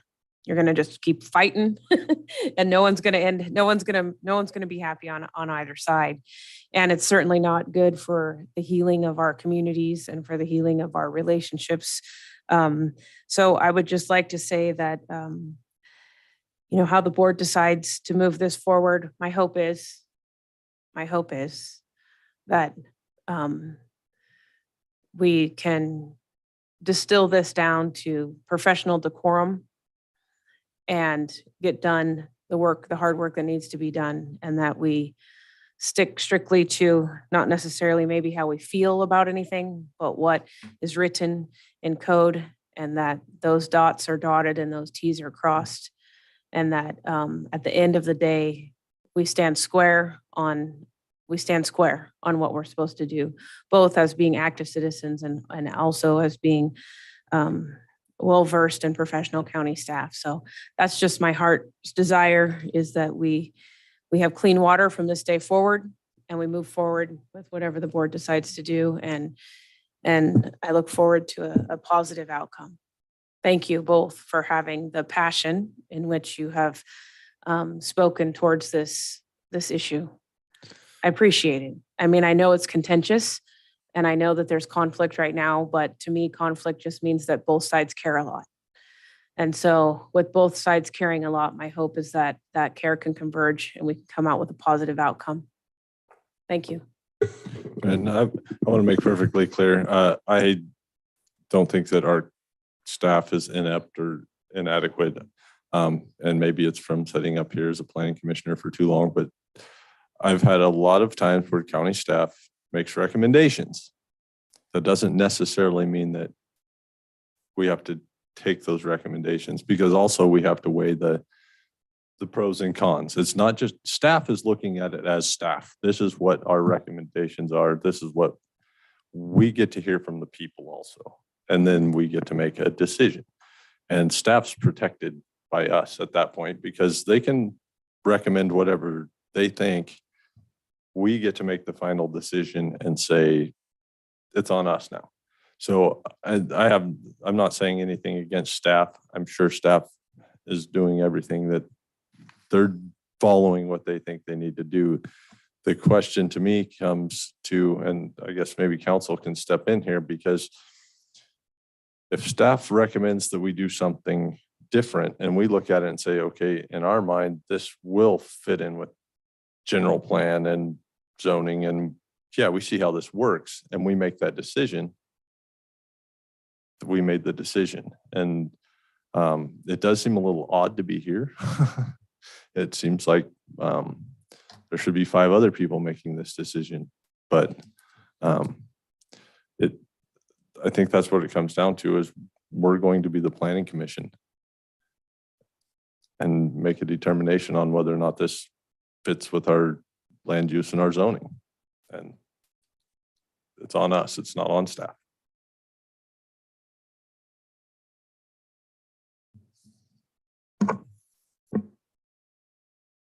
Liam, did you have anything? No, I do not.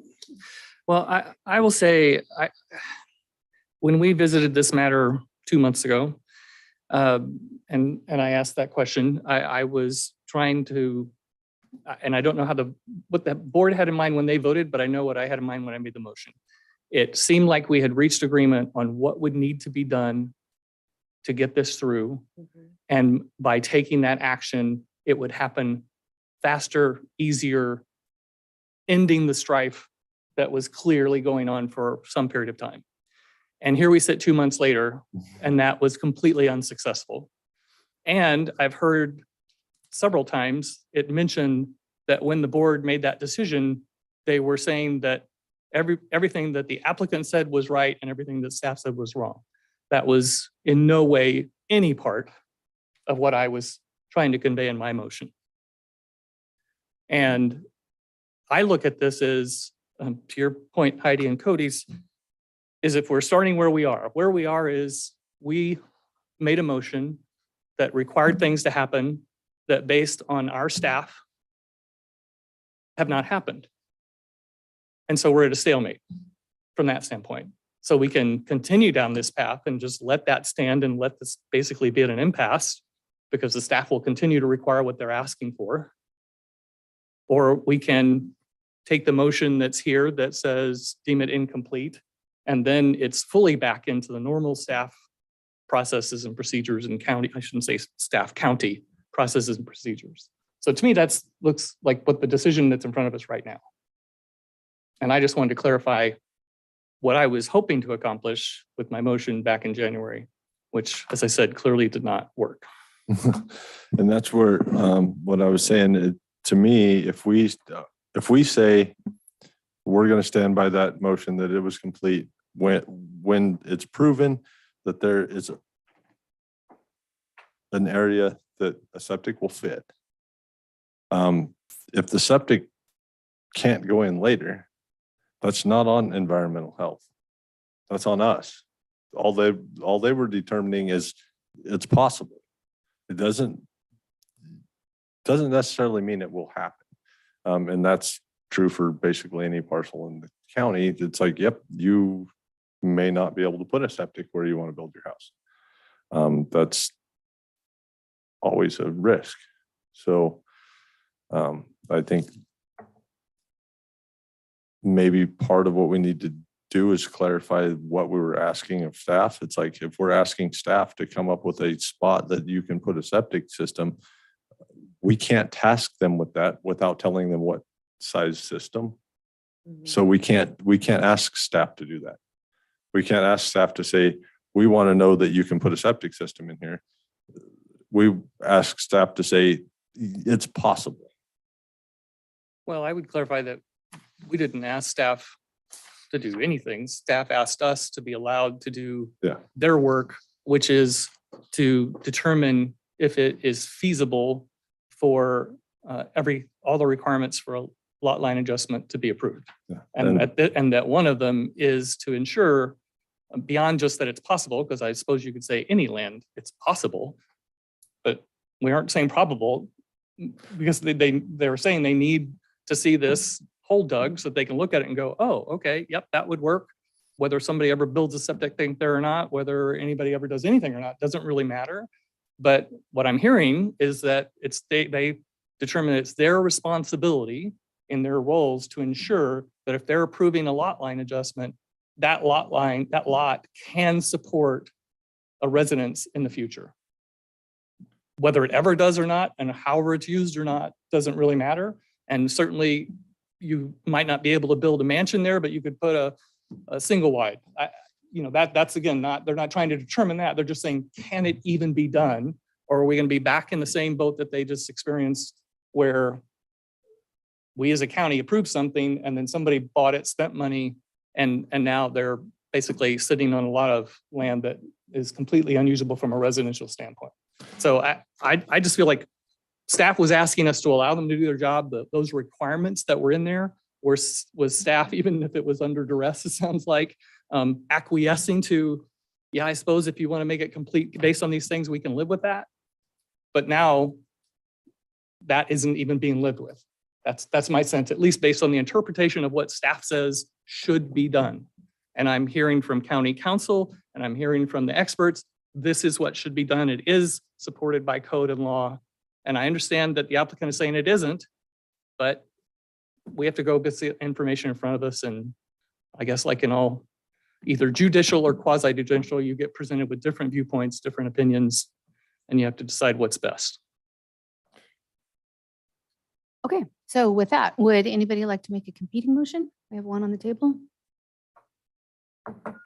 I don't know what kind of motion to make. It's a difficult motion to make because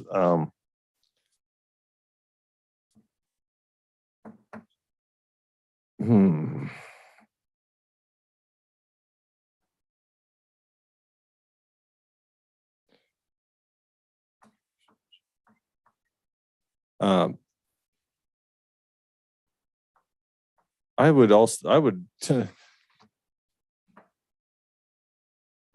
I think that even beside making a motion today, one of the things that if we made clear, I don't know, it seems to me like there needs to be some clarity in what we approved last time. Because to me, if the applicant went through the process that we set forward, do we think that he did what was required to be complete? That's the question that's before me, because we said you have to do this and then that we deem it complete upon this. And the main thing was septic. And then there was all vesting deeds and stuff. But the main issue we've been talking about is septic. And if what we said had to be done was a determination that a septic could be put there, did he do that? And if he did, then we're going to say that he didn't and deem it incomplete. I struggle there because, and I'm not trying to attack environmental health, but I mean, we had Ricky say, yes, she couldn't say it's probable, but she said there is possibly a spot to put a septic. Okay. My biggest question is, can you put a septic on the parcel that exists? Well, there was a septic there.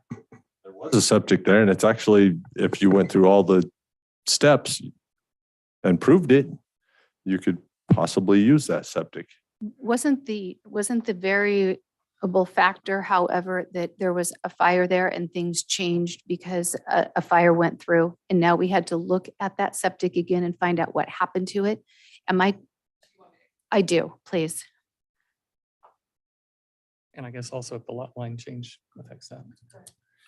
Okay, so to address there, according to the applicant, there was an existing septic on the smaller, it's not smaller right now, the 5-acre parcel that's neighboring the one he lives on. And the Loudon fire, it was put in place in 1976, however, never finalized, kind of before the filing date, so we didn't have a good map of it. In 1999, the Loudon fire burned the residential structure down. The tank was pumped and then it was left in place. So we gave them instructions on how to validate that system to prove that it's still functional.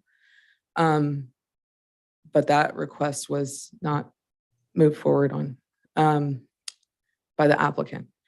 And then as far as, I just want to clarify that with additional tests, we could say it's possible. At this point, Ricky Townsend was explaining that maybe there's an option. We have not proven that there is a viable spot, an adequate area for sewage disposal. And we go by the minimum. We look at what is a 1-bedroom. We just want to know if a 1-bedroom could work. So just to kind of clarify some of that Supervisor Frazier mentioned. So that's really helpful. And then I just want to, I feel like I've read multiple things and I don't know if I'm just reading iterations of the same thing again, or if they are different occurrences, but how many roughly times has this 8-foot hole just been asked to be digged so that you can look? Isn't that the issue? Almost every time, especially in Lewiston. That Lewiston is particularly troublesome as far as sewage disposal in areas outside of the sewer district. The sewer district was recently upgraded with lots of money, lots of grants to make that area better. But there is areas outside of the sewer district that don't meet standard conditions and are very troublesome and have high groundwater, sandy type soils, clay soils, just a lot of issues. So that's always a concern in Lewiston. Okay, thank you.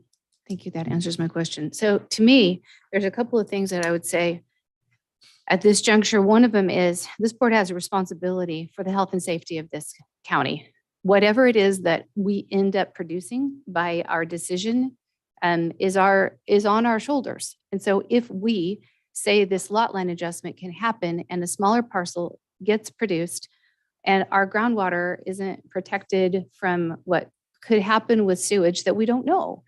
And I don't understand why it's so difficult to just look and then we know, and then we're dealing in facts.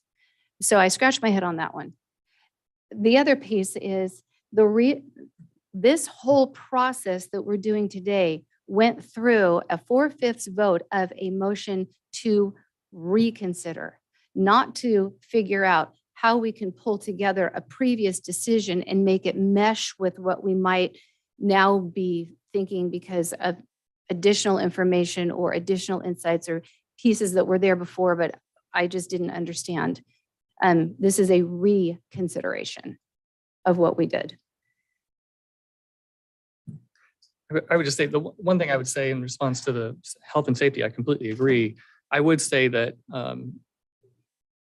I assume even environmental health would say damage couldn't be done unless somebody did something unpermitted. Because if we just bless this and said, we don't care, but it can't be proven that something can go there, then the lot line would be adjusted. Somebody could buy that lot line, but these guys would be brought in to approve any septic that was done, which would protect our health and safety. So I don't think this decision directly says that. I think this decision more is about what is the responsibility of our county staff to ensure that when we're doing land use changes and lot line adjustments as one of those, that we ensure that that's a viable parcel. Okay. For the purpose. That's what I feel like we're deciding. And I hear Supervisor Frazier saying, well, isn't it that it's possible enough to just let this happen and we'll figure out later what the new owner someday, if ever, decides that they want to build there and how they want to use it and if they're septic or not and so forth, and just let it go. Or it's to say, this is our process. We're standing by the process and we need everybody to play by the same rules. And these are the rules that we play by. That to me is where we are. And I get that there's questions about whether these rules are the right rules to play by, but that's to me the decision that we're making. Okay, so I'm going to ask again if anybody wants to make subsequent. Someone wants to make what? A subsequent motion. We have one on the table. I just want to be clear that one of the things you just mentioned was that, is that we opened this to reconsider the motion that we already made in the past. So.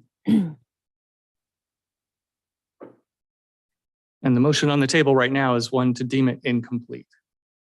The application that he's currently working on is still incomplete. Mhm. Okay.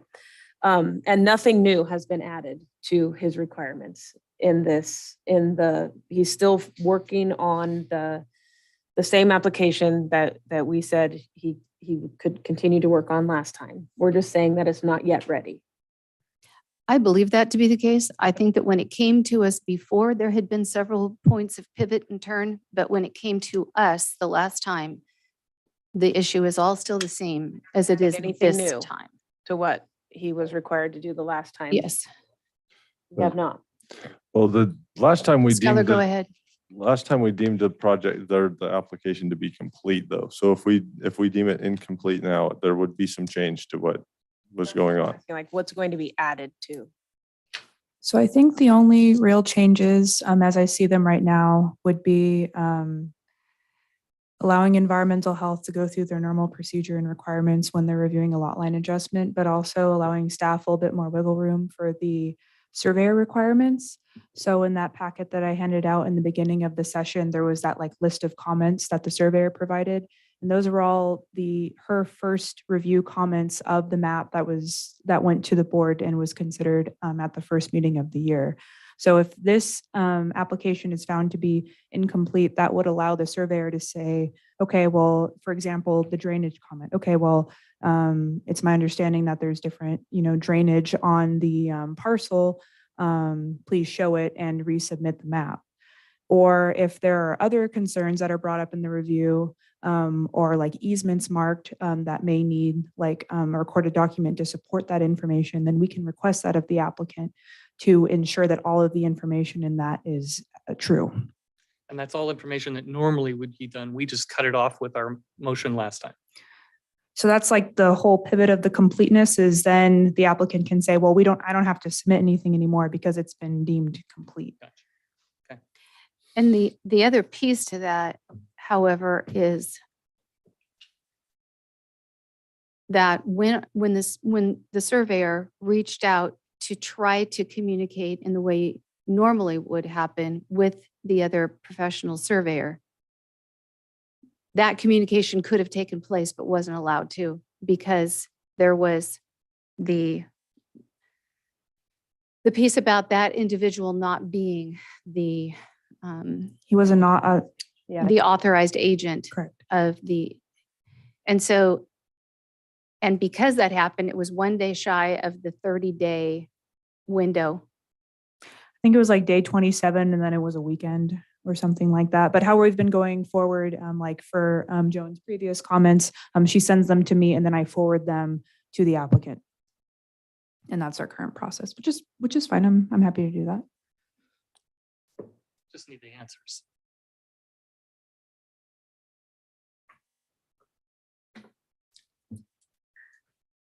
And I understand, a residence should have the option of whether or not you could speak to the professionals they hired because they're the ones footing the bill for every other minute that they spend working on it. So if they don't want to provide that access, but it doesn't mean the answers don't have to be provided for someone to make their decision that everything's okay. That's my sense. Right. It's just that in that oversight having taken place, Mhm. then we became outside of a 30-day window that is required, correct?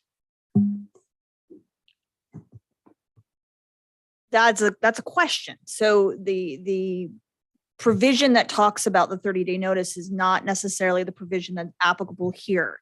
And so that was one of the issues, and we've done an extensive legal memo on this, or an email, I should say, not a memo, on this issue, looking at whether that would qualify as an automatic acceptance of a complete package. And based on the determination and the information provided, and I can pull it back up, but my recollection is that legal counsel determined that that did not apply and that they could still move forward with deeming it to be non-complete at that point. With the distinction being that there was an intent to do that. They did reach out. They reached out to who they thought it was appropriate. It just wasn't. That was one of the factors. The other factor is, again, we're looking at two different code sections talking about two different items. And I'm going off the top of my head, and I know Skylar is better at recalling these things than I am. And I can look it up, but if my recollection is that one was related to zoning, one was related to lot line adjustments, and they were using the one for zoning for lot line adjustments, and it wasn't apples and apples that we were dealing with. Is that? She's going to clarify. I think that was the advice provided by council. Typically, like, since planning and zoning is usually used synonymously, applicants will point to Title 17 and say, okay, well, here are your application processing requirements, and which we like to operate within that 30-day window and get back to applicants within that. And that's like our every intent to do that as well. But then when we were talking about, well, since it's specifically a lot line adjustment application, and if we're looking at that section of the subdivision ordinance, the application requirements for like review, completeness, and approval are, I think, a little bit more vague than they are for like the use permit application or like other application requirements outlined within the zoning code in Title 17. Thank you. Thank you. And I knew she would remember better than I, and that is exactly what I recall. Her legal fees are probably pretty reasonable. Yeah, she's hired. Okay, so I'm move the process forward. We have a motion and a second. If there isn't a subsequent motion, now is the opportunity. Anything else, Dan? Well, I struggle with deeming it incomplete. I think there's got to be, I'm having a hard time coming up with a competing motion. But I think there's got to be, I don't know, it's difficult for me to say somebody's project is complete and then a couple of months later tell them we're sorry. I struggle with that. I think that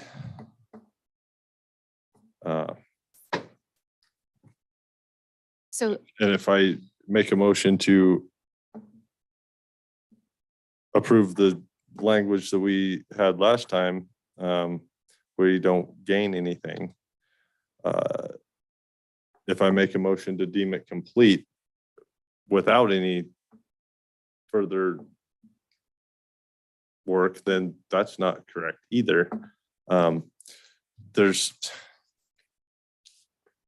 the entire thing is a can of worms that doesn't need to be as difficult as it seems to be. I can see some of the stuff.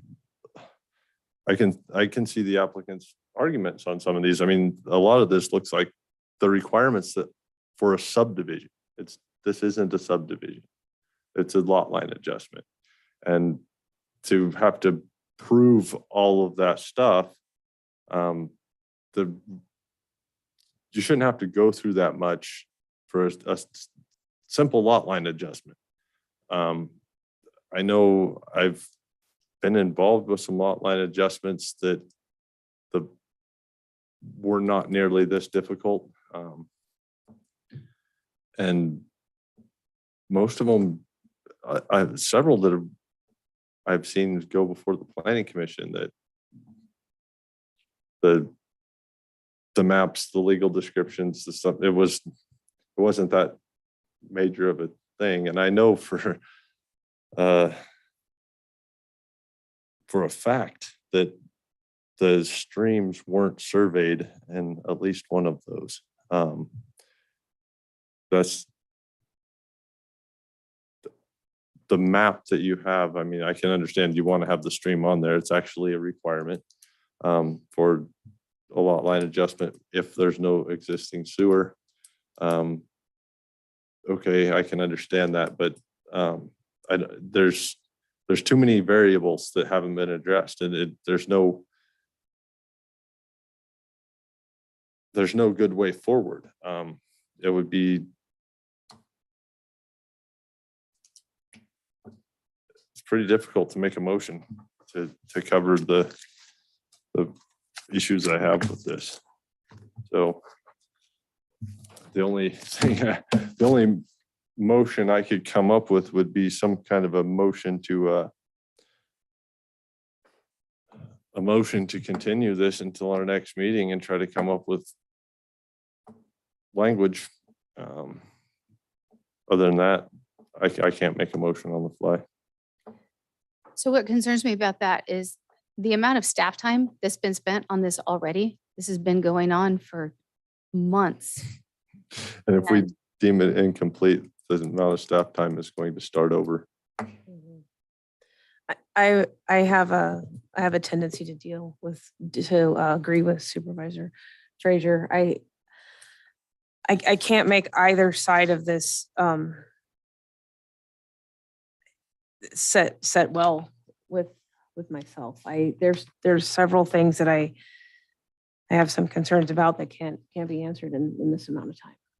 So I have a tendency to agree with Dan. If he was to make that motion, I would second. Okay, so how about this? Is there any way that it would be, I'm trying to figure out how to help staff forward and help bring clarity to the rest of the board. Do you need a supervisor to work through this process in some sort of a single ad hoc or two member ad hoc? Do you need a staff committee for insight and overview? Facilitation? What would be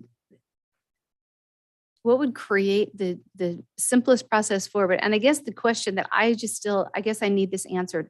Why is it that the things that were asked to have been done after we voted on this before are months later not done? I need that question answered.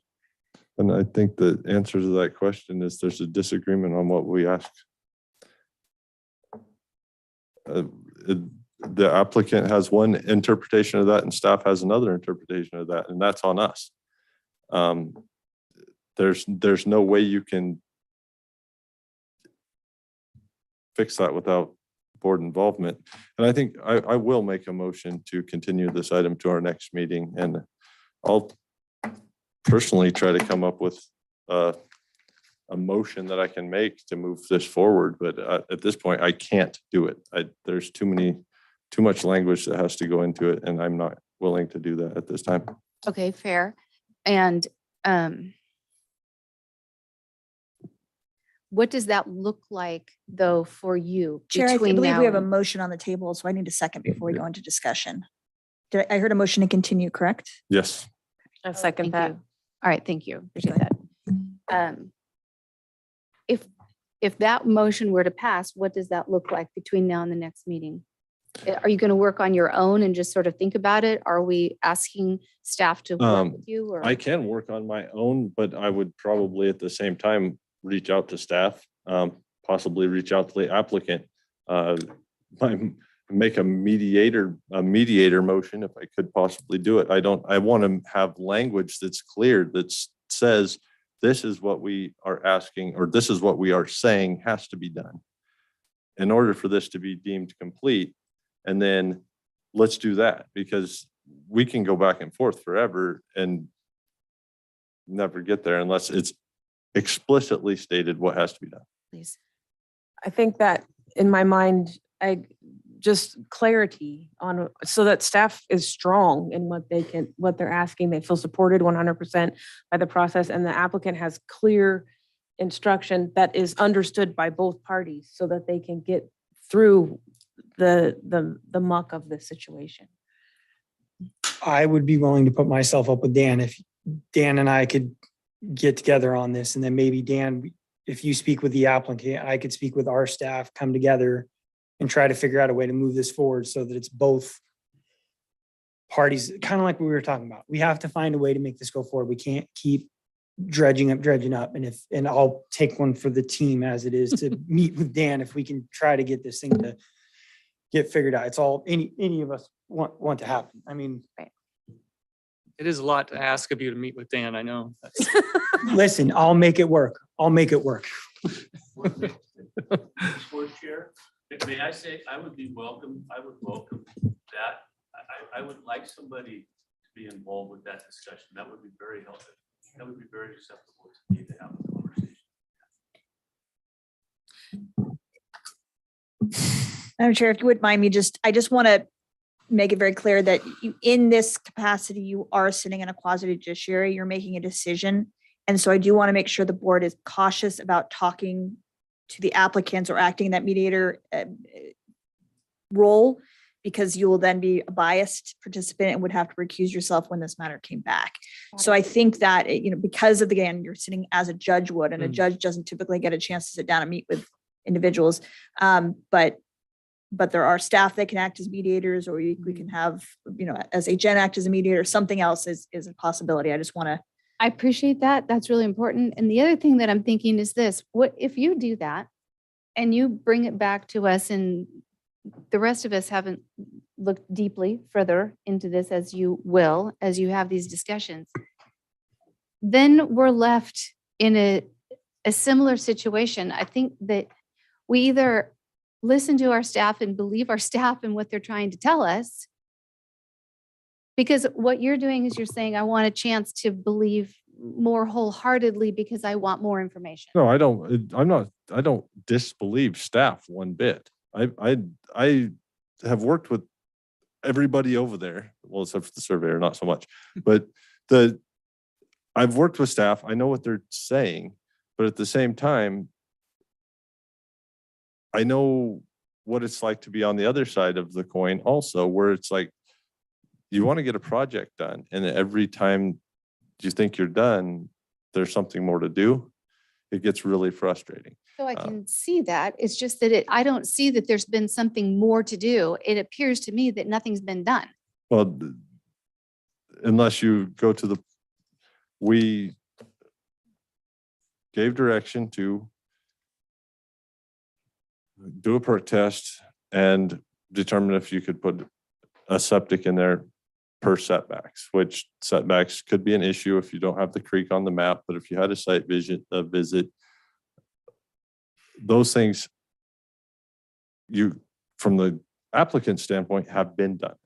From staff standpoint, okay, yeah, the setbacks are there, but they don't know if there's groundwater present. Well, we didn't say anything about groundwater. So did the applicant meet the requirements, or did he not? There's too many variables that we didn't consider the first time around. And it's difficult for me. Yes. Chair, Yes. if I could, Ed Presley, Interim Deputy Director of Building and Planning. Every condition that was given to the applicant was given to the applicant back in August. The only one that's been met, and these are still outstanding as was related by the county surveyor, but the only condition that was met was the as-built plans for the pad that was poured illegally. That's it. We literally have not changed anything over the past 7 months. So to sit here and to circle back around, I just don't know what good it was going to do, because all we're trying to do is convince one side that they're okay with somebody, the other side, doing whatever they want to do. And the whole point when the conditions were given was that he didn't want to do any of the conditions. And it's just like what Cody had mentioned earlier that was said to Jim Santiago. I just want you to take my word for it. I just want you to, because it's me saying this. Why are you making me do this stuff? You can trust me. It's that kind of stuff is what I have heartburn over. And then the emails that have been continually sent and everything, just like right now, what's going on with the mumbling. Where are we trying to meet? Are we actually trying to get staff to say, you need to say whatever you're thinking is actually wrong, and I'm going to convince you of that? That's all he's tried to do the entire time, was convince us that he doesn't need to do it.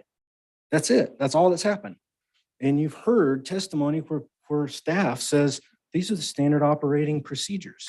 This is just how we do things every single time. And it's based in firm land use, planning, safety for the public. I just don't understand what the benefit is going to be, because if we go into a negotiation, that means something's going to be negotiated. So one of these staff or more of these staff are going to be told, your input, your expertise actually doesn't matter, and we're just going to take one for the team. So you just go sit down and be quiet, and we're just going to do this other stuff. So that's where I've come from this entire time. That meeting that happened in August, nothing's changed since then. So I just wanted to say that. Well, so my comments here, if we do nothing, then our last decision stands. And the expectation that I specifically see here is it required for environmental health sign off. I understand there's arguments about what that includes, but if we do nothing, that stands. That's a requirement that stands. And we could provide some clarity about that. We either do or don't support what environmental health is saying they need to sign off. That could even be a third motion if we wanted. We can move to deny, and then it expands the requirements, not by adding to it, but by pulling back in things that were there that we took away with our last motion, the land surveyor part.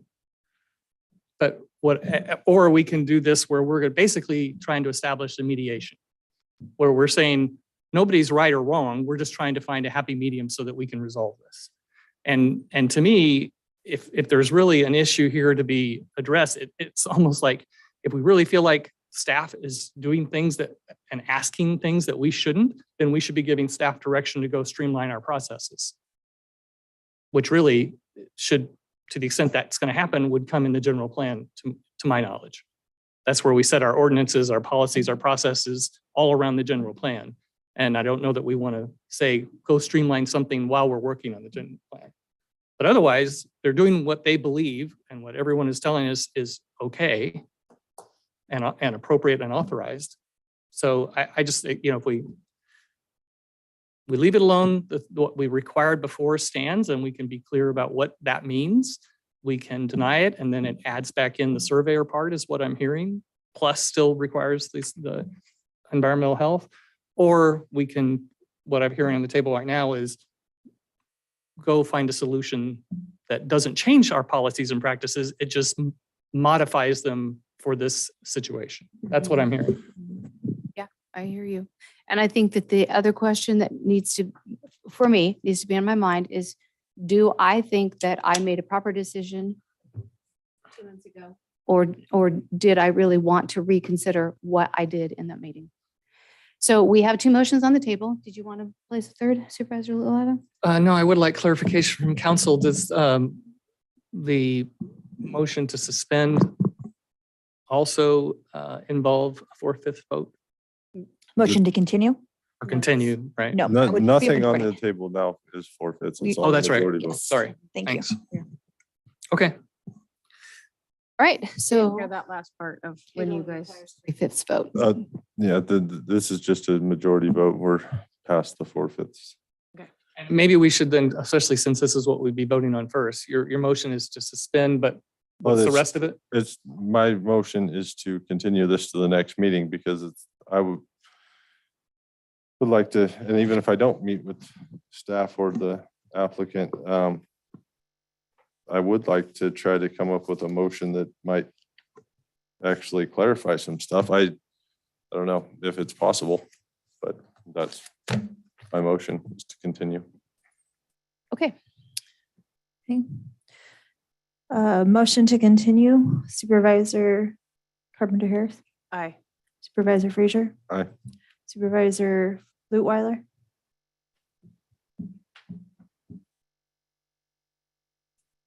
No. Supervisor Gogan, No. Chairman Cox.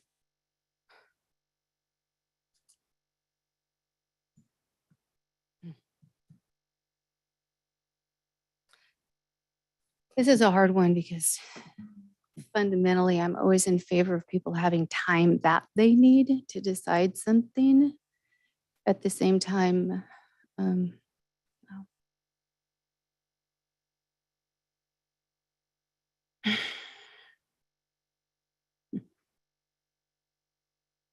Is this, council, I'm sorry, can I just, We have to wait for the vote to finish before we can talk. okay. What's that? And we have to wait till the vote is finished. Did you vote? I apologize. I might have I'm missed it. still sitting She'll- here. Okay, so we have to stay silent until you vote. Sorry. I apologize. Just want to make sure it's done correctly. Mm.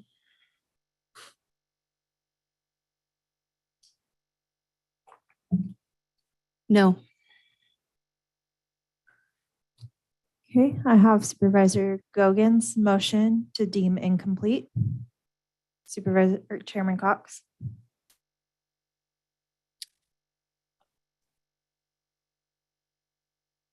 Oh, I see how that worked. It was upside down in my head.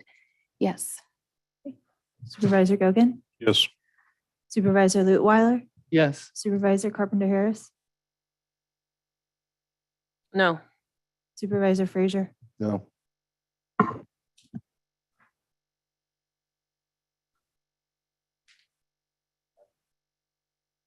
Correct.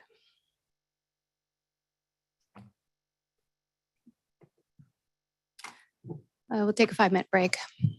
We'll come back at 3:26. Holy moly.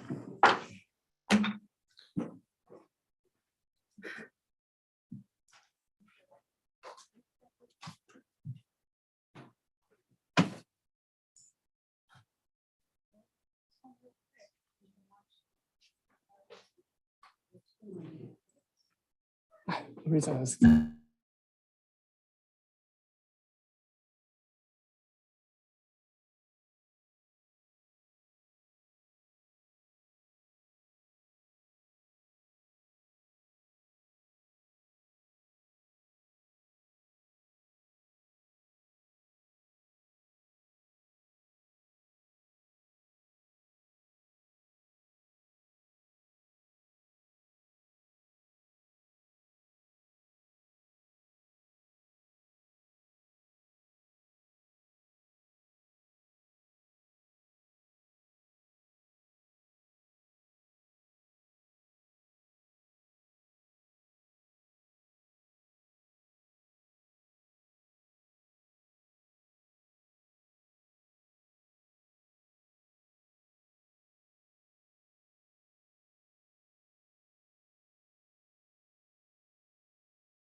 There's more. There's only 4 more items. All right, we are back in session and we are at Building and Development Services, item 4.2. Conduct a public hearing to consider taking the following actions concerning the county buildings and construction ordinance Title 15.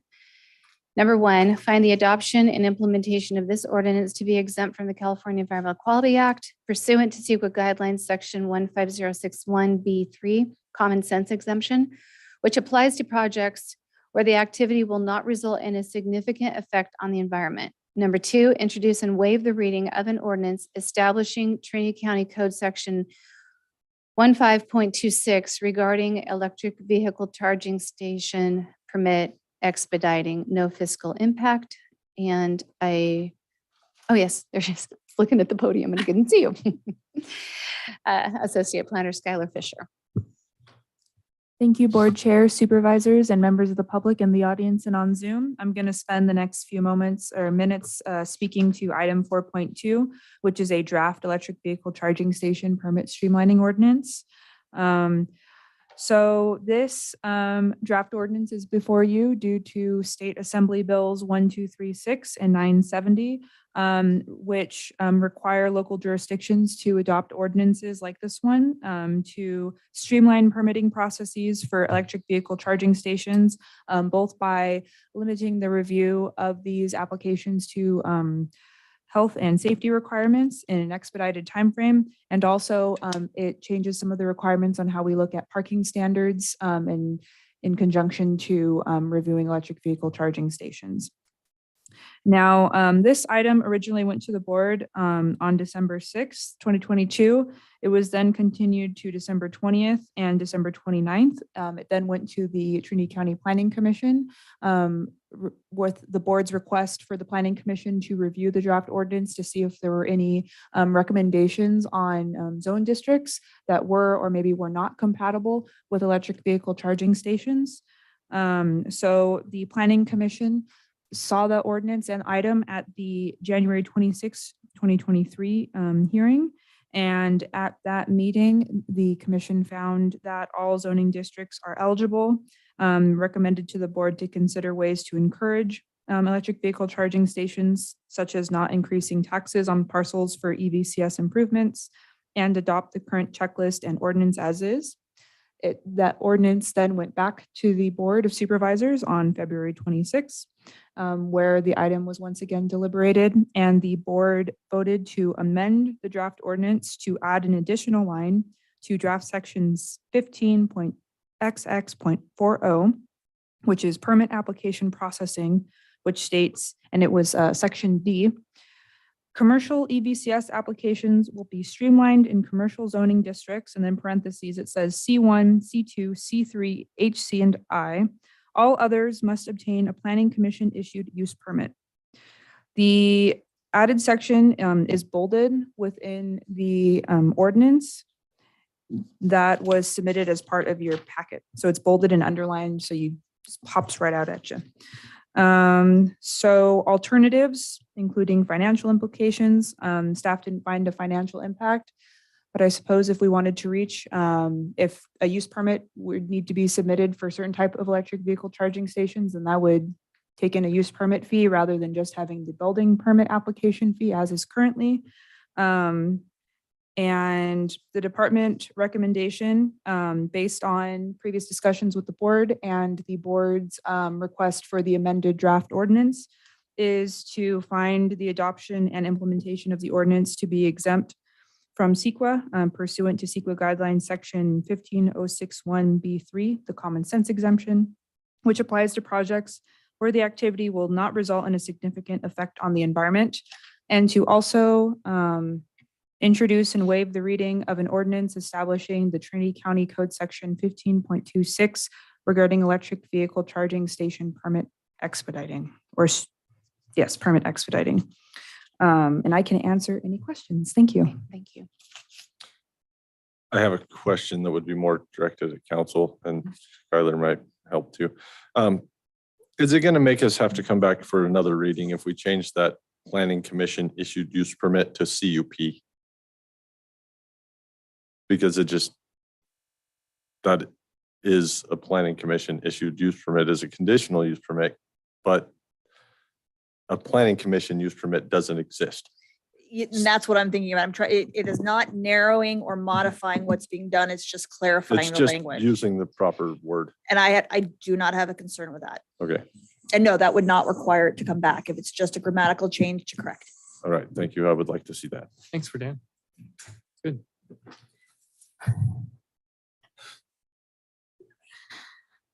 Sometimes the answer is no. Any other questions? No. All right. With that, we'll open public comment. Any in the room? Any on Zoom? I have Carol Fall. Okay.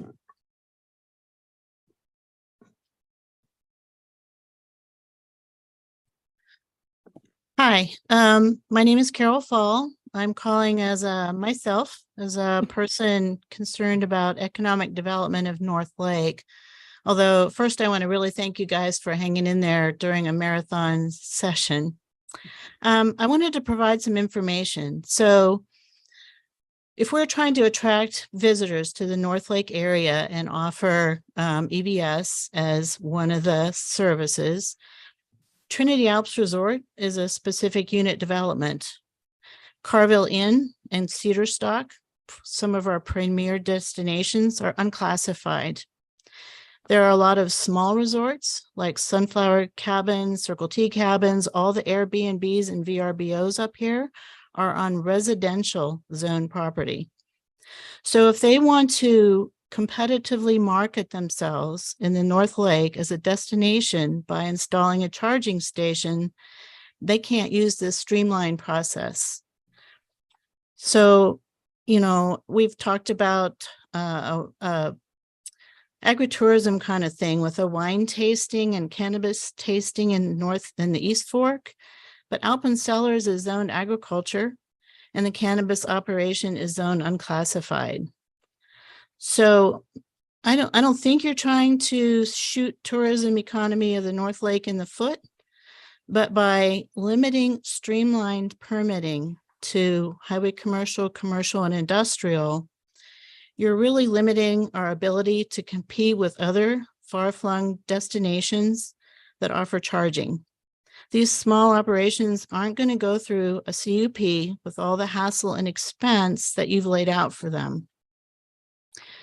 I just don't understand why the county would adopt an ordinance for low-density rural development, that rural dwellings, that really relaxes regulatory requirements, but then turns around and requires these very small businesses who want to install a charging station for their customers, something that meets very strict electrical codes, to then jump through all these extra regulations. I hope that you support cottage industry and small business in our county, especially the North County, which relies on tourism. And I urge you to adopt a broader set of zoning categories. Thank you. Thank you, Carol. Where was she a month ago? I want to know where you were a month ago, Carol. Well, she was on the planning commission who said zoning everywhere. Ah, indeed she was. Well, I guess we should. Anybody let else public comment go. on public comment? All right. All right, with that, we will close public comment and bring it back to the board. So a question I would have is, can we include ag, and is not the goal of the general plan update to get rid of unclassified zoning and classify everything as something? Eventually, But that takes a lot of time. it's going to be a couple of years. Yeah. But and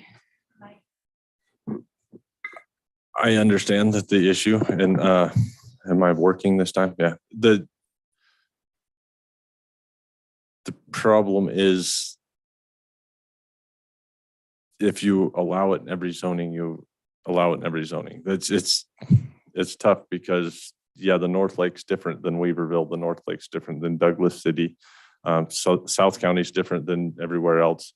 There's very little zoned for commercial in my entire district.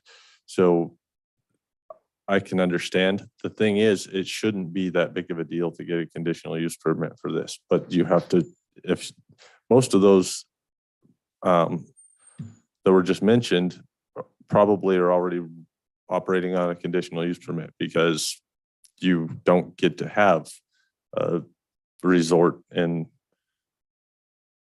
unclassified without a conditional use permit, except it was probably there before there was a planning department. So there's no perfect answer. And that's, once again, it would have been nice if this would have come up before the deadline, but it didn't. So we had to try to make it work in one meeting. And I Well, don't, actually, it's been like 4 meetings. yeah, well, we were supposed to get it done in one, but May I ask a question? Yes. For the locations I think that we our should have a motion. Airbnbs are put out, someone does it from their home on weekends or whatever, wouldn't those people be able to get an electric charging station under a domestic? Wouldn't that be considered? Like if personal I was use. building a house and I wanted one, I can do the streamlined permitting. Wouldn't that be the case if you had an Airbnb or? Look at his face. He's squinching it. These, Cody Smith, building inspector too, these permits are already pretty well streamlined. I got someone that just submitted one yesterday for the school. So the high school right now is actually doing this so that they can have chargers for buses. So this permit just came in yesterday. If Jim gets here Friday, depending on the weather, he's probably going to look at it Friday and probably going to turn it around unless there's something missing. So a lot of times when you got these ones, like the Tesla one's a perfect example. That was a much bigger scope that Jim had to look at. So that one took a little more time. The ones like you're talking about, that's like, it's actually the energy code actually requires in new builds that you have the stub outs for that within your garage. So we're already kind of moving in that direction, but I will give you an example that with the high school one, it's the bus barn here in town. So they actually have to do an electrical upgrade for that. So what we did was kind of like I spoke to you guys about last time was I said, get me a will serve letter from Trinity PUD stating that they can give you that. They have the ability to do so. And with that upgrade, then they could do that. So we put it all into one project and essentially it's pretty quick.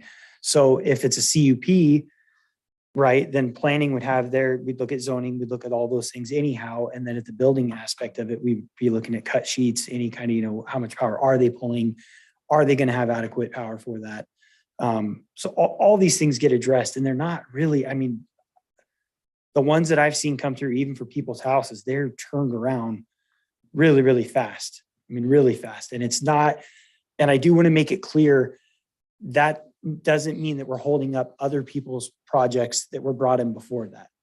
That's not the intent. The intent is when Jim comes in, he looks at, okay, I've got X amount on the board. This is how many I got to get out. He's got his ones he's going to work through that's going to take a lot of time. And then he's got his other ones that are going to be the easy pickings that he's just going to go through and get done.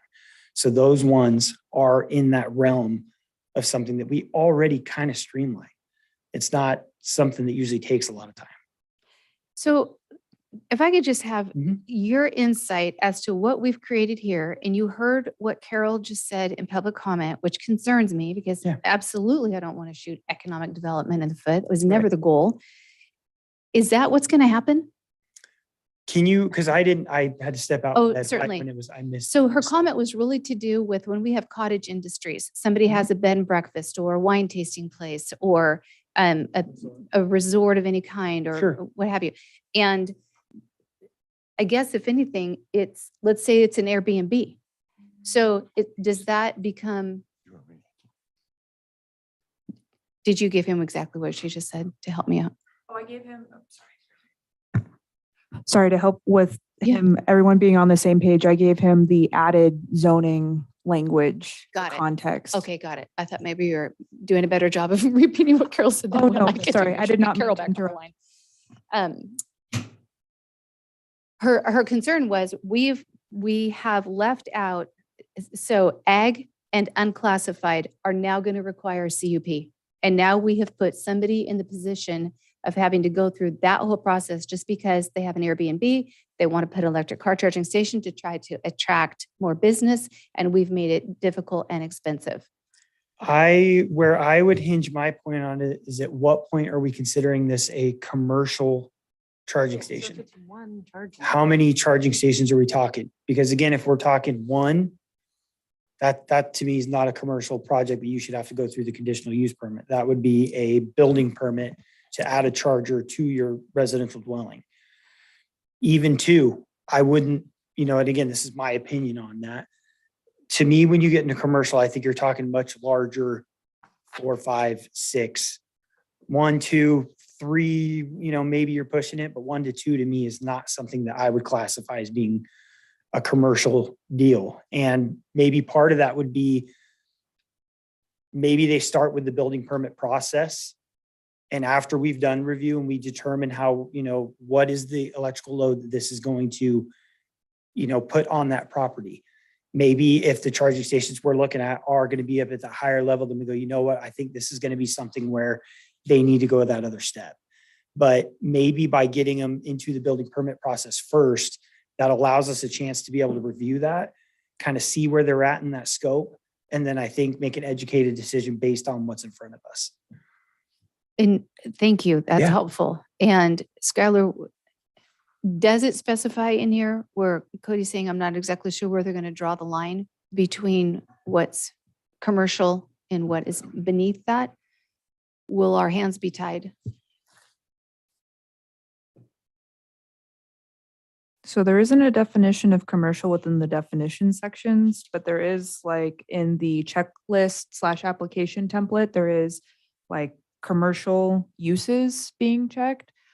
So that was my assumption, is if somebody is hoping to put an EV charging station on next to their residence, then that would be obviously like either a single family or maybe a full multifamily. If it's for an apartment complex, that wouldn't catch it. But then if they're hoping to put an EV charging station on next to their business, then now the review is triggered. So it sure is. And if I was just coming to this and I had an Airbnb, I would assume I'm being a small business and I would check that. And now I've just put myself in that category. Can we catch that by changing our template? Can I ask Cody a question? What would you consider the difference between personal and commercial? Well, that's actually probably more in Okay. that realm than in building realm. That would be a planning question, not a building Well, he had question. spoke of it when he was up there, but go ahead, Scott. So the interesting thing about Airbnbs is there isn't anything in code that really allows planning to do that much additional review. There isn't like a use permit required for it or anything like that. We do have like the home occupancy section, which allows us like some wiggle room that I've never seen it used for an Airbnb or like a VRBO. So usually, we'll get a request by somebody that wants to establish an Airbnb or something similar, or they've been operating one and they want to make sure that they're in compliance. We get a lot of emails from like companies that help establish like a whole bunch of them in one area.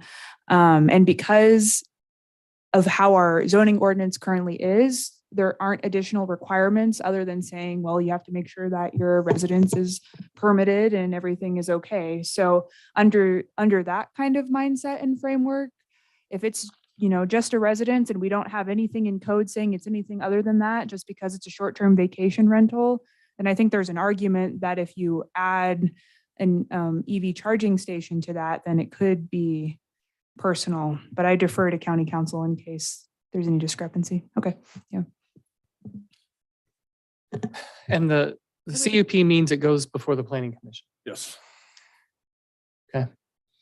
Well, just on a side note, I think this whole thing about the Airbnbs is maybe particularly concerning. I know former Supervisor Groves has raised a concern that there are situations in which people's property were burned and they were not then covered by emergency funds because it was considered commercial. And so I don't know how that could ever get up entwined in this as well, but it's something we need to deal with at some point because I don't agree that that's how that should be treated. But in this case, I hate the idea of putting this off again, but I wonder about a director's use permit instead of a conditional, because I would think the director would look at that and say, well, of course you'd put that next to the Trinity Alps Resort. Why wouldn't you let them do that But- versus having to go all the way to the planning commission? Why couldn't we, right now, it just says all others must obtain a planning commission issued use Which is a permit, conditional use permit. which is one. There's no Once such they thing as go a there, planning it's the commission use director. Right, permit. right. So I'll make a motion. I have a question. Can I have a question? Is that Please. possible? So I've never charged an electric vehicle before, so I'm kind of really ignorant in this area, but it would seem to me that if I was going to put an electric charging station in my home, I would not have a debit card or credit card accepting thing for it. Like don't you have to pay when you charge one, like over at Holiday at the Tesla? You put in a payment, right? Okay, so to me, that sort of is what separates it from being mine versus me charging people and then taking a portion of that fee for the installation of that commercial selling electric station, right? So what if it was, I mean, if I had an Airbnb and I had electric car charging availability, I would figure out a rate of increase if you were going to charge your electric car when you were at my Airbnb, probably versus trying to get one where I had to have a card payment option. So is that a way to determine that something's maybe commercial versus non-commercial? In How do you terms of, communicate that to everybody that's filling out an I'm just application? asking the question. I'm just feeling Sure. the Yeah, no, it's the a good question. considerations. I'm not saying one way or another. I Mhm. just am curious. I mean, because, or maybe as a parent though, you would say, no, I'm putting a charger on that and you're paying every time you charge your car at my house. You're saying, I think it'd be awful hard to regulate though. Right. It was just a question. Yeah, no, I I'm think just it's a great, curious. it's a great question. But I think it'd be very hard to regulate what's commercial, non-commercial and Airbnb. Especially if they only had one, maybe two. And you could have a commercial place that wants to give it away because that's part of their Sure. benefits of staying at their. Geez, do I have a apartment. gas fill up Yeah. too that they're gonna give away? But I would make a motion. Go ahead, I Rick. don't want to hear it. Drive us all crazy. Go ahead. I welcome feedback from the folks that would be impacted by this, but my view is we took the action we did because we didn't want this to be a free for all and these things could be put anywhere and places they shouldn't be. And the unexpected or not thought of part was, yeah, but there's places that may be zoned in those ways you were concerned about, but it's an absolutely perfect place for it to be. And so since we're trying to streamline in general, would it be appropriate to make it a director's use permit instead of a CUP where it had to go before the planning commission? So that my motion is to change CUP to DUP, which means we start over. I will second that for discussion and then ask council, does that mean we start over? It does. I mean, we because, start over. That's a difference. The, We want to talk about it 17 times. Let's just see if we can drag it on for a year. I'd like to have some input from Skylar here. Yeah, me Just, too. what do you think Microphone. what do you think the actual impact of somebody, if somebody wanted to come in and apply for one of these permits to put in a commercial charging station next to a resort that's zoned inappropriately, what do you think the timeline for a conditional use permit is? Because it's how deep are we going to have to get in environmental review and all that stuff for that conditional use permit? I don't expect it to be really a long time for it to reach planning commission. Especially, I understand that this is a little bit of, I don't want to say a sidestep from what the state is saying in the streamlining process, but there's a lot of language from the state right now, especially in the two assembly bills I've referenced, saying that electric vehicle charging stations should be found accessory, which is an exemption under CEQA, unless there are, outstanding circumstances which would create a potential impact on the environment.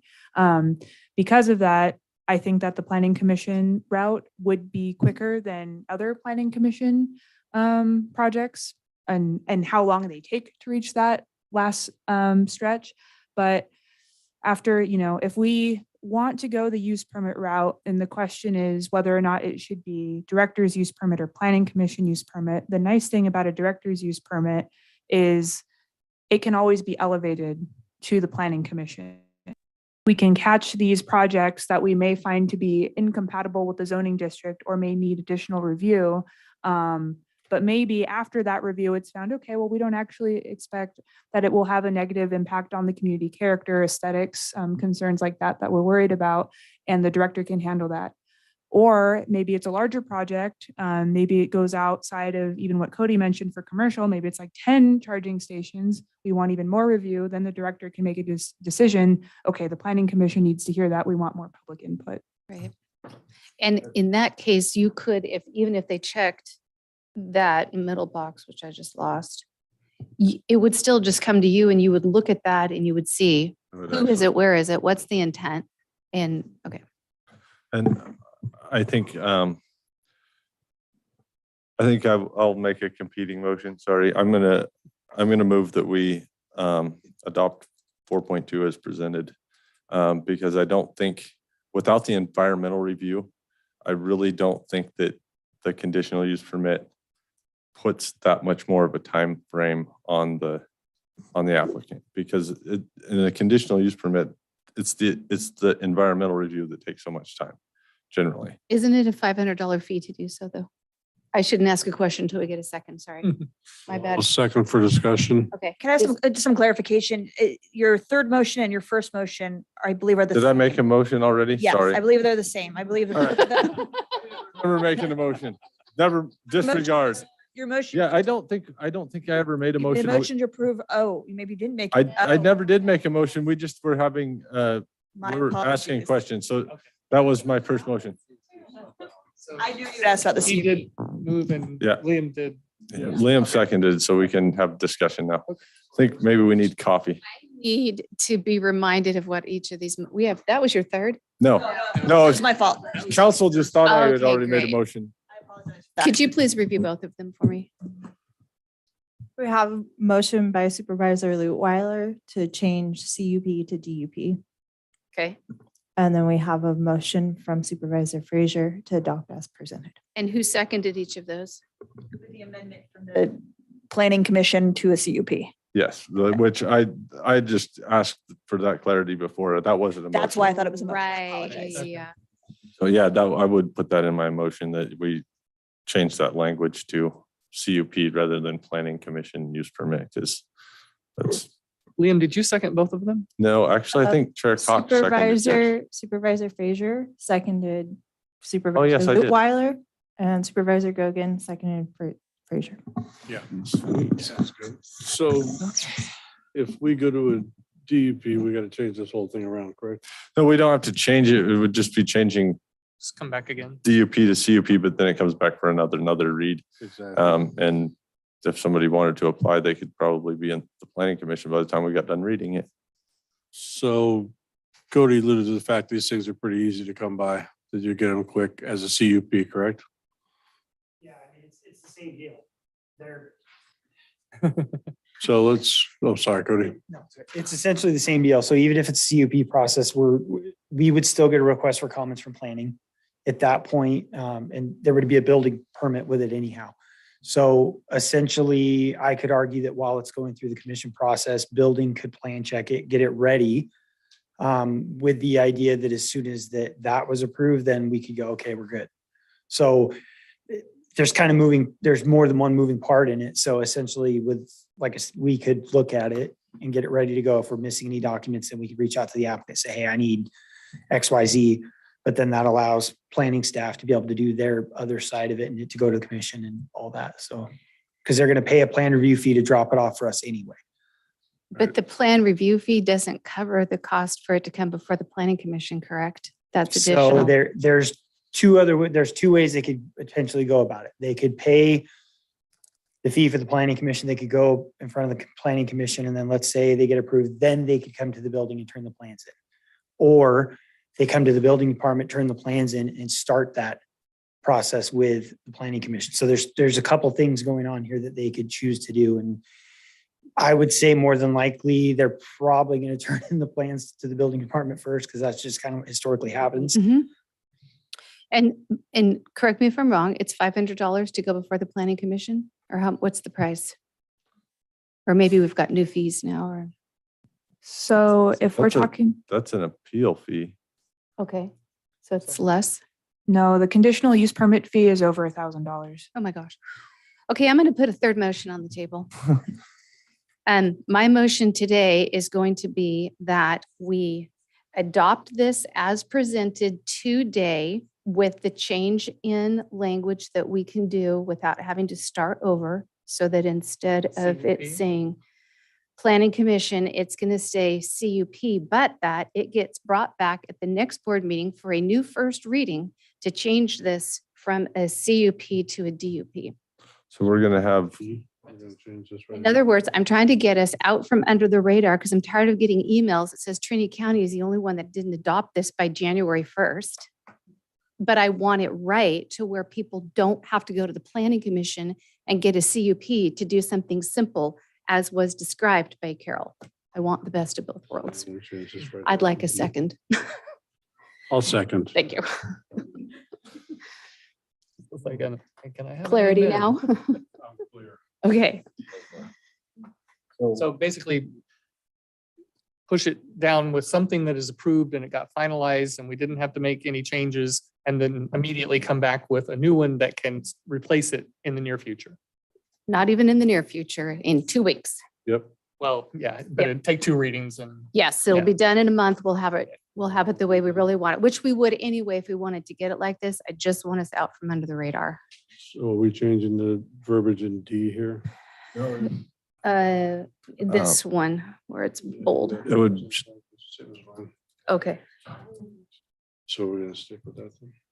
For this time Okay, to good get enough. it passed. All right. All right, would you pull the What's your- board on What's your question? item 3? Oh, I'm sorry. I just was, if we're gonna change it, why are we changing it right now? Why don't we just change it all at once? Or do we need to change it right now? Because I'm tired of getting emails Okay. that we're the only county that has 2 months late being compliant, Okay. working on Understood. 3. Yeah. And I actually thought that somebody at the last meeting said we're not the only county. But counties are making headway, so. so are we. We? still keep getting Yeah. emails. That is My true. point still stands. Okay. That I don't. We're going to vote. 1 second for more discussion. If we adopt it, your motion, how much time do we gain to do it that way rather than just adopt it and then amend it? I mean, how many readings do we have to have for an amendment, council? Same too. So Okay, we so- would obtain 2 additional weeks. All right, so, Just adopt it as is and then change it as well. yeah, so That's my question. I'm okay with, I mean, really, her motion is the same as yours. It's just with staff direction to bring us back up a modified one next time. yeah, Right? well, it also, it changes to a director's use permit and everywhere besides the North Lake area also, so Mhm. that could be anywhere. I don't mean to put a, sorry. Director.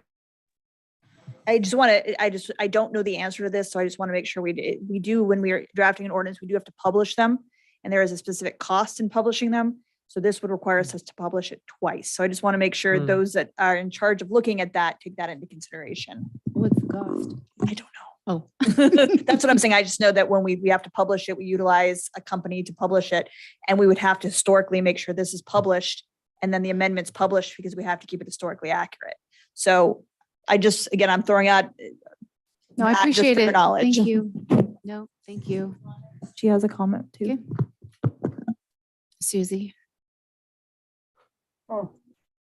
I was gonna say, in regards to what Margaret was saying about publishing it in the ordinance, it would likely be codified at the same time as both of these, so it wouldn't increase our costs from Unicode for codification. However, there is a requirement that we publish a full copy of the text in the Trinity Journal, so we would have to pay for two publications there of the ordinance if we're adopting one that we're going to turn around one meeting later and modify. And then Margaret, I had a question on that. If I heard Jill's motion correctly, this today is just for introduction. And so then you're asking to introduce it and waive the first reading at this meeting, but then bring back a change at next meeting? No, Oh, I thought we were on the second one. yeah, we're Susan. on this should be the second reading. No, because we did, we The changed it agenda last says time. introduce and waive the reading of. Yeah. Oh, well, then let's don't do that. I misunderstood. I'm withdrawing this motion. And so what's the second one on the table? Adopt as presented. And the first one is change it to DUP, which would bring it back. It has to come back anyway. We just said this is the first. Correct. It's just that if we change Dan's, in Dan's language change, it comes back as the second reading because it was a insignificant change, correct? Correct. But if we change it to a DUP, that's significant. It comes back as a first. Correct, which And is so really, after the it's a 2-week 2-week difference. Correct. Okay. All right. So,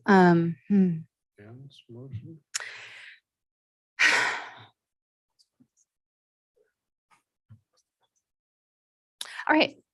So we are ready to vote on, wow. Dan's motion? Is that what we- So Supervisor Supervisor Frazier's Frazier. motion was to leave it alone and turn it into, it's just going to be a CUP. Just change it to the right wording. Yep, only thing I changed was the CUP wording. adopt. Rick said CUP, we're going to turn it to a DUP. And so I just find that as being seriously problematic for those people that are going to have to pay upwards of $1,000 just to have a charging station added to their Airbnb.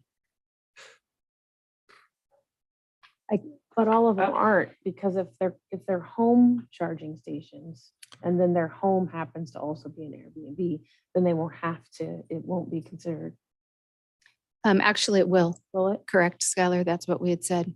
If they are a Not commercial. on an business. Airbnb, it would be, 'cause an Airbnb isn't even a commercial business It's your home. from a planning perspective, it's a home, it's a residence. It would be probably for like the resorts and such, unless they just put one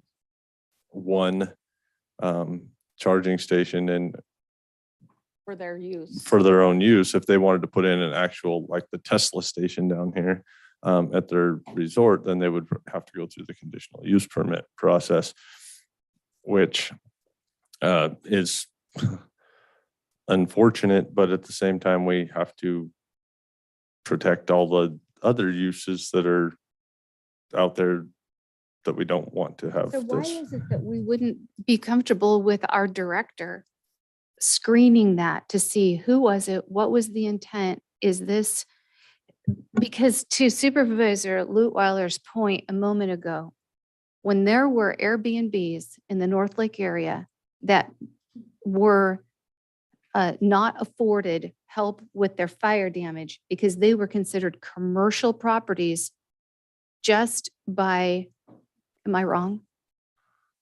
Because Okay, thank you. I can add to that for OES as well, but go ahead. Yeah, so actually, the place that's being referenced was actually a full resort with a golf course. Oh, So it's commercial, but they had a. they house. just didn't have any licenses with us, so we didn't initially, because we don't have a business license, I didn't pull it out as business. So that was the confusion on that. It was not an Airbnb. There was many Airbnbs that did get cleaned up. Oh, okay, Thank you for okay, that that is clarification. really good to know. Yeah. Okay, so then, clean this one up for me. I'm an Airbnb. I live in the North Lake area. I come in, I go to fill this application out. I assume I'm a business because it says single business. I check that box and suddenly I'm having to pay $1,000 to get this station put in. How can we avoid that and still keep the CUP? When you go in and talk to Skylar, you say, I'm in Airbnb, and she says, don't check that box.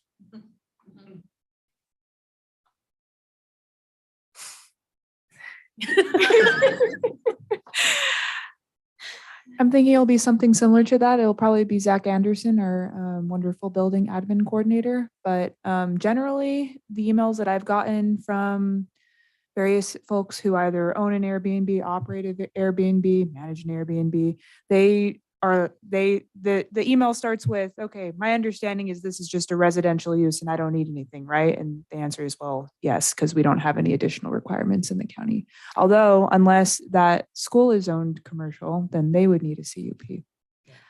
Okay, so I'm the wine tasting or I'm the cannabis tasting business in the North Lake. And I just want to put one in because it's going to help my business, but it's one. Am I now commercial and I'm in it for $1,000? Well, they could probably say they're putting it in for their home. That's what I would do. Yeah. So should we quantify this thing? And so what, I'm sorry, Supervisor Fraser, just clarify for me why you are feeling uncomfortable with the director's use permit. Not so much that I'm uncomfortable with the director's use permit. There's just certain things that don't fall into the director's use permit category, like going outside of zoning. And when you're doing something that this is allowed in this zoning and this is not, it's allowed by a conditional use permit. That's generally how it's done. There's use by right, use by permit, by conditional use permit. So go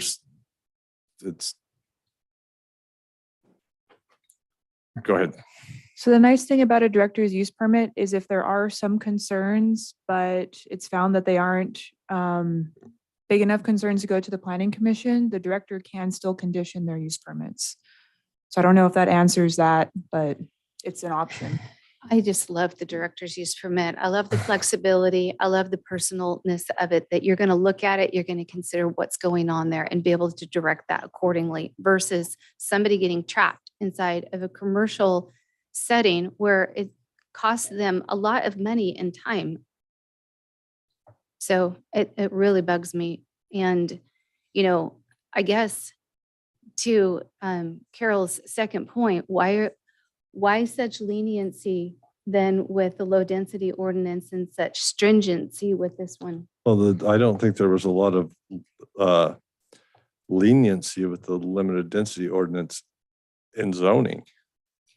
It's not allowed in commercial zoning. It's not allowed in industrial zoning. It's not allowed in open space. It's only allowed on certain size parcels. It wasn't lenient from a zoning standpoint. It's more lenient from a code standpoint. So I have no problem saying that.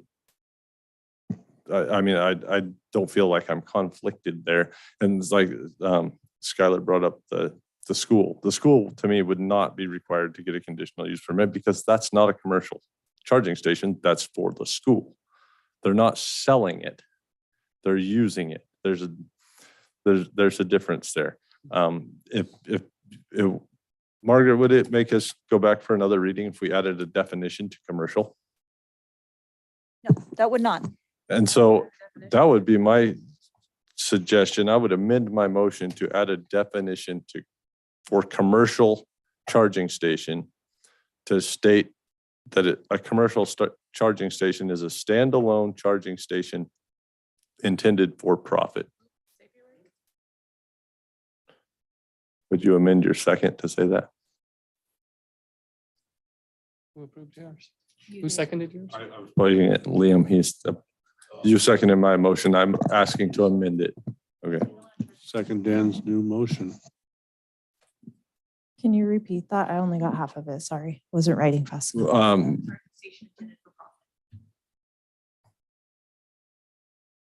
Oh. That fixes That would it. do it. Yeah, that fixes it. Done. That's where the card comes. Am I paying for I'm it or am slow I just after getting 4 it? o'clock. I think. All right. Well, it still does to what I'm thinking back to what Carol Falls said. If she was referring to Trinity Center, the Alpen Cellars and so forth, they could choose to put them in and charge for them. They could choose to put them in and make them for free. But what we're saying is if they choose to put them in and charge for them, then they're going to go through the commercial process. go through the CUP, everything else. I don't know, it depends on how it's a do you standalone. define that standalone? Because if they're in conjunction with another business or something, that's different to me than if it's a standalone business and it needs to be in a commercial zoning, and that's why I said standalone That's what you meant. with commercial intended for Because even profit. if it was an ancillary business to your Airbnb that you're charging for it and making a profit, then it's still commercial. I don't care if people add to their business if they're already conducting business in an area that's not for business. It's not going to make any difference. It's what I don't want is us to allow people to come in charging state zoning districts that it shouldn't be in. So if there's already a business there, it's already a conforming use. What's the difference if it's more non-conforming? That's not the intent. But So- is the outcome in my head fitting with the way you amended this? Yes, You know it's in my head and we're. I know what's in your head. You said it. If it's an ancillary, I'm fine with that. If it's a standalone, if somebody just wants to build a car charging station that they're trying to make a ton of profit off of, and they're not doing it in a commercial district, then they need to go through the CUP process. Agreed. Right, let's vote. Just for clarification, certain We're not alone. certain entities don't charge for their charging stations, such as Tesla. So just want to make it clear that's on the record. The Tesla destination does not charge, but that's neither here nor there. Oh, I thought Tesla was a thing where they kind of bought certain amounts of time. They don't charge at all. It's for the first so many miles of the vehicle though. So right? I don't know these things. I just know that Tesla has some mechanisms where they don't charge. So there may be a business who puts one in for free and it would not, but I think that still captures what you're intending. Yes. So I didn't mean, I just want to make sure all the information is on the table. If Tesla offers it for free, it's still for profit because they're trying to sell cars. Their argument has just been made. We'll put that on the record. Thank you. So standalone, does that definition of standalone work for purposes of implementation that you will understand, not you, but the team will understand standalone means not it's a single unit. It is a unit that is its own business in a place where there isn't already a business. So if somebody were to fill out our existing checklist and they were to check it as a commercial business or a commercial use, excuse me, but then they're not charging for it, but it's in conjunction with their business and they do not need a CUP. That's what my intent would be. If they say they're adding to their existing business that's in a resource zone or unclassified or whatever, then, but if they're trying to build a new business in a place that's not zoned correctly, that's a different story. So does that definition catch that? Of standalone, should we add that as a definition within it? Just to, Well, the standalone was part of the definition we were adding Well, for she's commercial. defining standalone. Yeah, So I'm if- trying to make sure you're comfortable with standalone as a term that you're going to apply in the way that it's intended by this discussion. so I know that we're comfortable kind of stepping away from the assembly bill and creating zoning standards. But it's a little tricky for me to respond since the direction from the state seems to be that like generally charging stations are always accessory since there are some language that says that a charging station can't even replace a parking space. So that's why I wanted to add it in because I know that we all know this already, but I just want to say it so that we know that it's heard. And I included the guidelines that I referenced in the last meeting that I've been using a lot to lead my discussion and what I'm telling you. So I just wanted to, if I could read a brief section from it before you make a motion, if that's okay. Well, we've already got 2 or 3, so. Save us from ourselves. Okay, so what I'm looking at particularly here, and it's the attachment labeled Electric Vehicle Charging Station Permitting Guidebook, and it was released by the California Governor's Office of Business and Economic Development. Which page? 21. So if we're looking at item 3, it states, under AB 1236, cities and counties shall approve permit applications through a building permit or similar non-discretionary permit focusing on public health and safety. The station permitting checklist plays a key role. Any project that meets all the requirements in the checklist as determined by J, shall qualify for expedited review. In the vast majority of cases, this means that no discretionary use permit will be required, which can be the most time-consuming aspect of permit approvals. So the little footnote 33 states a discretionary permit can only be required if the building official makes a finding based on substantial evidence that the electric vehicle charging station could have a specific adverse impact upon the public health or safety. So I just wanted to remind everyone. We're of already that. stepping away from Yeah, that. before we made the motion. Unless we want to put in the definitions that a commercial charging station and non-commercial zoning is a threat to health and safety. Can we make that blanket statement, council, that that's why we did it? Or just put that in the record that we think that it's a violation of our health and safety code to put it where it doesn't belong? You're putting me in the position you put Skylar in. Yes, you can make that. Would it be legally enforceable? I cannot answer that. It's a threat. According to who would it be?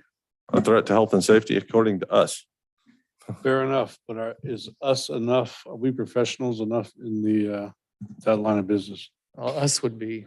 So yes, Yes. the county is professional to make that determination of health and safety. And you are the heads of the county. So I wouldn't have a concern with that. I'd have a concern whether it's compliant with what the state is asking, Well, but To me, that's an conversation argument is for when already the state comes back and says you can't require a use permit. We say, but we have to require a use permit because we think it's a violation of health and safety to say that you can have a car charging station where you can have people loitering for 30 minutes while their car charges in a residential area and we don't know who they are. So I'd buy it, say it that way. And Skylar, if I'm understanding this number 33 is a potential issue regardless of whether we're CUP or DUP. no, yeah. It's just, we're already stepping over the boundaries. It's just, where are we going to land when we step over the boundaries?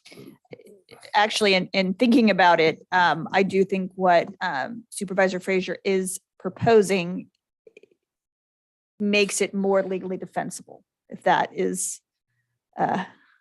And I Okay, would say first. that just needs to be on the record. That doesn't need to be in our ordinance. It wouldn't be in the ordinance, it would be on the record. It wouldn't even need to be in the minutes. We could pull up the tape if we got challenged by the state, and it would become part of the record on appeal if we were ever to appeal. You should throw it in the minutes so it's easier to find.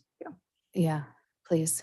We're gonna vote. Well, what is this that we're talking about? But we believe that it's a violation of health and safety to allow a commercial charging station where it doesn't belong, because you're gonna have people loitering there, waiting for their car to charge. They're in a residential area or an ag area where they don't belong.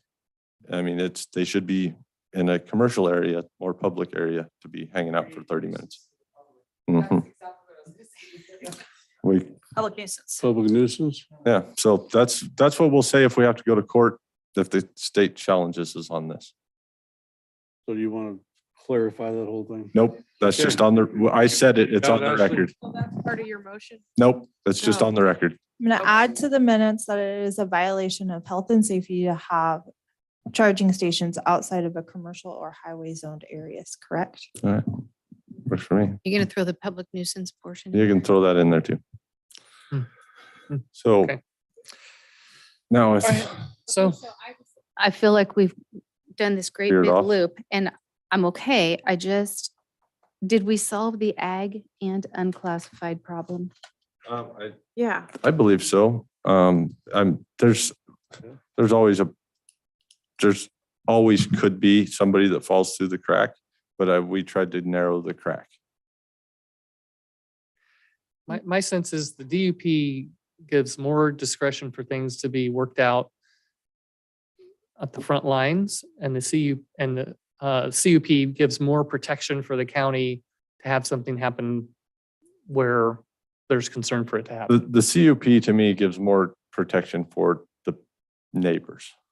Because see, a DUP process, you could have somebody come in and they present their side of the argument to the director and he says, hey, that looks great, and signs off on it, but the neighbors hate the idea. Right. And then we end up with an appeal, and then we end up with what we had earlier today. We fixed it because that's only going to apply if it's a standalone Yes. business. Okay, Let's run with it. let's vote. So I have adopt as presented with it being changed to CUP from Planning Commission and add the definition for commercial standalone stations that are intended for profit. I think that sounds correct. Supervisor Gogan, Stop it. Yeah, yes. Supervisor Frazier, Aye. Supervisor Lutwiler, Supervisor Carpenter Harris, Aye. Chairman Cox. Aye.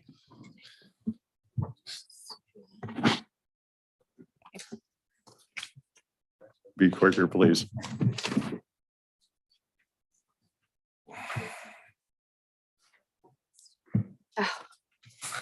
Good grief. All right, county matters. These items, does anybody need a break? Are we good? Let's roll. All right. These items include non-routine or controversial matters and are listed alphabetically by department. A member of the board or staff may request an item be heard out of order, and that's in closed session. We're going to move the order. Correct. Okay. Item 5.1, under clerk of the board, appoint a primary and an alternate committee member for Northern Sierra Nevada Conservancy, no fiscal impact. I believe this is another one of hopefully the last. We missed a couple of things when we did our initial committee assignments. This one was put in place over a year ago. Supervisor Groves served. I would like us to see, I think we only have the one position. I'd like us to have a backup, because if we ever get a seat at the voting table of that, we wouldn't want to miss it because somebody couldn't get there. And it's easy to just have a backup in place. So no, I disagree from the standpoint that there isn't any land in the conservancy or proposed to go into the conservancy that I know of. Before we discuss, do we have to open this to public comment? Oh, that whole public comment thing. Yes. Frustrating, but It sure is. Sorry. Do we have any public comment in the room? Any I have no public raised comment? hands, no chats. All right, we will close public comment, bring it back to the board. I don't think there is some land that's going to be proposed to go into the conservancy that opens up space into Supervisor Gogan's district.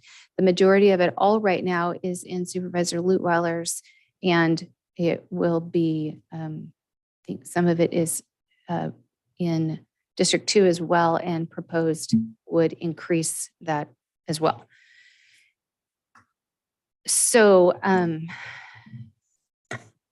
also, when I look at the weight of who's doing how much work, I would like to put myself on the chopping block a little bit because you all have heavier loads than I do right now. So from that standpoint, I'm willing to get in the game on this. But if you're desiring to, I hear that as well. I kind of looking at council again. I think this is one of those things you can make a suggestion and we approve it. But I would suggest, I know when we first brought this on, we put it on Supervisor Groves because all of that ground was in District 1. And I think that probably that would be the way to go, is to have District 1 be the primary. And then if you're willing to take on that load, have you as the secondary, because it is going to be mostly impacting District 1. Unless we are successful in getting some more land added in, which is a goal of mine. Sharing that. And so that's fine. I appreciate your reasoning. And Supervisor Lutwiler, are you willing? Sure. Is that what you were proposing, was me as the primary and you as the alternate? Yes. Okay. Yes. Done. Is that assignment or? Or is this a vote? We have to You vote. do not need to vote on We don't this. need a vote. You That's can right. Vote to override her, but if you don't have a problem with it, it moves on to the next item. Item 5.2. Multiple motions? Come on. Right. Item 5.2, discuss and or provide direction regarding county response to Department of Alcohol Beverage Control regarding who will make the determination for public convenience or necessity for application for an ABC license. And CO Hamilton is listed on this item. Are you presenting? Sure. On this attachment, in the past, we have checked the first box. That would be my recommendation, says the City Board of The Board of Supervisors will make determinations of public convenience or necessity for persons premises applying for ABC license. That would be my recommendation. And for the board's consideration, there are also 2 other options, as you see. Okay, questions of board members? I would have a question. Is this like every one of the ABC requests that we get in our agenda where it's day use licenses, or the big ones that are, this for all of them? Okay. So this is every market that sells alcohol, every bar, and every, like you said, event-related requests, all Correct. those things. Yep. And those up to this point have all come before the board. Yes, this routinely comes to the board for review. Mhm. They're generally in the consent calendar. Like the Okay. Peddler's Fair, Mhm. 4th of July, that kind of stuff. Okay, I'll open to public comment. Any in the room? Any on Zoom? I have no raised hands, no chat. All right, entertain a motion. Do we need a motion on this, council, since it says to discuss and provide direction? Do we just direct staff? We don't need a motion for that, do we? You don't technically need a motion, but I think for a clean record, I'd ask for one. Okay, well then I will make a motion that we direct staff to continue doing it the same way we have. I will second. Okay, motion by Supervisor Frazier, second by Supervisor Gogan. Any further discussion? Supervisor Gogan, Aye. Supervisor Frazier, Aye. Supervisor Lutwiler, Aye. Supervisor Carpenter Harris, Aye. Chairman Cox. Aye. County Administrative Office Item 5.3, introduce and waive the reading of an ordinance amending Trinity County Code Section 2.64.050 regarding various county fees, potential increase in revenues, and an unknown amount to various county departments.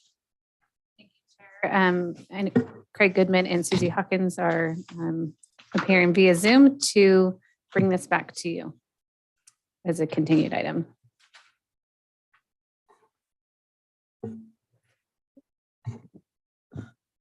Thank you, Craig, for your patience, and Susie for your patience all day. Hope you guys had something. Started, you want me to? Okay, so the ordinance before you is the same one that we've discussed a few different times. The last time it was before you, there were some questions that came up at the last minute and some changes that were directed. So we took it back, we worked with those 2 departments.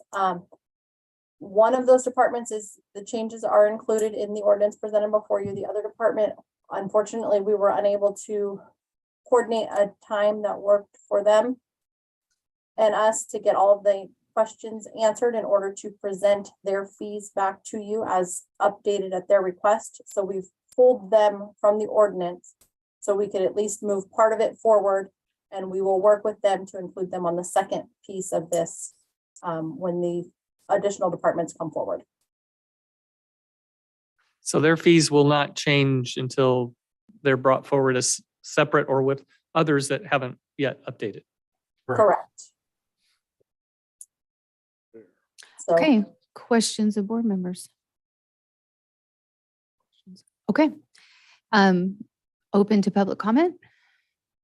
None in the room. Do we have any on Zoom? I have no raised hand, no chat. All right, closing public comment. Bring it back to the board. Make a motion to approve as presented. I will second. Any discussion? All right. Supervisor Gogan, Aye. Supervisor Lutwiler, Aye. Supervisor Carpenter Harris, Aye. Supervisor Frazier, Aye. Chairman Cox. Aye. thank you guys. All right. Thank Thank you. you. Right. To close session, so we'll read these items. Item 6.1 in a minute. Government Code Section 54954.5F, conference with labor negotiators, county council's designated representatives Margaret Long and Elizabeth Hamilton. Item 6.2, Government Code Section 54954.5C, conference with legal counsel, existing litigation, number of cases, 7. Sabai et al. Versus Trinity County et al., Trinity County Superior Court Case Number 21CV144, and Bauer et al. Versus Trinity County et al., Trinity County Superior Court Case Not Yet Initiated. Mines versus Trinity County et al., Trinity County Superior Court Case Number 20CV036. Mines versus Trinity County and Kim Hunter, Superior County Court. Wow. Trinity County Superior Court Case Number 20CV082. Trinity Alps Farms Incorporated et al. Versus Trinity County et al., Trinity County Superior Court Case Number 21CV008. Carlson et al. Versus County of Trinity et al., Trinity County Superior Court Case Number 20CV136, and American Cannabis Partners LLC versus Keith Groves et al., Trinity County Superior Court Case Number 20CV157. Item 6.3, Government Code Section 54954.5C, Conference with Legal Counsel, Initiation of Litigation, Number of Cases 8. Item 6.4, Government Code Section 54954.5E, Public Employee Evaluation, County Council. Do we have any public comment on closed session? None in the room. I have Lori Wills. Okay. online.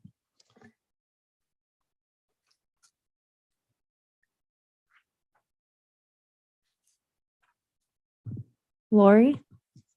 I'm here. Thank you. Good afternoon, Chair and members of the board. I will be brief. I'd like to bring to your attention a recent update regarding Sabai Family Farms and the County of Trinity case. Since your last closed session regarding this case, CCL 132 located on Coffin Road was recently approved by the Director of Cannabis and noticed in the Trinity Journal. This means the two previously approved existing licensees within the Lewiston expansion opt-out area as of June 15, 2021, have once again been approved by the Director of Cannabis. Please take this information into consideration as you entertain any proposals for a settlement agreement involving Sabai Family Farms. Sabai Family Farms, or CCL 453, did not have an approval or hold an active license as of June 15, 2021, and therefore they were not eligible for inclusion when the Lewiston expansion opt-out ordinance was enacted. On behalf of the many members of the Friends of the Lewiston Grass Valley Creek, we are asking you to please honor your commitment to our community in accordance with ordinance number 315-851, which serves as a permanent prohibition on new commercial cannabis activities within the designated area. This includes a prohibition on approving a license for Sabai Family Farms. Thank you for your mindful consideration. That's all I have. Thank you, Lori.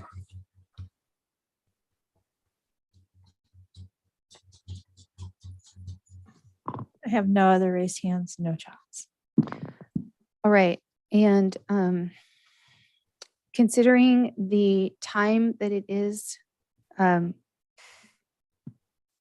I struggle with this because I would rather come out of closed session and report out immediately, but I don't see that happening based on staff availability and time. So we will report out. Margaret, you want to help me with that a little bit? Council, rather, sorry. We should come out of closed session and report out. So yes, that the general practice is when we come out of closed session and report it. The law requires that we make it public after closed session, meaning we can fill out the form and provide it to the clerk, and it will be available if anyone requests it, and then we report it out at the next meeting. That would be legally acceptable as well. It's the chair's pleasure, but I know it's been the intent to try to do them at the same meeting, and we can figure that out if that's just a Zoom issue. Okay, then if we can figure that out, and I will trust this time and not shut your meeting down. We'll report out here as well, and then we'll report out again at the end. You can log back in on the Zoom pad. Oh, just log back into this same meeting. Yep.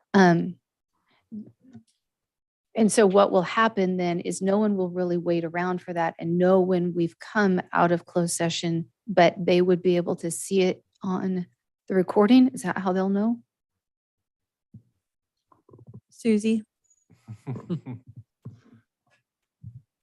I'm not 100% sure because I'm not I haven't been intimately involved in the recording piece of it.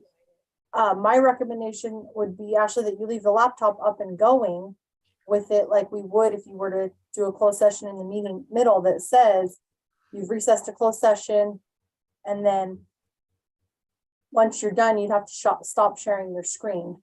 Or the other option would be to, I mean, you can shut it down, but we'd have to go back live on YouTube. And I don't know that anybody in that room other than you is trained to do that.